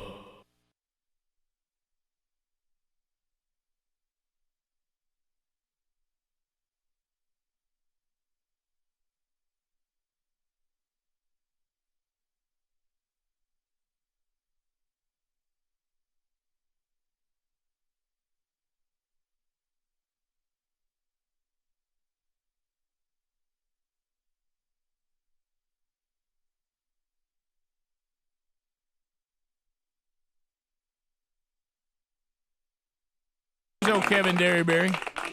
Be with Kevin November the 14th. Kevin will be leading worship at the Alabama Baptist State Convention there in Huntsville, and I'll be speaking that night. Kevin leading worship. Sherry does a little dinner there before all that. So if you want to get that information, go to rickandbubba.com November 14th. Looking forward to that. I heard that Kevin had some sort of wreck on a tractor. Has he been hurt or something? Remind me. I've been meaning to text him about that for about a week and haven't done it. That's a good friend. But anyway, so Wow. well, we do have a lot to go. Like I said, we did talk that Hannity would be on today, but he's now going to be moved to tomorrow. But Kilmeade is still here today. So we got that coming up. Another Masterbuilt electric smoker out there could be given away at any moment. So you do want to pay attention to that. And we're trying kind of being a little apprehensive about promoting because he hasn't exactly returned. We got an email after the show was over. We covered another something out of Huntsville where we had the player Maxwell. What's his first name? Oh, gosh, Rick. Huh? Is it Bruce Maxwell? Bruce Maxwell. Is it Brian? Bruce? The Oakland A's player that said he went back to his hometown of Huntsville where he played high school ball and everything and was refused service because he took a knee during the national anthem. Only Major League Baseball player that I know of that's done that back during the end of the regular season. The waiter says that never happened, that this has been totally fabricated. There was a city councilman that was there with him, too, that has not commented on the story, and then another person that the waiter says he denied alcohol because the person could not produce a valid ID, which is that man's job. Right. So we got an email from the waiter that said, hey, I'm willing to be on, gave us his phone number, and Speedy's been calling him or texting him and emailing him and told him a time to be on, but he's not confirmed that he will be on, but we think he might. Is that where we are? Mm-hmm. So it would be cool to get that waiter on from yesterday's story and just say, look, tell us what happened. So hopefully he will agree to be interviewed next hour. I hope so. Yeah. Because I'd just like to get – look, why don't the people – there were a lot of people there. Let's just – get it from the source. Right. He said, so we'll see. Well, there's a lot going on today, too. Have you? I don't know if you've glanced at everything happening today. I have. I had a question for you. You want to know what my favorite magician is? Rick. Nice. That's so good. Rick, look, I'm down here at this level. By the way, can I make a comment on the allegations? And now, of course, they're mounting. I even got an email yesterday from somebody who didn't want to come on there. It said the same thing happened to a young lady that in their presence. So undoubtedly, I think George H. Bush does do this. Okay. Here's my question to H, and I know some people say, and we were yesterday, hey, he's old man, hey, just trying to, doesn't mean anything by it, harassment versus, assault, all that. Hey, can I just say this to old man Bush? You're in a wheelchair. You don't have to put your arm around anybody. No. Just let them put your arm around. Hands in your lap. How about this? Just put your hands in your lap, sit in your chair. Hands on your lap. And look forward and get your hand off everybody's butt. Yep. Okay? And Rick, and your cute little joke. And your cute little. Ain't that funny anyway? David Copperfield. So listen. No, it's not even that funny. So how about this? I'm starting to see H. Butch is a little greasy to me. Rick, the pictures. I mean, people told me. Now, I'm not saying it's assault. But I think it's inappropriate. I think it's terrible behavior, especially from somebody claiming to be some man of God or something. Rick, he's sitting there, and I'm not. You know how he looks right now. Let's just call it. No, but they keep showing pictures of him sitting there on that event the other night, and it's talking about him apologizing for. That's the picture you have of him. It's just a funny headline. If you're in a wheelchair, you don't have to put your arm around anybody. It's like assaulting anybody. It's almost. I'm in a chair. Sit there. You were talking about a dream the other day. It's almost like we're in a collective dream in history right now. We can't wake up. Right. So anyway, remember back when things were normal? Yeah. I'm not saying the man. I'm not saying we should stuff and cuff him. Get him out of the chair and put him in a car. But I don't know. It's getting pretty close. Well, I'm just saying I don't have much respect for that kind of behavior if he's really doing that. Well, let me say this. They say that his wife rolled her eyes, like we deal with this all the time. Why didn't somebody call him a long time ago? Well, hey, look, Gramps, let's be totally fair here. All of it is alleged, but we're now getting more alleged, and he apologized. There you go. I was about to say, now, we're beyond allegations when he's apologizing because saying he did it. He apologized for the joke. No. He said that occasionally he does pat people on the butt. He's admitted to it. Okay. Yeah. Okay. And then we have the story today on the second accuser. Sadly, I think the allegation ship has sailed. Just technically now that one's separate, but the one we got, we have to say is alleged. Kim Bubba's show, 30 seconds a pop, largest number of people, shortest amount of time. And you can join us now, and we'll work with you. We'll see if you can hear us okay, or at least hear us good enough. We're actually hearing all of you fine on the phone. So dial us up. You are controlling the program now. You come up with the topics. You ask the questions. You bring the information. And then we move through the calls rapidly with a 30-second limit, unless you get one of the 2 timeouts available. No meaningless shout-outs or shameless plugs. Those not available, they will receive the instant buzzer. Though it may sound harsh, it protects the larger audience. As you are dialing, and if you do, you'll get in now, let me point you to allforum.com/Bubba. Fall is here. Being comfortable in your home, important. You got a weekend coming up. It's about to begin. Are you going to go again this weekend and say, I need to replace that couch, or I wish I had a couch here, wish we had a chair right there? Where's the sofa that we need? Where's the sectional? You could go to allform.com/Bubba from the beautiful state of North Carolina, have them hand make you a piece of furniture. It could be as small as I need an end table all the way up to I need one of those sectionals and everything in between. You pick the fabric. You pick the arm and leg types that you want. All of their fabrics are stain resistant, pet resistant, kid resistant, and they customize it. They send it directly to your door, and it has a forever warranty. That's the quality we're talking about. So go now to allform.com/Bubba. The furniture arrives fast. Shipping is always free. You'll get it in 3 to 4 days. Allform.com/Bubba. We get you 20% off anything you buy, and, of course, that forever warranty. Allform.com/Bubba for 20% off and a forever warranty. Also, there's a link at rickandbubba.com right there under the sponsors button. To the phones we go. Let's start with Andrew out of, is it Tucson? Tuscan? Andrew, how you doing, buddy? Welcome to the program. I'm doing all right. Can you guys hear me? We can hear you fine. Okay. All right. So I got some big old feet. I wear apparently an 8E. I was getting my feet measured in custom boots by a cobbler here in Tucson. Guy's a good old boy. He has a weapons welcome sign, big letters right in the front door, a bunch of non-PC cartoons all over the place. Starts asking me about my arches and my previous shoes, that I had tender heels and stuff. I say, yes. He says, have you ever heard about plantar fasciitis? I said, why, yes. And I started laughing, and I said, I have a question for you. Have you ever heard about topaz? He just stares at me like he must be missing something. I said, don't worry, that one was for me. Let me tell you about some guys I know.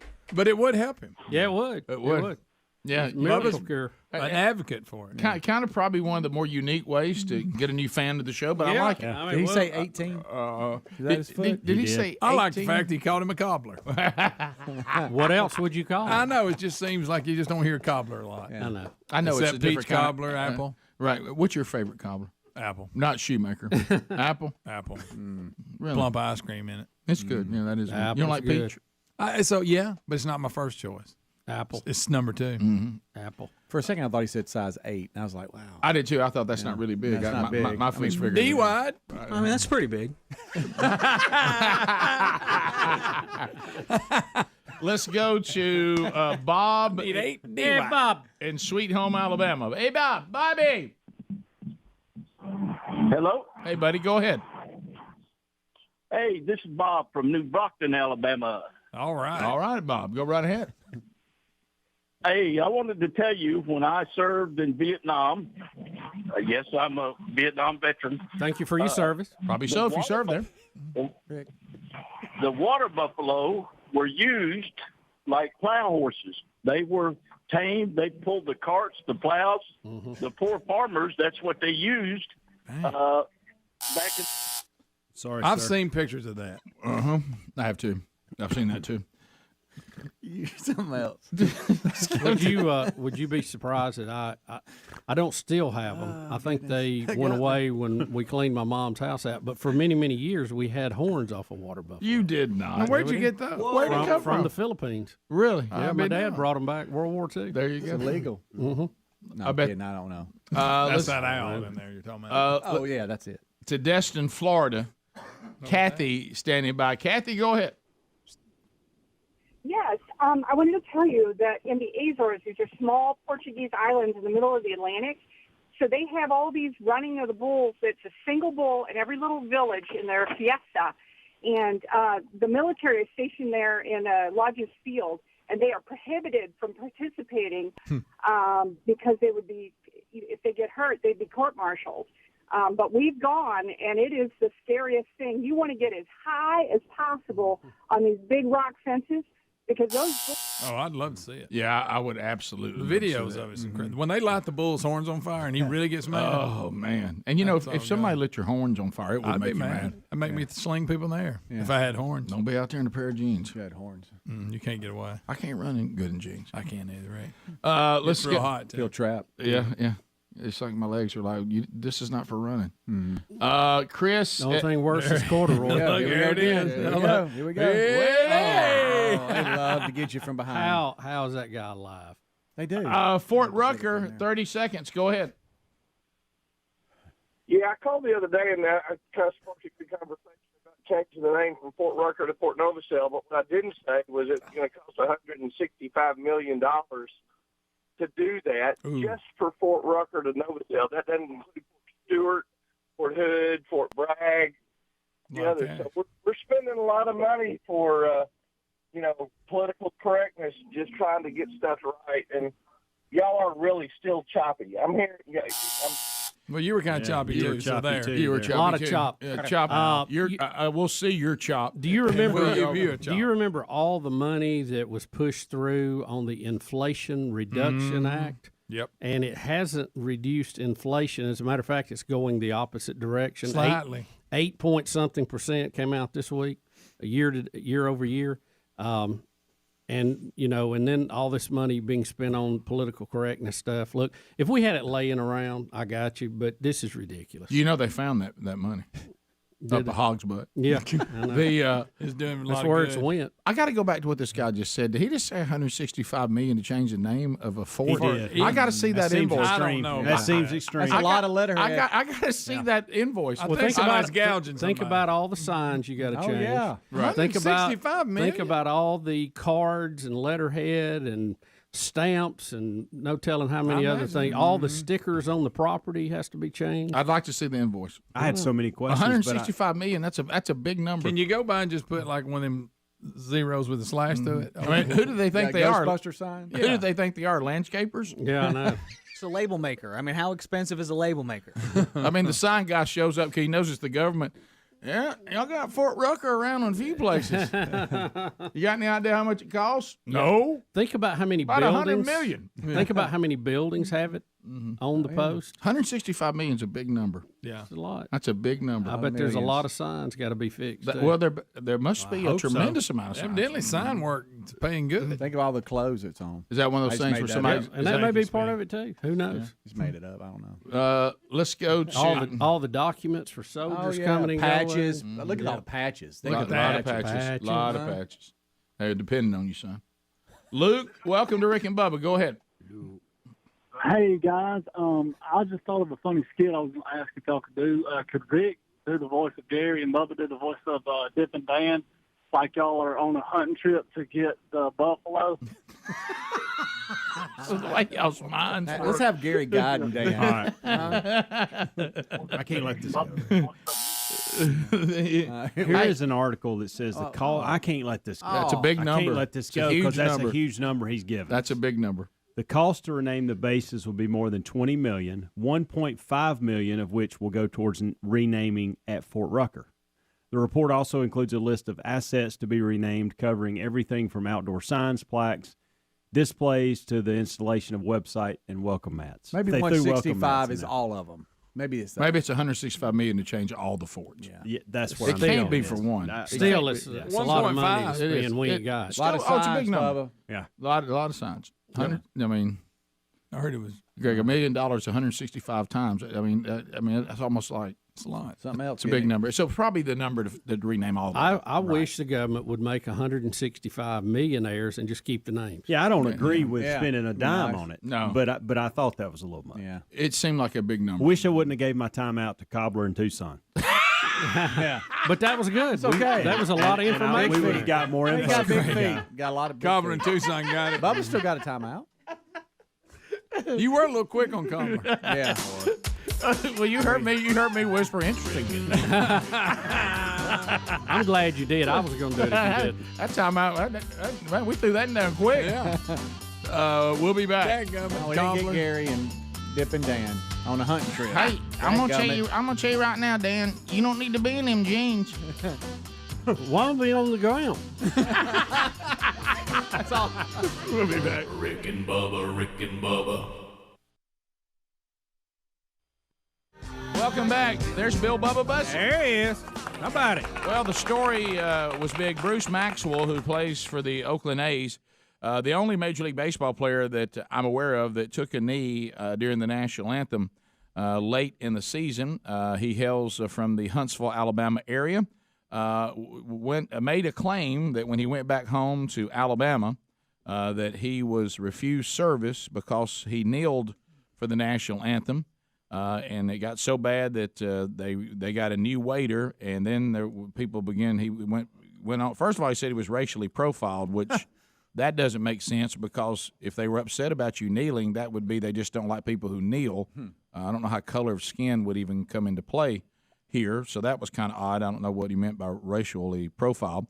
And then he claimed that this was just the way it is when you make stands like this. This is why I had to kneel, because of all this out there. I mean, I got profiled. This is what it's like to live in old backward Alabama, and we got a city councilman saying it was an embarrassment and all this. But the only problem is the waiter who waited on them says that never happened. His name is Matt Henry, a 42-year-old waiter at Keegan's Public House there in the Huntsville area. And we have the waiter, Matt Henry, on the line now. Matt, welcome to the show. Good morning, Rick. How are you? We're good, man. Matt, thanks for being with us. Sure thing, Bubba. How are you? I'm good. I know it's early for you. Can you believe you're in this? All right, so take us to. Why don't you just? You were there. We weren't. Why don't you just take us to the moment of exactly what took place? I'm looking over, an article on FoxNews.com. Your story has remained consistent. Tell us exactly what happened. Yeah. Before I do that, would you guys mind saying hi to my mom? She's really worried about me. No. What's your mom's name? My mom's name is Noni. Hey, Noni. Noni. Hey, Matt. Hey, she's in the other room listening right now. Hey, look. What's up, Noni? Hey, Noni. Look, your son's standing up. I think we have to do this with all of this false narratives and propaganda that we have going on right now. When people put things out that try to attack your character and your integrity as a man or a woman, I think you have to stand up if it's not true. I think you have to. So I appreciate you being bold enough to do that. Yeah, and just one other thing. A friend of mine, if you find her on Facebook, her name's Megan Lacey. She has a daughter who just got her last round of chemo yesterday. This poor kid's had cancer for about 3 or 4 years. She's a wonderful little girl, and I just wanted everybody to know about that. But now that I'm done my I'm famous show. Got your shout out. Well, look, you've got a platform now. You're saying, hey, I'm getting some airtime, so let me point it to some things I care about. But all right, let's talk about what happened. You tell me exactly. You're doing your job, and then what happens? The 3 gentlemen came in and sat down, and I carded Mr. Maxwell and got his ID out, and we had a little back and forth. I did say to him, "Oh, that's you," but my point was, he was smiling in his picture, and he was smiling at the table. A lot of times you got to ask people either to stop smiling or start smiling, because you never know if it's a fake ID. Right. I'll tell you this, he was not racially profiled. All of them were young. All of them looked like they were 18, 19 years old to me. Yeah. And people like that under 30 get carded. The trouble began, and again, I've said this before, Mr. Maxwell was nothing but gracious through the whole thing. He really was. Right. But I get to the second gentleman who is, I have no idea who he is to this day. He was very nice to me as well, but he was the gentleman with the invalid ID. And his ID had expired in May. It was October the 3rd. So I told him, I said, I can't serve you alcohol. And he says, well, I've got another ID in the car. And I said, well, you'll have to go get it. So I turned to the councilman, who's number 3, and he says, well, can I buy him a drink? And I said, absolutely not. Right. And at that point I realized, he was a little irritated. So I spoke with my manager. So she was aware of the situation. But by the time I'd ordered their entrees and left the table, the councilman follows me practically into the kitchen, and he's looming over me, kind of looking all irritated, trying to make a point. And he's saying, I just want to talk to you man to man. A lot of people are uncomfortable about what's going on, and a lot of people are uncomfortable about this and that. And I looked at him and I said, okay. And then he basically repeated the sentence, and I finally, things getting a little busy, and I'm trying to serve my other guests. I looked at him and I said, what are you talking about? And he said, well, that's Bruce Maxwell. And I said, yeah. And he goes, well, he's the guy that knelt for the Oakland A's. I said, so? And he said, well, I don't want anybody feeling uncomfortable and everything. I said, well, you know something, you're making me uncomfortable. And I walked off into the kitchen before things escalated. We're the Rick and Bubba Show. 866 We Be Big is the number. Rick and Bubba University, the podcast, coming out this weekend. It'll publish sometime on Saturday. Charles Billingsley, our guest. He has an interesting new album, and we have fun with Charles as he rolls down the highway, literally, in a van. So catch that, Rick and Bubba University, the podcast, this weekend, wherever you get podcasts. And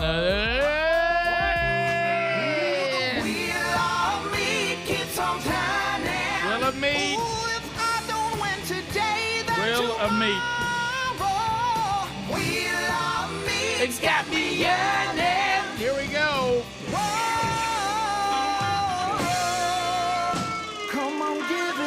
The wonderful Will of Meat is illuminated and spinning, and out of the golden ticket seats, guest spinners today, Gabby and Lincoln will get a chance. You know, we're all about making dreams come true, and these young people probably thought it could never happen.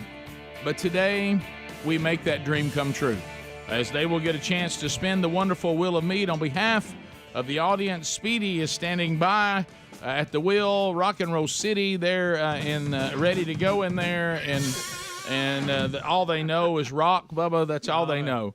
The wonderful Wheel of Meat, we've got harryanddavid.com has on the wheel meat for you to have the potential to win. Also, we've got flowers from 1-800-Flowers.com. Cord Buddy, we got a Cord Buddy on there. Moultrie's got the Edge camera on there. We got Rick and Bubba items out of the Rick and Bubba store, but not everybody's a winner. You could be eaten by Jaws. You could land on Can't Have Nothing. And then, of course, we win if it lands on Henry the Horse, but you don't actually get a physical prize. So, Bubba, we'll start out of Louisville, Kentucky. Standing by in Louisville. Who's up first spinning? Oh, looks like Lincoln's going to be up first. All right, here we go. Lincoln Robinson, ready to spin the wheel. Lincoln, do you know what you're listening for? You know what they got to say? Wow, what a wheel. Wow, what a wheel. That is a young man that's been raised right. Let's go to Bo in Louisville. Bo. Another guy from Louisville. Hey, Bo. Hey, buddy. Morning. Hey, buddy. Yeah, so what do you say to Lincoln? Wow, what a wheel. Let it rip, son. Here he goes. And a big spin it is. Let's see how Lincoln does here. The wonderful Wheel of Meat. Let's see if Bo can get a win. Ready for some Moultrie, baby? You may have it. You may have it. He called his shot. Called his shot. Yeah. Moultrie, Moultrie, Moultrie. View it. Yeah. You called your shot, Bo. That's fantastic, man. We got to give him a go, Rick. Yeah. Oh, everybody say go! Go! Go, go, go, go, go! It is the Edge camera from Moultrie, and we will put you on hold, and Moultrie will send that right to you, okay? Thank you guys so much. Appreciate it. Well, how about an enthusiastic winner? I know it. I love it. How about an enthusiastic winner? All right, up next, ready to spin. Here's Gabby. Is it Glisten? Hey, Gabby, how you doing? Good. You know what they're supposed to say to you? Wow, what a wheel. No, well, that's somebody ready to go. I believe the children are our future. Let's go to Doug in Enterprise. Doug, what do you say to Gabby? Well, what a wheel. Let it rip, Gabby. Yeah. Wow, that's a great spin. That's a good spin. It's an outstanding spin. Let's see what's out here. See if Doug can win. Doug. Yeah. T-shirt, wear it. Congratulations, Doug. You've won the Rick and Bubba T-shirt of your choice. All you got to do is tell our intern in there, Blazing Silverman, what your size is, and we'll send you out whichever Rick and Bubba T-shirt you want. All right, man. Thank y'all. Do you think one go on that? One go on the T-shirt, not a full 3 go, but one go? I like all three. All three? All right, Go! Go! Go, go, go, go, go! Winner's a winner. A winner's Chicken a winner. dinner. Scott in Trussville, listening to ZZK. Lincoln's back on the wheel. Scott, what do you say? I say, wow, what a wheel. Let it rip. Now, look at there. Look at there. Now, that's a spin. That's a big spin. Did you notice the lights on the new Rick and Bubba logos doing something weird, too? Look at that. Adler It changed is. it in the break. It is. It's now excited along with the wheel. Yeah. T-shirt. T-shirt. T-shirt. T-shirt. Wear it. Scott, congratulations, and a go for you as well. Go! Thank you very much. Go! Go, go, go, go, go! So I don't know what particular Rick and Bubba T-shirt you might have your eye on. There's a great selection. Tell us what size you want, and then we'll send it to you, and you wear that thing with pride. Thank you guys very much. Thank you, Scott. See you, buddy. We continue with another Louisville call. Tina, What in the world? out of Louisville, Kentucky. She's going to ask Gabby to spin the wheel for her. Tina, what do you say? Wow, what a wheel. Go, Gabby. Reverse spin. Gabby, turn it the other way. There you go, Gabby. That's one of the better reverse spins we've ever had. Put her knees into it. She really did. Let's see here. Come on, Henry. Come on, Henry. Oh, yeah. Do you remember the channel on this one? Speaker. Hear it. Listen to it. Rock it. Stream it. Stream it. Have you seen this yet, Tina? It's a waterproof Bluetooth speaker with the Rick and Bubba logo right on the front of it. It's little, but it's got big sound. Big sound. It's you listen to the show on it on the archives. You can listen to music on it, podcast on it, whatever you want. Bluetooth right over to it. Right over to it. It's easy. I am so excited. Well, we are too, Tina. We are too. How about a go for Tina? Go! Go! Go! Go! Go, go, go, go, go! I like the enthusiasm of our winners Yeah, today, I know. don't you? Like big. Let's go one more. All right, so Lincoln's back up. I think we get one more in. Scott in Alabama. Scott, what do you say to Lincoln? Wow, what a wheel. Go, Lincoln. All right, let's see. See if we can spin one more here.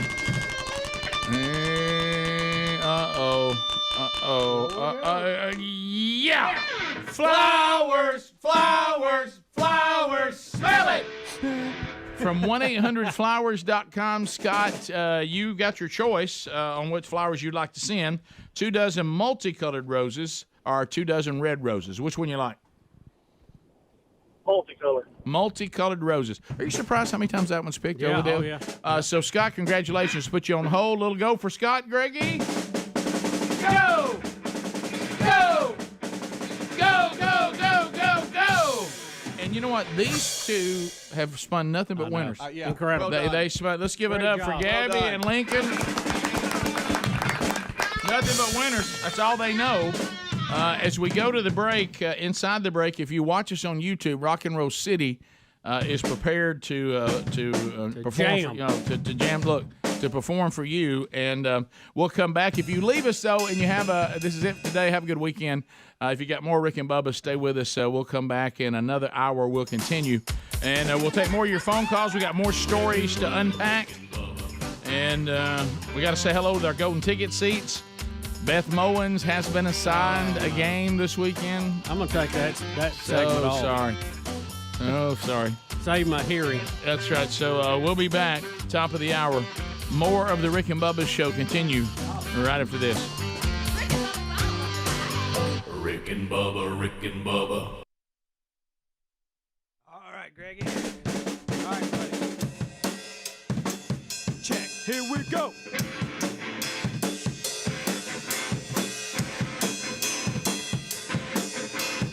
I don't know who hung up the new sign in the studio, but he's probably really, really cool. And whoever hung up the new sign in the studio probably looks really good naked, oh yeah. Drum solo, Greg, let's go!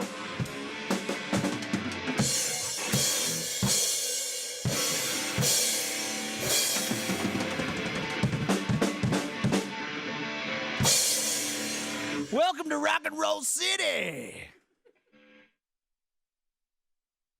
That's when he confronted my manager, who said almost word for word the same thing I did. She looked at him and said, what are you talking about, man?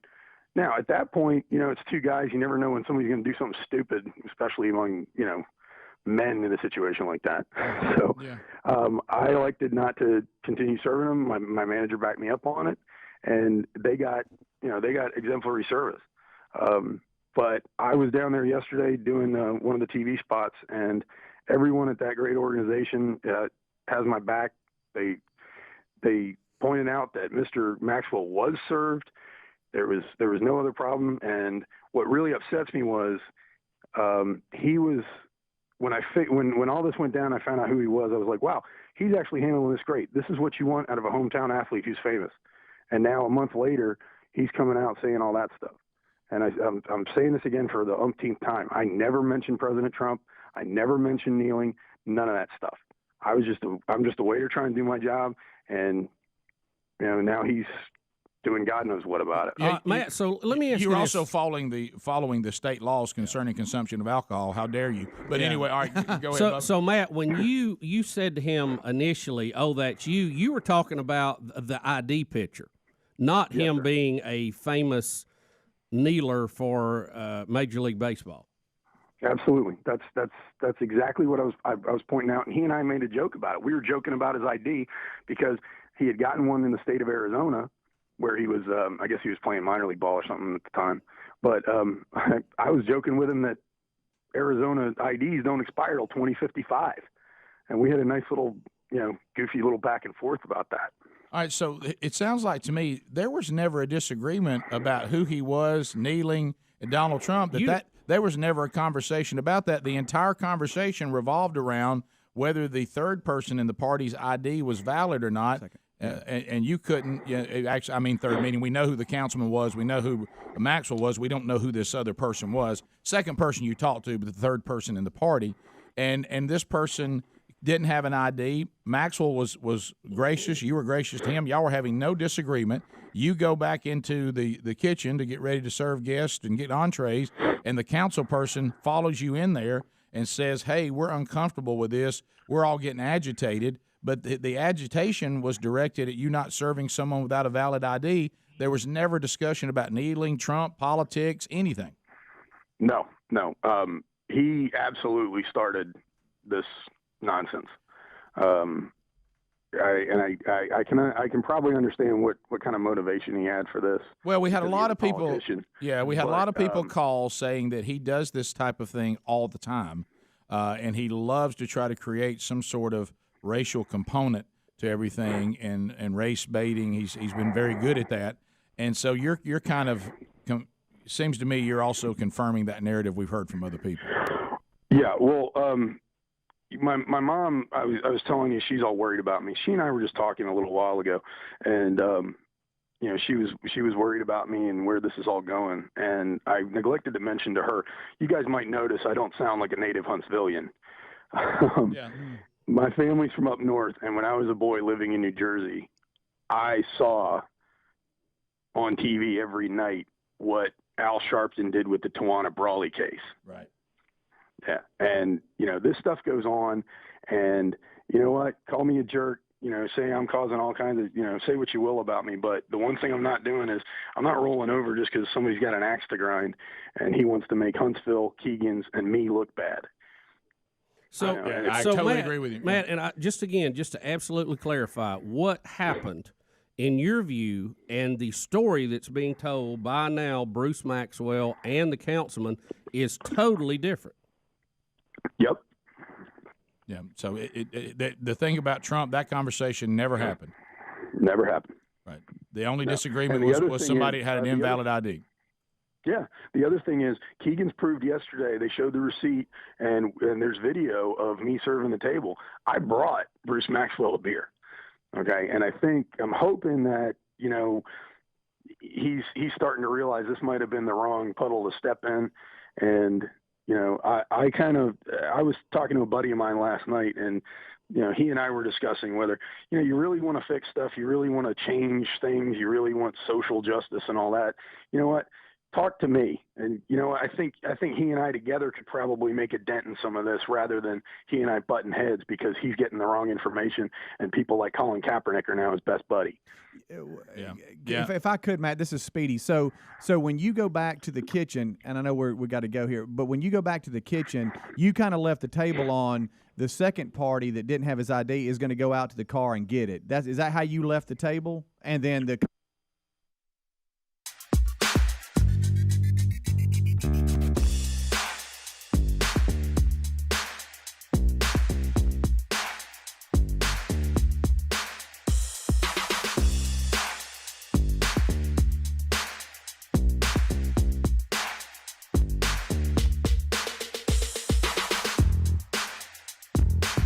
It is 6 minutes past the hour of the Rick and Bubba Show. We're back, and the gang, as you hear, is gathered to give you another hour. Golden ticket seats are full. It is a Fun Zone Friday. Glad you're here. And we have covered a lot. If you're just now joining us, go back and catch those archives on your own time, either on our YouTube channel or on our podcast archive channel. All right, so Bubba, it has been a long, long time since the Alabama-Tennessee game has meant something. Hey, man, third weekend in October. It's been a long time. That's good. Since that's meant anything. But let me tell you, this Saturday at 2:30 Central Time, 3:30 Eastern, it means something. Yeah, Alabama number 3, Tennessee number 6. That's a great matchup. We talked earlier in the week. This weekend is going to have more top 20 matchups than we've had in a while. And a lot of them are pretty interesting. Penn State and Michigan will put number 10 against number 5. Another good one. Oklahoma State, TCU. Oklahoma State's 8, TCU's 13. North Carolina State, 15, Syracuse 18. You got Mississippi State at 16, Kentucky at 23. That's another good one. That's another good game. USC and Utah, number 7 and number 20. So a lot of matchups in the top 20 this week. Yeah, I mean this is quite an action-packed weekend of college football. If you love it, it was interesting because who got the short straw? Huh? Who got the short straw? What do you mean on Beth Mowens? Yep. Bubba, why did you bring it up? Wow. Well, I'm just trying to get it out of the way. Don't get it out of the way. There's two fan bases out there that are struggling there. That is a pleasant sound, isn't it? Looking forward to being on ESPNU. I'm going to be doing the ESPNU game, taking on Tulane.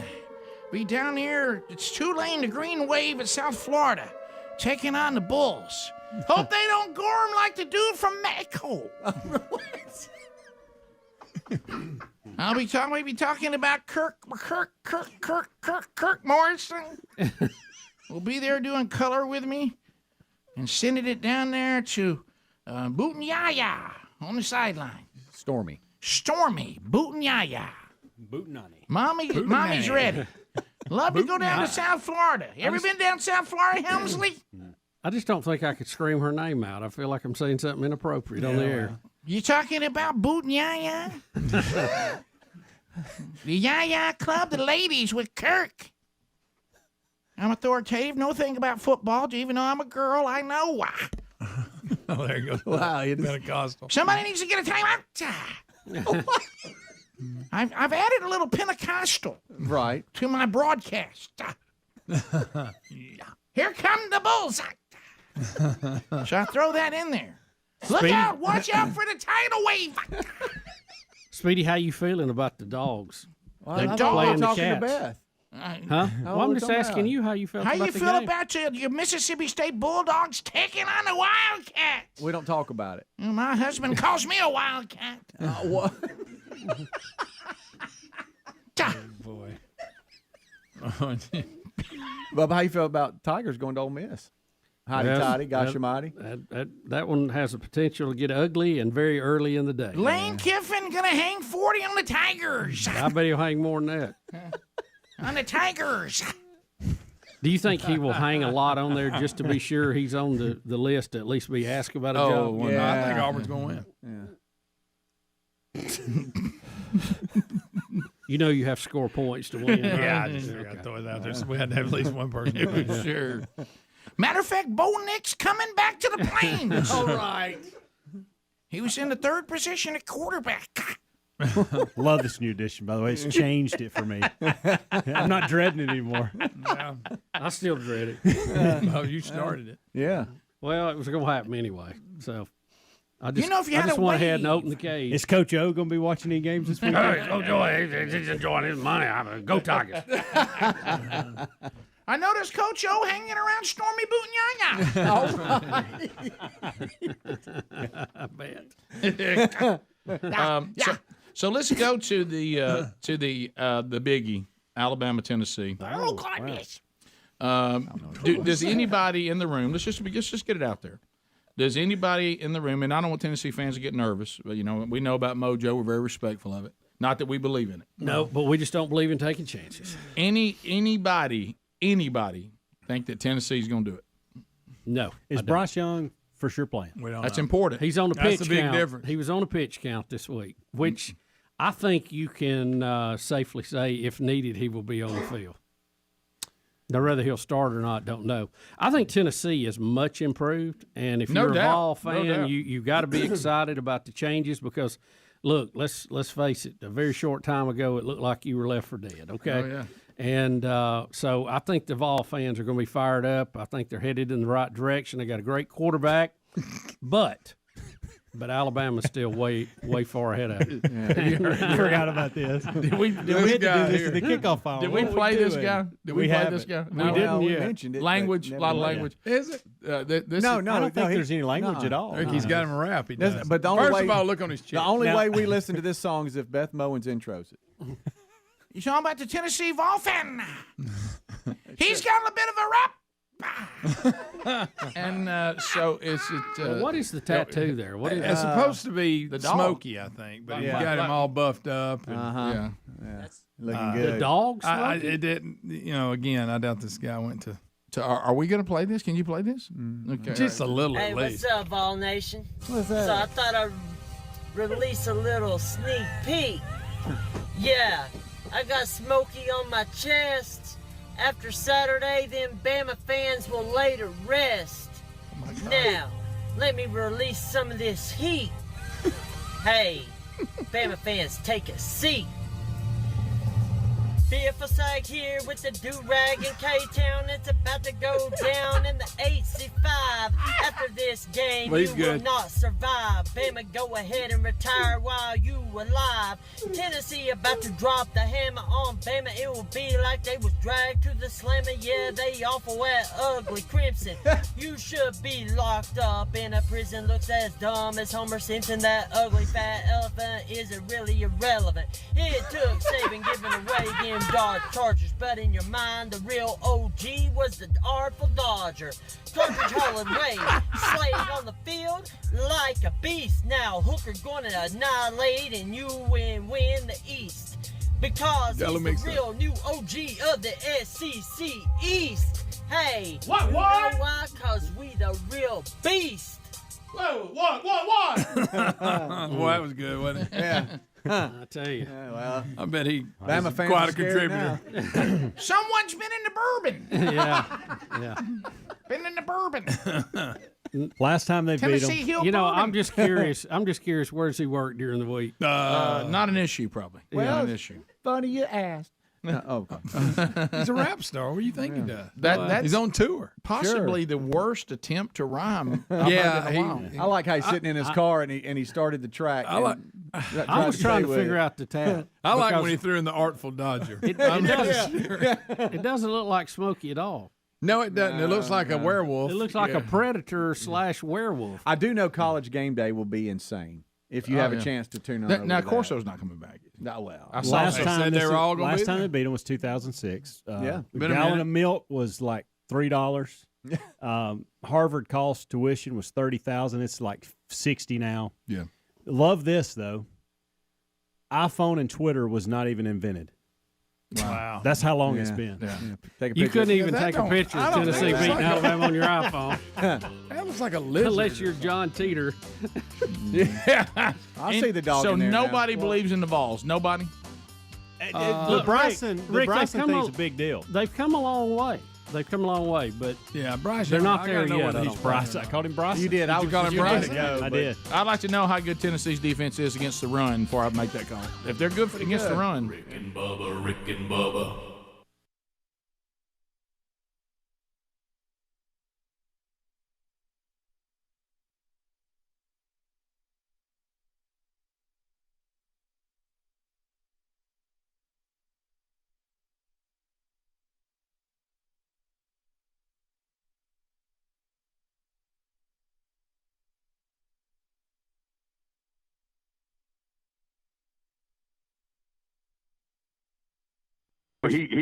He said it wasn't worth the effort, and it's fine. Okay, so he's just not going to drink, and then the city councilman follows you into the kitchen. And when the city councilman offered to purchase a beverage an alcoholic beverage for the guy who didn't have the ID, that's when we pretty much were like, nobody's getting any beer except the guy I carded. Yeah, because that's also against the law, council person. Right. Yeah.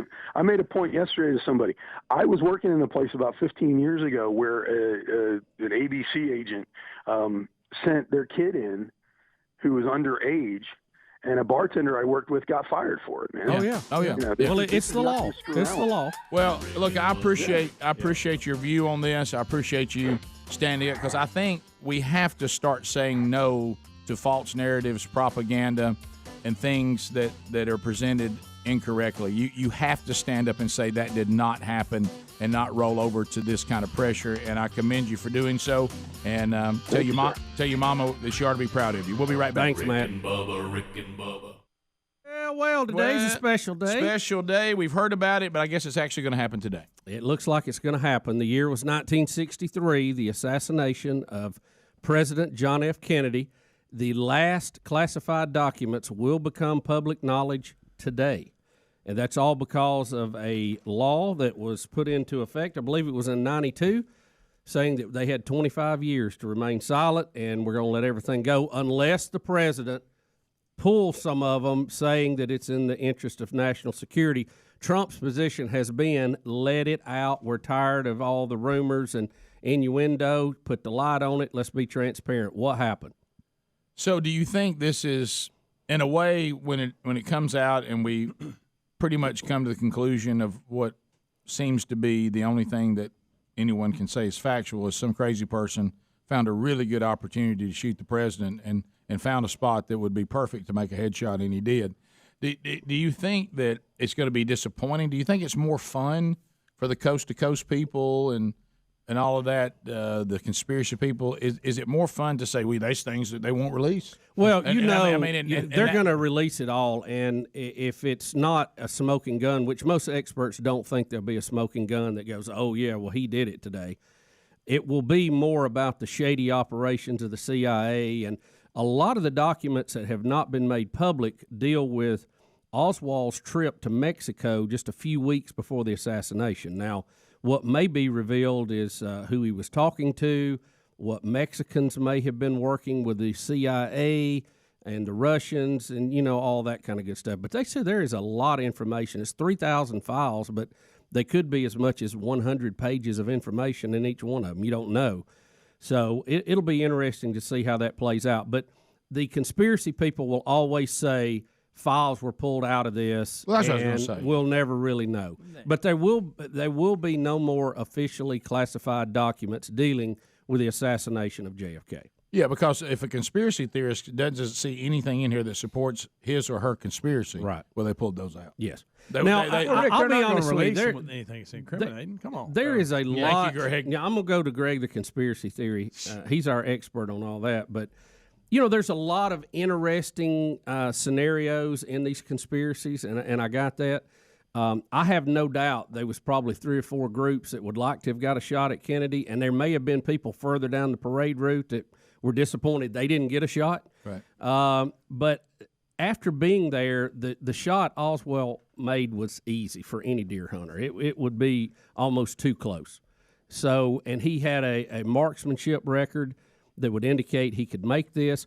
And the fact, and this is the one fact that I think always gets left out of this discussion. We know now for a fact that he tried to shoot a general that was living in Dallas sometime before this, and the bullet hit the window frame and fragmented. It only wounded him, but he had already taken a shot trying to kill somebody else. So we have a track record there of him doing this. Now, Rick, here's you just get right down to where the rubber meets the road. What are the chances of the President of the United States, who you've got a beef with because you're a communist?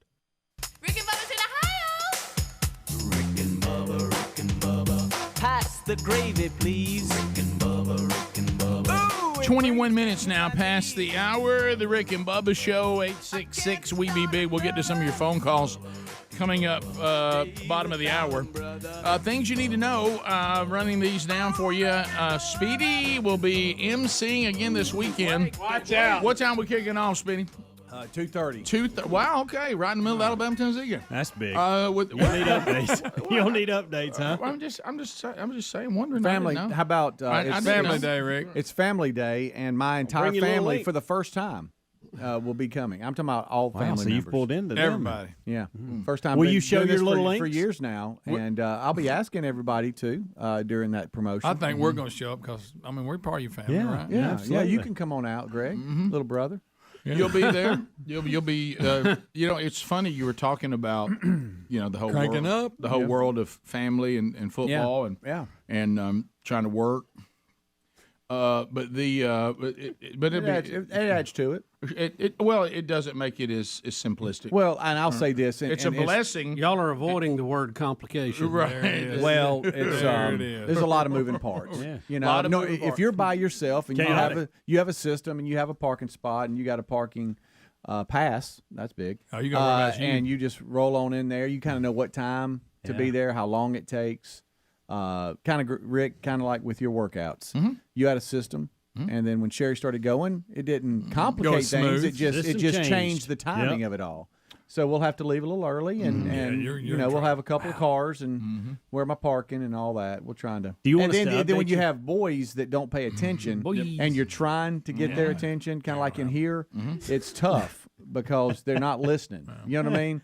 So They probably listen Saturday, better than we do. So Saturday around 1 o'clock, it'll be, Dad, where am I going? What do I park? And you're working Where are on we your supposed to strip. meet? Yeah, they'll be going over how you're going to do the promotions and Everything. all that. No, you're right. You were asking me how that was going. Yesterday, I found myself having to give the speech of the 5 Ps about prior planning prevents poor performance. Are you serious? Oh, wow. Okay. I just don't understand. Already. I don't understand why you have to get to the gym so early, Rick. I don't know. This is time. And I made the quote. I said, well, based on our work schedule, and I know yours is different, speaking to my beautiful wife, I said, but I have already done more by 2 p.m. On a given day than most people do all day long. Yeah. Okay, there's me and the Marines. Okay, I would say by lunch. Yeah, and I said, so by the time I'm ready for the workout, which is at 3, I can get here a little bit early, but I'm getting here early not just to hang out, to get out all the equipment, to look and see what the workout is, to kind of get myself prepared for all that, go to the bathroom. I normally, back when I would come straight from work, I would need to change clothes, all that. So I don't want to walk in here 5 minutes before the workout starts. All the platforms have been taken up. I don't even have the bar out yet. We hadn't even seen the workout yet. Yeah. And all that. They ain't even hid yet. And every time she would say she'd understand, I would just hold up a 5, and I would walk my fingers. I go, prior planning prevents poor performance. There you go. And you would point to each finger. when Each you said- finger. Okay. Or when Tony was around 6 fingers. I was going to say, my dad had another one in there. He did. 6 He Ps. did. Well, I'm saying, I will tell you, Really brought it home. My presentation did not have a very long expiration date. She got tired of that presentation real fast. it soiled real quick. Right. Yeah, please don't do that. Don't do that again. And I was like, I'm just trying. You asked me why. I'm explaining why. Right. I think I'll go to Reese probably and just hand him tickets and say, that's what I would do. I got to go. You're in charge. Responsible one. Yeah. I would honestly do this. The youngest one, yeah. And it's not untrue. It's not untrue. I literally would tell the family correctly, Daddy's working. Right. I'm not just going to the game. I'm working the game. Right. So here's everything y'all need. I probably will not be available for contact until I get to see y'all when I'm kind of done with what we're doing. And I am glad y'all are coming. I think it's going to be a great day. Yeah. And I'm not even thinking about the Alabama-Tennessee game. No. And I'm a Blazer. Yeah. And Go so Blazers. that's it. Yeah, I ran into that. Sherry was funny. We're going up to see my in-laws on Saturday, and her dad's a big Tide fan, and she was talking about all the stuff that we were doing and whatever, and she threw out 3 o'clock. I said 3 o'clock. I said we ain't do anything at 3 o'clock. I said your dad ain't gonna miss that game. What are you talking about? And so anyway, so she goes, I don't know. I said I promise you. Whatever you have planned, it's going to be after the game. Right. And all of a sudden, I walked through and I could tell, I said, you talk to your dad? She goes, yeah, he's not moving on the game. And I said, no, he's not moving on the game. I said, that's shocking. I said, we're going to watch a game with him, then we'll go do what we're going to do. That's right. What is this? Speedy, are you gonna when it's time? Are you gonna hold up Reese when it's time to show your little link? Is that gonna happen? That's gonna be hard to do. Oh, I didn't think about that. It could be tough. That's right. Yeah, we'll have to have I'd love to see JC that. and Tyler help a little bit on that. That's right. You'll have your little link with you. I hadn't thought about What that. are you laughing about, baby brother? Nothing. Well, that's supposed to be your youngest child, Yeah, right? it's a promotion for those of you that don't know. You're going to have help to hold him up. A couple of the golden ticket people, they're looking in shock. They don't know what we're talking about. And y'all don't hear us talking about that? Guys, I was saying this a minute ago, so I can't promotion. imagine what they were thinking at that point. Yeah, well, it's a promotion. It's gone well. Matter of fact, I bet it had has. a former player that I met bet it in has. the crowd last week. He was able to hold his up, and it was awesome. Good. Yeah, His kid. right. Yeah, that's what we're talking about. Right. Sausage. Yeah, it's a Simba cam. Yeah. Simba camp. Yeah, You hold your child up. Do you say show us your Simba, or Show us your little link. or He you He actually say- just says says- it on the jumbotron underneath there. So you don't say anything? Probably no reason for me to even say it, but I'll you scream do. it. Do you say it? Yeah. Do you say it? Yeah. Yes. Oh yeah. Proudly too. Yeah. Excited. Ricky's a hype man. I'm gonna tell you. No, because see, your sons. Show are, us your your little son, link. your Yeah. sons are now young adults. Yeah, they're gonna have to hear it. All 3 sons there. So they're all 3 going to hear you say, Yeah. "Show us your little link," and then you have to see them after that. Yeah, I mean they'll be like I'll be in like a little square, and then around if you're looking up at the jumbotron, there'll be like Kaneka sausage. I wish I had me driving by and see him on the. Let me tell you this: It'll be if, little link Speedy. cam. if you want to know where Speedy's sons are, just look for three young males that are holding up their phones at the same time, pointing at their dad, recording it. Yeah, right. Yeah. Speedy, you know your sons pretty well. What will each individual one say about it? Oh, it'll be something else. It will be. They'll be proud. I know. Sure. Can you Who wouldn't imitate be? them? Because I know you're a man of 1,000 voices. Well, it'll be. Yeah, I can't. I can't do that. I said for some reason I see JC leading with probably the most lines. Yeah. Oh, I mean Adler posted me talking to the logo yesterday, and he put it on his story and said, "This is where I get it. I get it honest." Terry that said was a for the weird first look. time she had secondhand embarrassment on me. I was like, "Wow, it took this long." I was about to say, Yeah, I was wow, gonna that's say, she must not see the show a lot. Right? She said that I was laughing at the same time, screaming, "Get up! What are you doing? That was get funny. off!" Well, you were showing the echo of the song. Yeah, but it'll be a proud moment. I know. Once we mic'd it up, They get sent a lot of times. They'll get sent video from friends that are in the stands. Oh, yeah. You know, hey, Dad, so and so sent me. But they'll be It's there not for that. easy being connected to this show. No. through a spouse or a parent. But what'll be cool It's is not an easy thing. I'll get to the seats where there'll be in between hits and stuff. I can go sit with them and hang out for a little bit. Do you want us to update you? Because we'll take a team thread and we'll riddle it Wear it with out. message after message about the games Yeah. and what's going on. Well, the last do you want game- that, You or need you to be gonna- paying or do you attention. want us to hold off until after? Well, the last game, Auburn and Georgia were playing. Yeah. And and Well, they the went phone all was drama going now. I know. berserk, and I actually had to put it on Do Not Disturb. that must have been the first 3 because minutes. I was doing a best seats in the house promotion, and my pocket and my wrist were both. You're gonna get caught looking at your phone. They're gonna go to you. Yeah. What about when the first text comes going, I cannot believe what we're seeing? Yeah, I'll be so into the Unbelievable. game. Yeah. Unbelievable. I'll have a Never, break. never seen a play like that in my life. Maybe at halftime I'll see, but until then I'll forget about it. Oh, wow, man, that's hard to believe. Bubba, Rick and Bubba. Driving by the building you work in a parade with the top open. Now, you got to admit, that's one of the crazy turns in history of just dumb luck. Or did somebody else know and somebody put him up to it or give him inside information on where that was going to be going? That, I think, we'll still debate. I was able to go by when Jack State played Dallas Baptist. I went out and I went to the administration building, and they have the book depository. They have it marked in the street, and you can turn around. The trees are a lot higher now, but you can turn around and look up, and here's kind of a shot of underneath it, and then that's where he was up there. But you definitely look at it. Pull up a picture of it. Of looking down. Can you find one of those? Because looking out, they have the corner he shot out of was still boxed off in glass when I was there, just like it was. Mm-hmm. But you can get in the window right next to it, and it was no problem to make that shot. If you were any kind of, like I say, if you hunt at all, you wouldn't have any problem with it. Well, the thing that gets in the way of all the conspiracy theories is when we'll put out, like it's more, you see it all the time now with these false narratives, but they've always been around. Because if I want to make a conspiracy, I try to pretend that Oswald was not a good shot. Right. But then everything in his military record says, yeah, he was. Yeah, he had great marks. He actually could shoot quite well. Yeah. Okay, and it's not even that difficult a shot. It's not a difficult shot for somebody with his expertise. Yes. Right. In their target practicing, the most you could get was 50, and they had little cards that they filled out every day on their shooting, and he was 48, 49, and 50 every time. So he could make that shot. That's not up for debate. The magic bullet thing, the bullet he was using, the gun he was using was not one that U.S. officials were familiar with. I think it was an Italian bullet. I don't know if you've ever seen it. It had a rounded nose on the front of it and very long.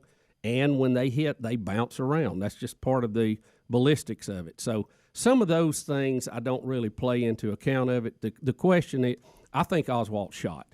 But what is the dumb luck that the president drives by that building? That's really the question. And you can't see it real clear in that picture Speedy's got, but if you look to the right where the road's curving out, it's about 75 yards to where that star was on the road. Mm-hmm. And, for a deer hunter, that's almost too close. So right. This is the second one here, and the first one's about right here in this area. So it would not have been a problem for somebody to shoot out that window and make that shot. Those part of it, I think's solid. Now, who put him up to it? How did the parade end up going by that building? Those are valid questions, I think. They said this is where he was here, looking out that way, like to the right. Yeah. So and Jack Ruby shooting him didn't help any because everybody knows of a conspiracy assassination. The first rule is to kill the assassin, so we can't tell everybody. Yeah, that does add to the fun of it. I mean, if you're a conspiracy person. Yeah. Yeah. If you're someone that really gets into these things, Jack Ruby really gave you a lot to go with. And there were some oddities that happened at the hospital. Yeah. Some of it had to do with Jackie not wanting the president pronounced dead until a priest had been there to give the last rite. So they doctored the number a little bit of when he actually died. I'll be honest with you, I think he was pretty much dead after the shot. But correct. There's some things that fuel these things.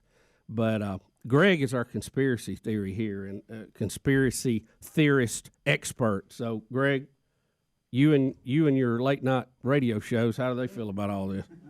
They're saying nothing's going to come out to change anything. They said if anything that wouldn't be there. That's what you're hearing. So how about in 2015, the guy that claims he drove him there? Oswald said there's no way he shot. Then 2015, what's his name, Mr. Frazier, says he drove Lee Harvey Oswald to the Dallas book depository on the morning of the 22nd, and he said that there's no way he was the shooter. Now, what does he base that on? He's basically saying that within hours of dropping him off, that's when the president was shot.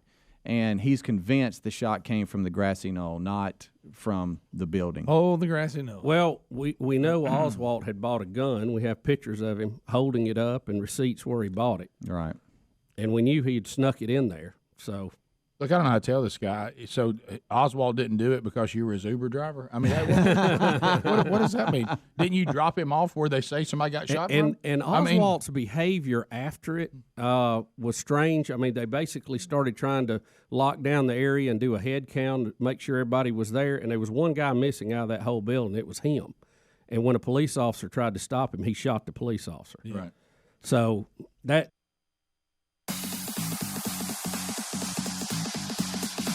35 minutes past the hour, the Rick and Bubba Show. we be big is our number. All right, so the Upside app, a lot of folks loving this. Upside.com. Go there and get it now. You can, if you've been looking around, remember, don't panic. President Biden told us it's just going to be a slight recession. Just slight inflation. Yeah. It's 8.2% year to year. But you need to start getting money back on every purchase that you make. And the Upside app, which is free to download, it's going to do a better job than these reward programs or loyalty rewards or whatever you got. Go and get this app right now. Put in the code Bubba25. Now, when you use Bubba25, the first tank of gas you get using the Upside app is going to get you at least 25 cents a gallon back. So you can do that, and then you just start saving on everything that you buy. The Upside app users, their combined cash back last week was $1 million. So this is much more than what you're getting on these other programs. So get the Upside app right now. You also find a link about that where you can go right to it at rickandbubba.com right there under the sponsors button, and put it to work and get about 3 times what you're getting off these other loyalty program or rewards. All right, so we got this Whoopi Goldberg moment from The View. Bubba, you were kind of telling me what happened here. She's going to announce that there's going to be, and I know a lot of you have been waiting on this with bated breath, Sister Act 3. The movies were the first one was funny. I know all of us want to see that.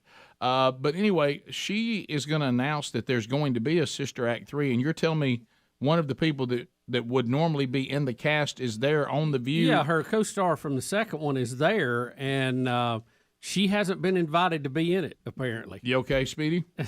This is gonna be she's different. she's caught totally off guard. She even has a little back and forth with Whoopi going, no, I don't think that's been made official yet. No, okay. This is it's awful. It's awful. All right, here we go. Whoopi and Wendy and I, Mary Wicks. Oh, Yes, God. yeah. Yes.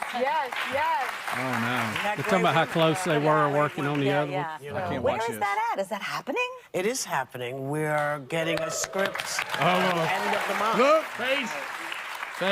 Yes, sounds really it took fun. a little while, but Yes, it's of course. happening. It's Yeah. happening. And you all helped it happen, I think, because they brought Hocus Pocus back. They finally said, well, we might as well Trying to include you. put those nuns back out there and see if they have any juice. Yeah. It's always good to see you. Do come back and do this with us for a day. Oh, no. Oh, Come back and visit because you won't be in the movie. Oh, did you see that face? How quick did her agent get a phone call? Oh, did you see that Tell you what face? else, Whoopi ain't gonna be able to wear that old costume from the first two. No. Look, No way. That's good, Greg. Thanks, Thank buddy. you, buddy. She's No, not. Thank you for no, that no. observation, Greg, buddy. No, It's no, true. we're gonna have to have It's some been a while. We're gonna have some fabric donated. Yeah. All right, y'all. It may have to be Sister Act 3 and 4. Well, All right. Mr. Act 3.5. Well, that's just a fact. That's just a fact of life. Can you work? No, I mean it's been a while since they filmed that. Yeah, I mean, what if somebody told you to put your baseball uniform on right now? Well, it wouldn't be pretty. No, I mean, yeah, so we're not like throwing darts. I mean, we know I'm the just deal. saying when time passes. All right, the first face that she gave when she realized. she I was- will tell you, I stopped watching right at that moment. So you didn't couldn't see watch the rest anymore. I started looking at Adam. I didn't think it would be that obvious, but boy, it was obvious. It was really, really. I do think Whoopi did a and good I know job who that saving is. I didn't know that actress's name. Yes. But now that I see her, she was prominent in Yes. those. Oh, yeah, situations. yeah. She was funny. She was Whoopi's best friend and all that. Kathy funny. Najimy, and she's in Hocus Pocus as well. That's what they were talking Yeah, about. boy. But oh Yeah, my she goodness, tried to. throw that Whoopi out did a there to good make her job feel trying to better. save it. Yeah. and I like Hocus Pocus. You're not in this other one, but yeah. how quick did Whoopi wrap up the interview? She's like, Oh, thanks for being here. We must move And I on. tell you, welcome We're anytime. gonna probably gonna do this third one because of you. I don't know what to say. I want you because to. of you. I want you to feel Yeah, included. Hocus Pocus has nothing to do with it, but anyway. Oh, this is that thing where you get fired up about going over. You've been invited to something. You assume the person you're talking to was invited to it too because Right. you have a connection Yes. to the person. Yes. You ever had that I know horrifying exactly. feeling? Man, I'll Well, see like you a there. Hey man, I wedding guess or I'll see you over at so and so's, huh? Yeah, like a wedding or something. You have that a lot now. Oh yeah, I guess I'll. Well, yeah. Maybe and not. then you start. But then, and for some reason you always. I don't know why we always do this. You tell this person that their invite either got lost or it's coming. Yeah. Oh well, no, you either. Oh, they sent you. Yeah, you'll get it. I ain't even going. Yeah. I just now remembered I got one. Yeah, I probably won't see you there because I'm not going. But I don't know if you're going or not. It's a terrible feeling, but that's what just happened. She's sitting there talking about this and realized it goes. I mean, that girl couldn't hide her face. I mean, it was obvious. That was a terrible face. Can we watch it again? Yeah. No. Yeah, here we go. Let's watch it again. Whoopi and Wendy and I, Mary Wicks. Oh, Yes, God. yeah. Oh, yes. Oh, we had so much fun on those movies, Bubba. The best. Great women. Yeah. You So, know. where is that at? Is that happening? It is happening. Oh. We're getting a script at the end of the month. Thanks. Nice. That Yes, sounds it really took fun. a little while, but Yes, it's of course. happening. It's Yeah. happening. And you all helped it happen, I think, because they brought Hocus Pocus back. They finally said, well, we might as well. Take it. I mean, Yeah, that really goes hand in hand. See if they have any juice. Yeah. You know, Everybody's it's uncomfortable. always What are they good to talking about, see her. Hocus Do come Pocus? back and She's do in this that too. with us. That actress is in that movie. too. I don't even know what that movie is. It was some old witch movie got Ben Yeah, you Midler. remember it. with Bette Midler and I think they had, I don't know. somebody. I wasn't allowed to Way to watch break it. I never saw it. I never saw it. I wasn't allowed to watch it as a kid because We it was sound like about Siskel and witches. Ebert in here. Yeah, well, Yeah. I'm intrigued by this. So, Here. that doesn't make y'all uncomfortable? It did, actually. But why do y'all lean in and enjoy? You it? got to watch it. It's I weird. would like to see it again because I noticed. What? Yeah, Okay. I noticed. Are you that, serious? Well, no. We'll have to break it down I didn't and, realize that where we scout it out. joined this video, it's been said by Whoopi, and then watch the next statement from the actress that should be in it. So is that real? Is that really happening? And you want to see it again? That doesn't make you And uncomfortable? her answer is nice. All right, here we go. And I'm going to put the camera on Speedy, too. What'd you say? Whoopi and Wendy and I, Mary Wicks. Oh, Yes, God. yeah. Yes. So She's in a good mood right now. Great women. The best. Great women. Yeah. You So, know. where is that at? Is that happening? It is happening. We're getting a script. Is that really happening? Her face right there. Her face right there is just so It mad. took a little while, but it's happening. It's happening. Yeah, I mean, And it's you so all helped uncomfortable. it happen. I And think. that was completely. So mad. Brought Hocus Pocus back. They finally said, well, we might Yeah, as you know, well. you got your gig too at Hocus Pocus. They did bring you back for that. We're not bringing you back, but it probably you played a role in it coming back. We're just leaving you out. And do this with us. Oh, that's Yes. Come back to The View, but not to Sister Act. Correct. Please come back to The View, though. Babylon B with a good one. They said Halloween is here, so it's time for us to pretend Hocus Pocus was a good movie again. Yeah. I don't even remember it. Yeah, I do. It was It was no Witches it was of like a Eastwick, I'll TV tell you movie. that. It was a Disney flick, in fact. Correct. And what's her name? Bette Midler, and then the other horse-faced lady from Sex and the City. Yeah. Horse face lady. Yeah, Wow. I wasn't sure what you I were didn't saying. say that. You said that. I didn't say Who? that. Yeah, you know. Yeah. No, I know you don't. What's her name? I wish this whole forget her segment name. hadn't Watch happened. everybody trying to think of it. Is it Sarah Michelle Gellar? No. Is That's a it? different person. Is it? I don't know. We like you She's said. We're married to Siskel, what's his name? We're Siskel and Ebert in here. You guys. Matthew Broderick's Yeah, wife. that's it. Sarah Jessica Park. Yeah, There it that's is. it, Bubba. There it You is. did it. You did it. Sarah Jessica Raphael. That's Also known it. as Horseface. Also For known some as reason. Horseface. Cornad. Why did you You don't like her? She That's got what kind of people horse face. say. Who That's said? what people Who say. says that? A lot of people say it. Henry the Horse, for example. He Right. says it. John Kerry. John Kerry says Right. that's my niece. Can John Kerry ever be brought up in your presence without you saying it? No way. No, well, look at him. I know, but could you ever not No. say it? No, I have to just bite my lip. Yeah, do it. Speed, let's watch it one more time. You stop. No, I'm just kidding. Does that make any of Oh, y'all is that uncomfortable? happening? Nice. Kinda, yes. So is that yes, really happening? I got yes. left out? Wait a minute. Nice. In other words, she'd heard a rumor that it was going on, and she Man, I reckon No. obviously Hocus Pocus why they decided to do it. No. Yeah, You played a big role in that. We're just leaving you out. Matter of fact, you mean so much to us, we didn't write you in the we didn't script. even tell you. She was funny. She was funny in Sister Oh, Act. she too. was. yeah, she made it. She was like the goofy one. She was funny. Did y'all really think that was a good movie? It wasn't bad. As a kid, I thinks- did. Who As a are kid, you? I I liked don't it. remember Who it are that you? much. I remember thought it was funny, I think. I was a little kid. I liked it. Rick, I like nun humor. Okay. The Protestants, I guess y'all think that's funny. You like none. Sorry. Can I Hey, say, if they were making fun of Billy I Graham, mean, you them wouldn't be clothes laughing. they were listen, kind of funny. when I think about that, I get Sister Act and Ghost confused. Why? Bubba, Why do you get Bubba. that? Why? Whoopi Why? was the main. Well, Bubba, you know, I she mean, was the Whoopi's one been in a going lot to of the movies. bank. She was the one going to the bank trying to get the money and all that stuff. We were Remember? almost to You break. talking about Oda Mae Brown? That's it. I mean, come on, Bubba. How do you get the? You know how you get mixed up? It's the same actress. That's it. There's no other similarity. None.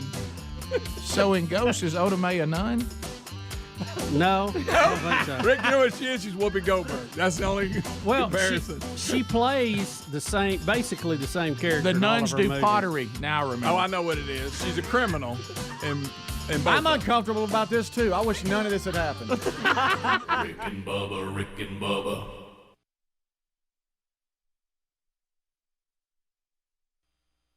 That's incriminating in itself. If I didn't shoot the president, there's no need to shoot other people. No, I go. You know what? I go back to the coffee room, and I'm part of the head count, and we're all in amazement at what went on. But you don't flee the scene. He was the only one that got out of that building. And if I remember it right, one of the people that we had all the conspiracy things about Jack Ruby. Really, one guy said it really is no more complicated. He absolutely loved the president and wanted to kill the person that shot him. Yeah, was mad about it. Yeah, he just he was a strip club owner, but a great patriot. They said. The driver said that he got in the car and put a long box or package into the back seat, and when he asked him what it was, he said it was curtain rods. Well, a lot of people carry those to work.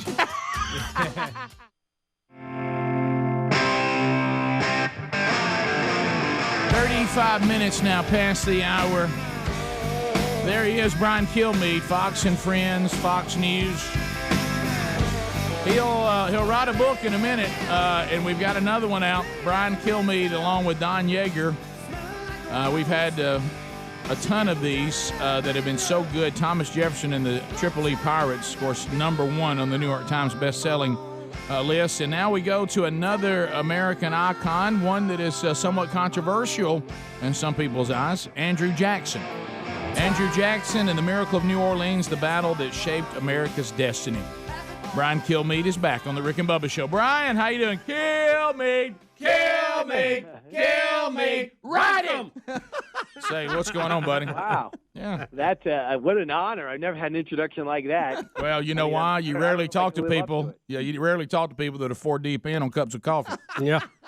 Actually, I remember I do a morning show. Yes, you do. Gosh, you do. Yes. So I'm no stranger to coffee. Coffee actually bounces off me now. Hey, because my body just says I've seen better. You know, well, Brian, I mean, you're turning out quite a few books. My goodness, Brian. I thought you'd go home, and go to bed after the show. I mean, you're a history teacher. I mean, now. enough with the books, Brian.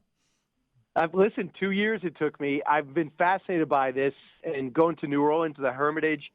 Going through Washington. He's one of the most fascinating Americans ever. And the battle that we won at New Orleans, I thought, well, the war was over. It was a great battle, and military colleges war colleges always discuss it. But the war was over. Then I find out that the British had no intention of leaving. They were going to hold on to New Orleans. They were going to march right to Bourbon Street, spend Christmas there. Instead, it was Jackson that walled them off and took them out. And on January 8th, it was over. And we never would be invaded again after that, and the British would become our allies, but not before terrorizing us, and burning. In the same war, they burned Washington to the ground. I mean, it looked like our country was over. Yeah, a lot of people forget. We talk about the revolution, and that's big, and it was a big deal. But when we forget, they came back. They went home, got mad, and came back, and they were really ready to fight this time. Yeah, really, really ready. The 1812 war may have been more miraculous than the original revolution because we were underestimated. Second time, they came to play hard, as you mentioned. So this battle, you said, had great significance. Now, I mentioned, we're in a time right now where there's this revisionist history going on and certain figures, because of the times they were in, they were ashamed of them now. We tear down this. And Andrew Jackson is one of those controversial characters in our history.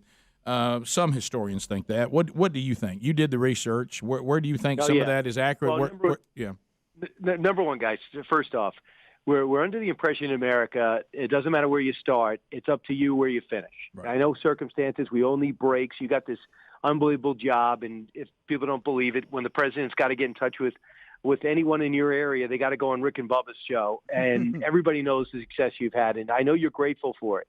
But we're under the impression that it's not who you know, it's how hard you're willing to work. Right. And Jackson was one of the first Americans to prove that. And for your listeners who might not know, his dad died before he was born. His older brother dies in the Revolutionary War. Him and his brother, 13 and 14, go to fight in the war themselves as a scout, and they get caught, captured.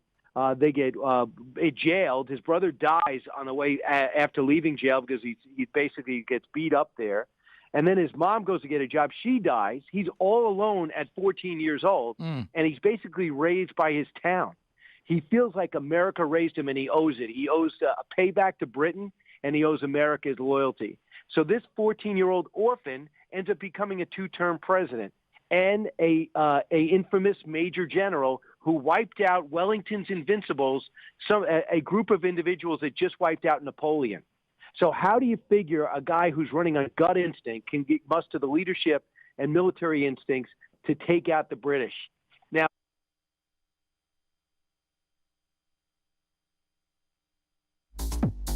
10 minutes to the top of the hour. Rick and Bubba's show. We're back. 866. We Be Big is our number. Hello to the golden ticket seats. Hey, hey. In the golden ticket seats today, hello, Wendy and Leon couples. There they are. Gabby Glisson has already spun the wheel of meat. She's here today. Lincoln and Chad Robinson right there. Got it like they like it. Amanda and Sean Thayer. There they are. Aaron and Taylor Brook. All here today. And Bubba, give me a number between 1 and 10. 1 and 10. What about the early bird gets the worm? Number 1. Wendy Couples. There she is, Wendy. Wendy, you pick up a $50 American Express card from Dr. Dudney for Funds on Friday. Dr. Dudney, there's $50. So lunch is on you. So there we go. We pass that along to Wendy. And also some of the guys in the audience, they came on a good day. Moultrie was here yesterday. And he was toting a lot of micro 42 cameras, left some for the men in the audience, and some of the guys got those too. So there we go. They pick up the micro 42 camera to take with them. 42. So that's been a great day here, and we thank all of you for being with us. Be watching rickandbubba.com under contact for the next seats to be released, and then you can join us on an upcoming Rick and Bubba show. Bubba, Rick, let's watch Whoopi one more time. Greg, believe it or not, was it you, Greg, that was on the kickoff hour talking about this crash test dummy thing and seeming somewhat interested in it? Yeah, I was a little you ever shocked. thought about who invented the crash test No, dummy? I never have. I never, not And one what they time. were using before that was interesting. Yeah, did you tell them what they were using before? Dogs, cadavers, and Cadavers animals. and animals. Mm-hmm. And I guess they strap old Fido in there and let her eat. Boom. It wasn't Crashing in the a pretty wall. sight. It said it was easier for researchers once the crash test dummies came. I bet it was. I would think it was. Now, of course, we're overpopulated with dogs now. Yeah. Now, the guy who came up with this, Rick, and actually made those dummies smart, his name is Samuel W. Alderson. And he is a California inventor who parlayed a knack for tinkering in his father's sheet metal shop into a gift for making highways safer here in America and around the world. He was a prolific producer of cutting-edge military hardware in World War II, and is now the most famous. He's most famous now as the father of the crash test dummy. Yeah, I was hearing all the other things he'd been involved in. Yeah, how about this? He studied at the University of California, Berkeley, under the renowned physicist J. Robert Oppenheimer, who led the atomic bomb program in World War II, and he actually worked with Oppenheimer on that. How about that? So Fat man, little boy. Yep. So he's worked with atomic bombs and crash test dummies. How about that? And is appearing in Sister Act 3. All right. All right. If you continue, guys on fire. At special guest of Whoopi. Right. If you continue reading the article, they even go into the fact, when they had the commercials, the dummies talking, that led to this. They even mentioned the band, Crash Test Dummies, sang that irritating song. Vince and Larry, remember the PSA's Crash Test Absolutely. Dummies? So they're now on display in the Smithsonian. Oh, How so about famous. that? How about that? Yep. There was this girl. That was the weirdest song ever. Couple of other things that we haven't got to. We mentioned this in passing. Adler, get that AOC video ready. We may show that too. Oh, Rick, yeah. one other note on the crash test dummies before we leave that, that the number of fatalities in car wrecks have been cut more than half since they came up with the smart dummies and started redesigning cars Pretty good to invention. survive crashes. How about that? There was valuable information. Yep. Do you know there's a National Inventors Hall of Fame? Mm-hmm. And he's a part of that. I would think so. Well, Yeah. if anybody's in there. I would actually I'd like to go through that. Now, where is it at? I don't know. If he wasn't in No, it, it'd be so like would it. Farner not being in the Rock and Roll Hall of Fame. Thank Same you, Greg, thing. for bringing that up. That's a great point. Yeah, boy, A couple of stories. The Saudis release a bombshell statement. I don't know that anybody's going to care about this, but seems like we should. They're saying that Biden absolutely did try and delay oil production cut until after the midterms in a desperate bid to avoid gas prices spiking. So he was trying to play games with the oil supply versus the green movement, trying to have it both ways going into the midterm elections, and the Saudis are doing a tattletale on him. And it didn't. But I know when that comes out, the same people that love Biden will excuse it, and the people who don't like him will say, "Well, there you go." Right, that's what I was going to go to. Yeah, it won't really change anything. Yeah. Was there anybody that says, "Well, no, that changes my vote"? No. Yeah. But it's interesting anyway. Might want to take a note of it. That if you're museum, by the way, is in Alexandria, Virginia. I thought that was in Alexandria, Alabama. No, I was going to go see it. I know. On my way home today. I was too, Greg. So close, but yet so in far the valley. away. Bubba, also, Delta post a record $695 million profit after hiking their airfares up to 30% and taking the $5.4 in government cash during COVID. Yeah, well, that'll do it. Yep, If you have more income, it'll help profits. That's for sure. Yeah, it will. Of course, their product is probably about as bad as it's ever been. But sometimes, if you want to get somewhere, you got to get on one of the three planes available to you. Yeah, you just gonna have to take it from somebody. Yeah. So there it is. Adder, did you have something on that? Oh, I've got the AOC clip ready. All right, if you guys want that. Speaking of AOC, why does Tucker Carlson call her Sandy? Does he? He calls her Sandy Cortez. And Alexandria. Is that where you? Alexandria. Yeah, I know he's cutting up because he can't stand her, but he calls her Sandy. I've never heard that. That's funny. Yeah, but anyway, she does a town hall meeting. About 12 people come to it. And the ones who do are very unhappy because they think she is not a true progressive. She's more like a neocon. And they get really mad about that she's loves war. And Adler, I think we're good, but at the 126 mark, there's a word. Yeah, we don't probably need any more than that anyway. So you'll get the gist of it. Here we go. All right. There we go.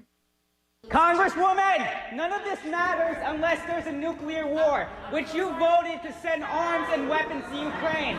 Tulsi Gabbard, she's left the Democratic Party because there are a bunch of war hawks. Okay? You originally voted, you ran as an outsider, yet you've been voting to start this war in Ukraine. You're voting to start a thermonuclear war with Russia and China. Why are you playing with the lives of American citizens? You're playing with our lives. There will be no neighbors if there's a nuclear bomb. You voted to mobilize and send money to Ukrainian Nazis. You're a coward. You're a progressive socialist. Where are you against the war mobilization? He's telling the right truth. You have done nothing. Tulsi Gabbard has shown guts where you've shown cowardice. There you go.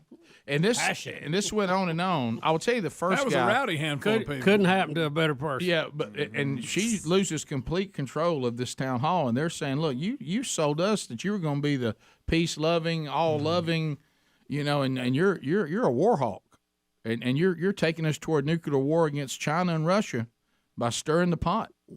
Well, I would not agree with them on that because I think we better fight them there than we should in other places. But it's just funny to watch them. It is funny. It is funny for them that have created all this political correctness now to have to deal with it when it comes back home and lands in their own nest. Yeah, and apparently, according to the first guy, even some people in the LGBTQ community are mad. Yeah.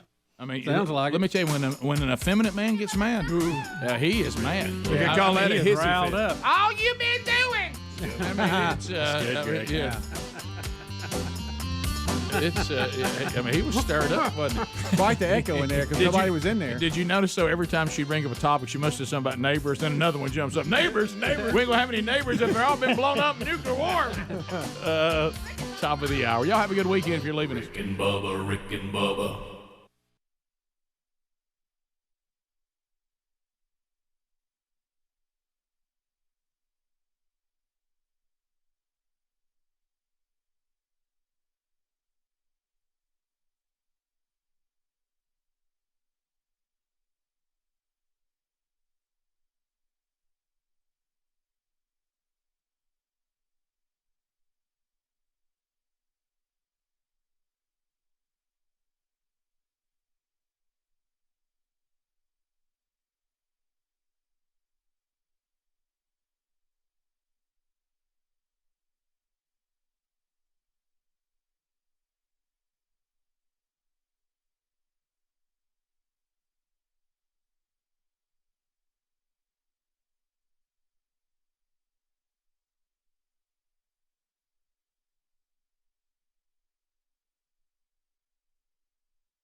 It is 8.5 minutes past. Howdy, Bubba. How about it, Burgess? Friends, neighbors, associates everywhere.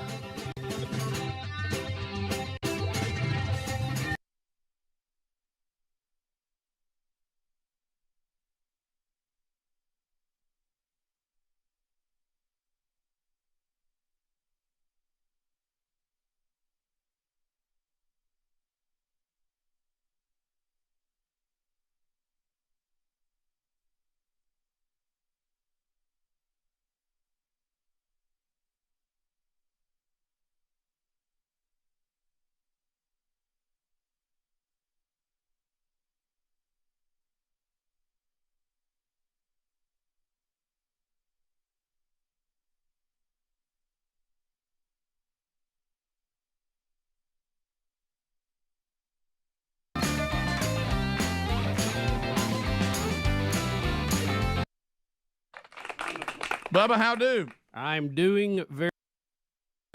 Bubba, how do? I'm doing very well, sir. Rick and Bubba, Rick and Bubba.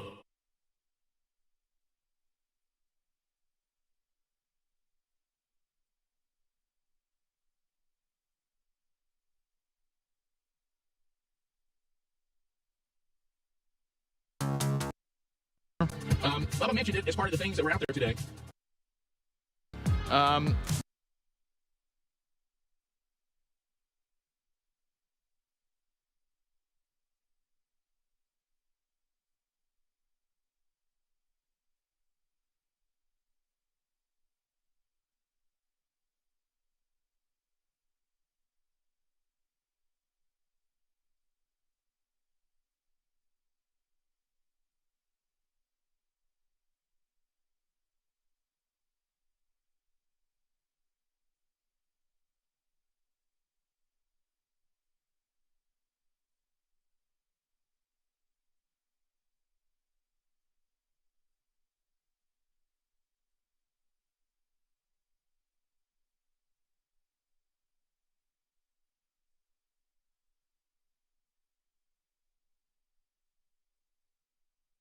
Here we go. We've got coaches in the NFL coaching again. Here we go. We've got two African American.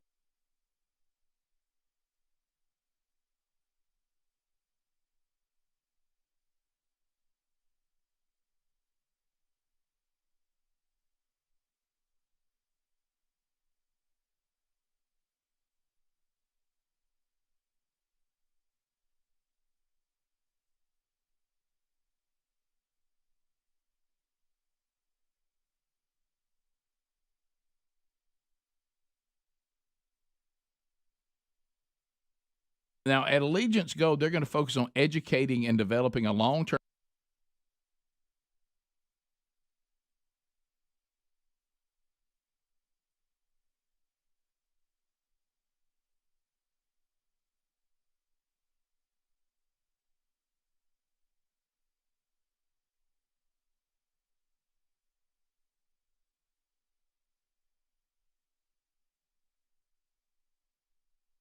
Other than that, everything else local or network. All right, here we go. Here's your first promo, fully produced, and we'll send that down to you in 3, 2.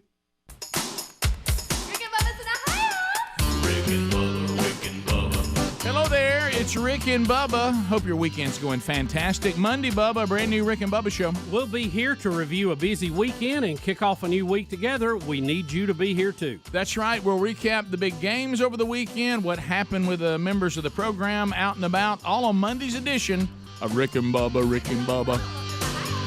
Rick and Bubba, Rick and Bubba. Here we go with Out the Bed coming down in 3, still generic in 3.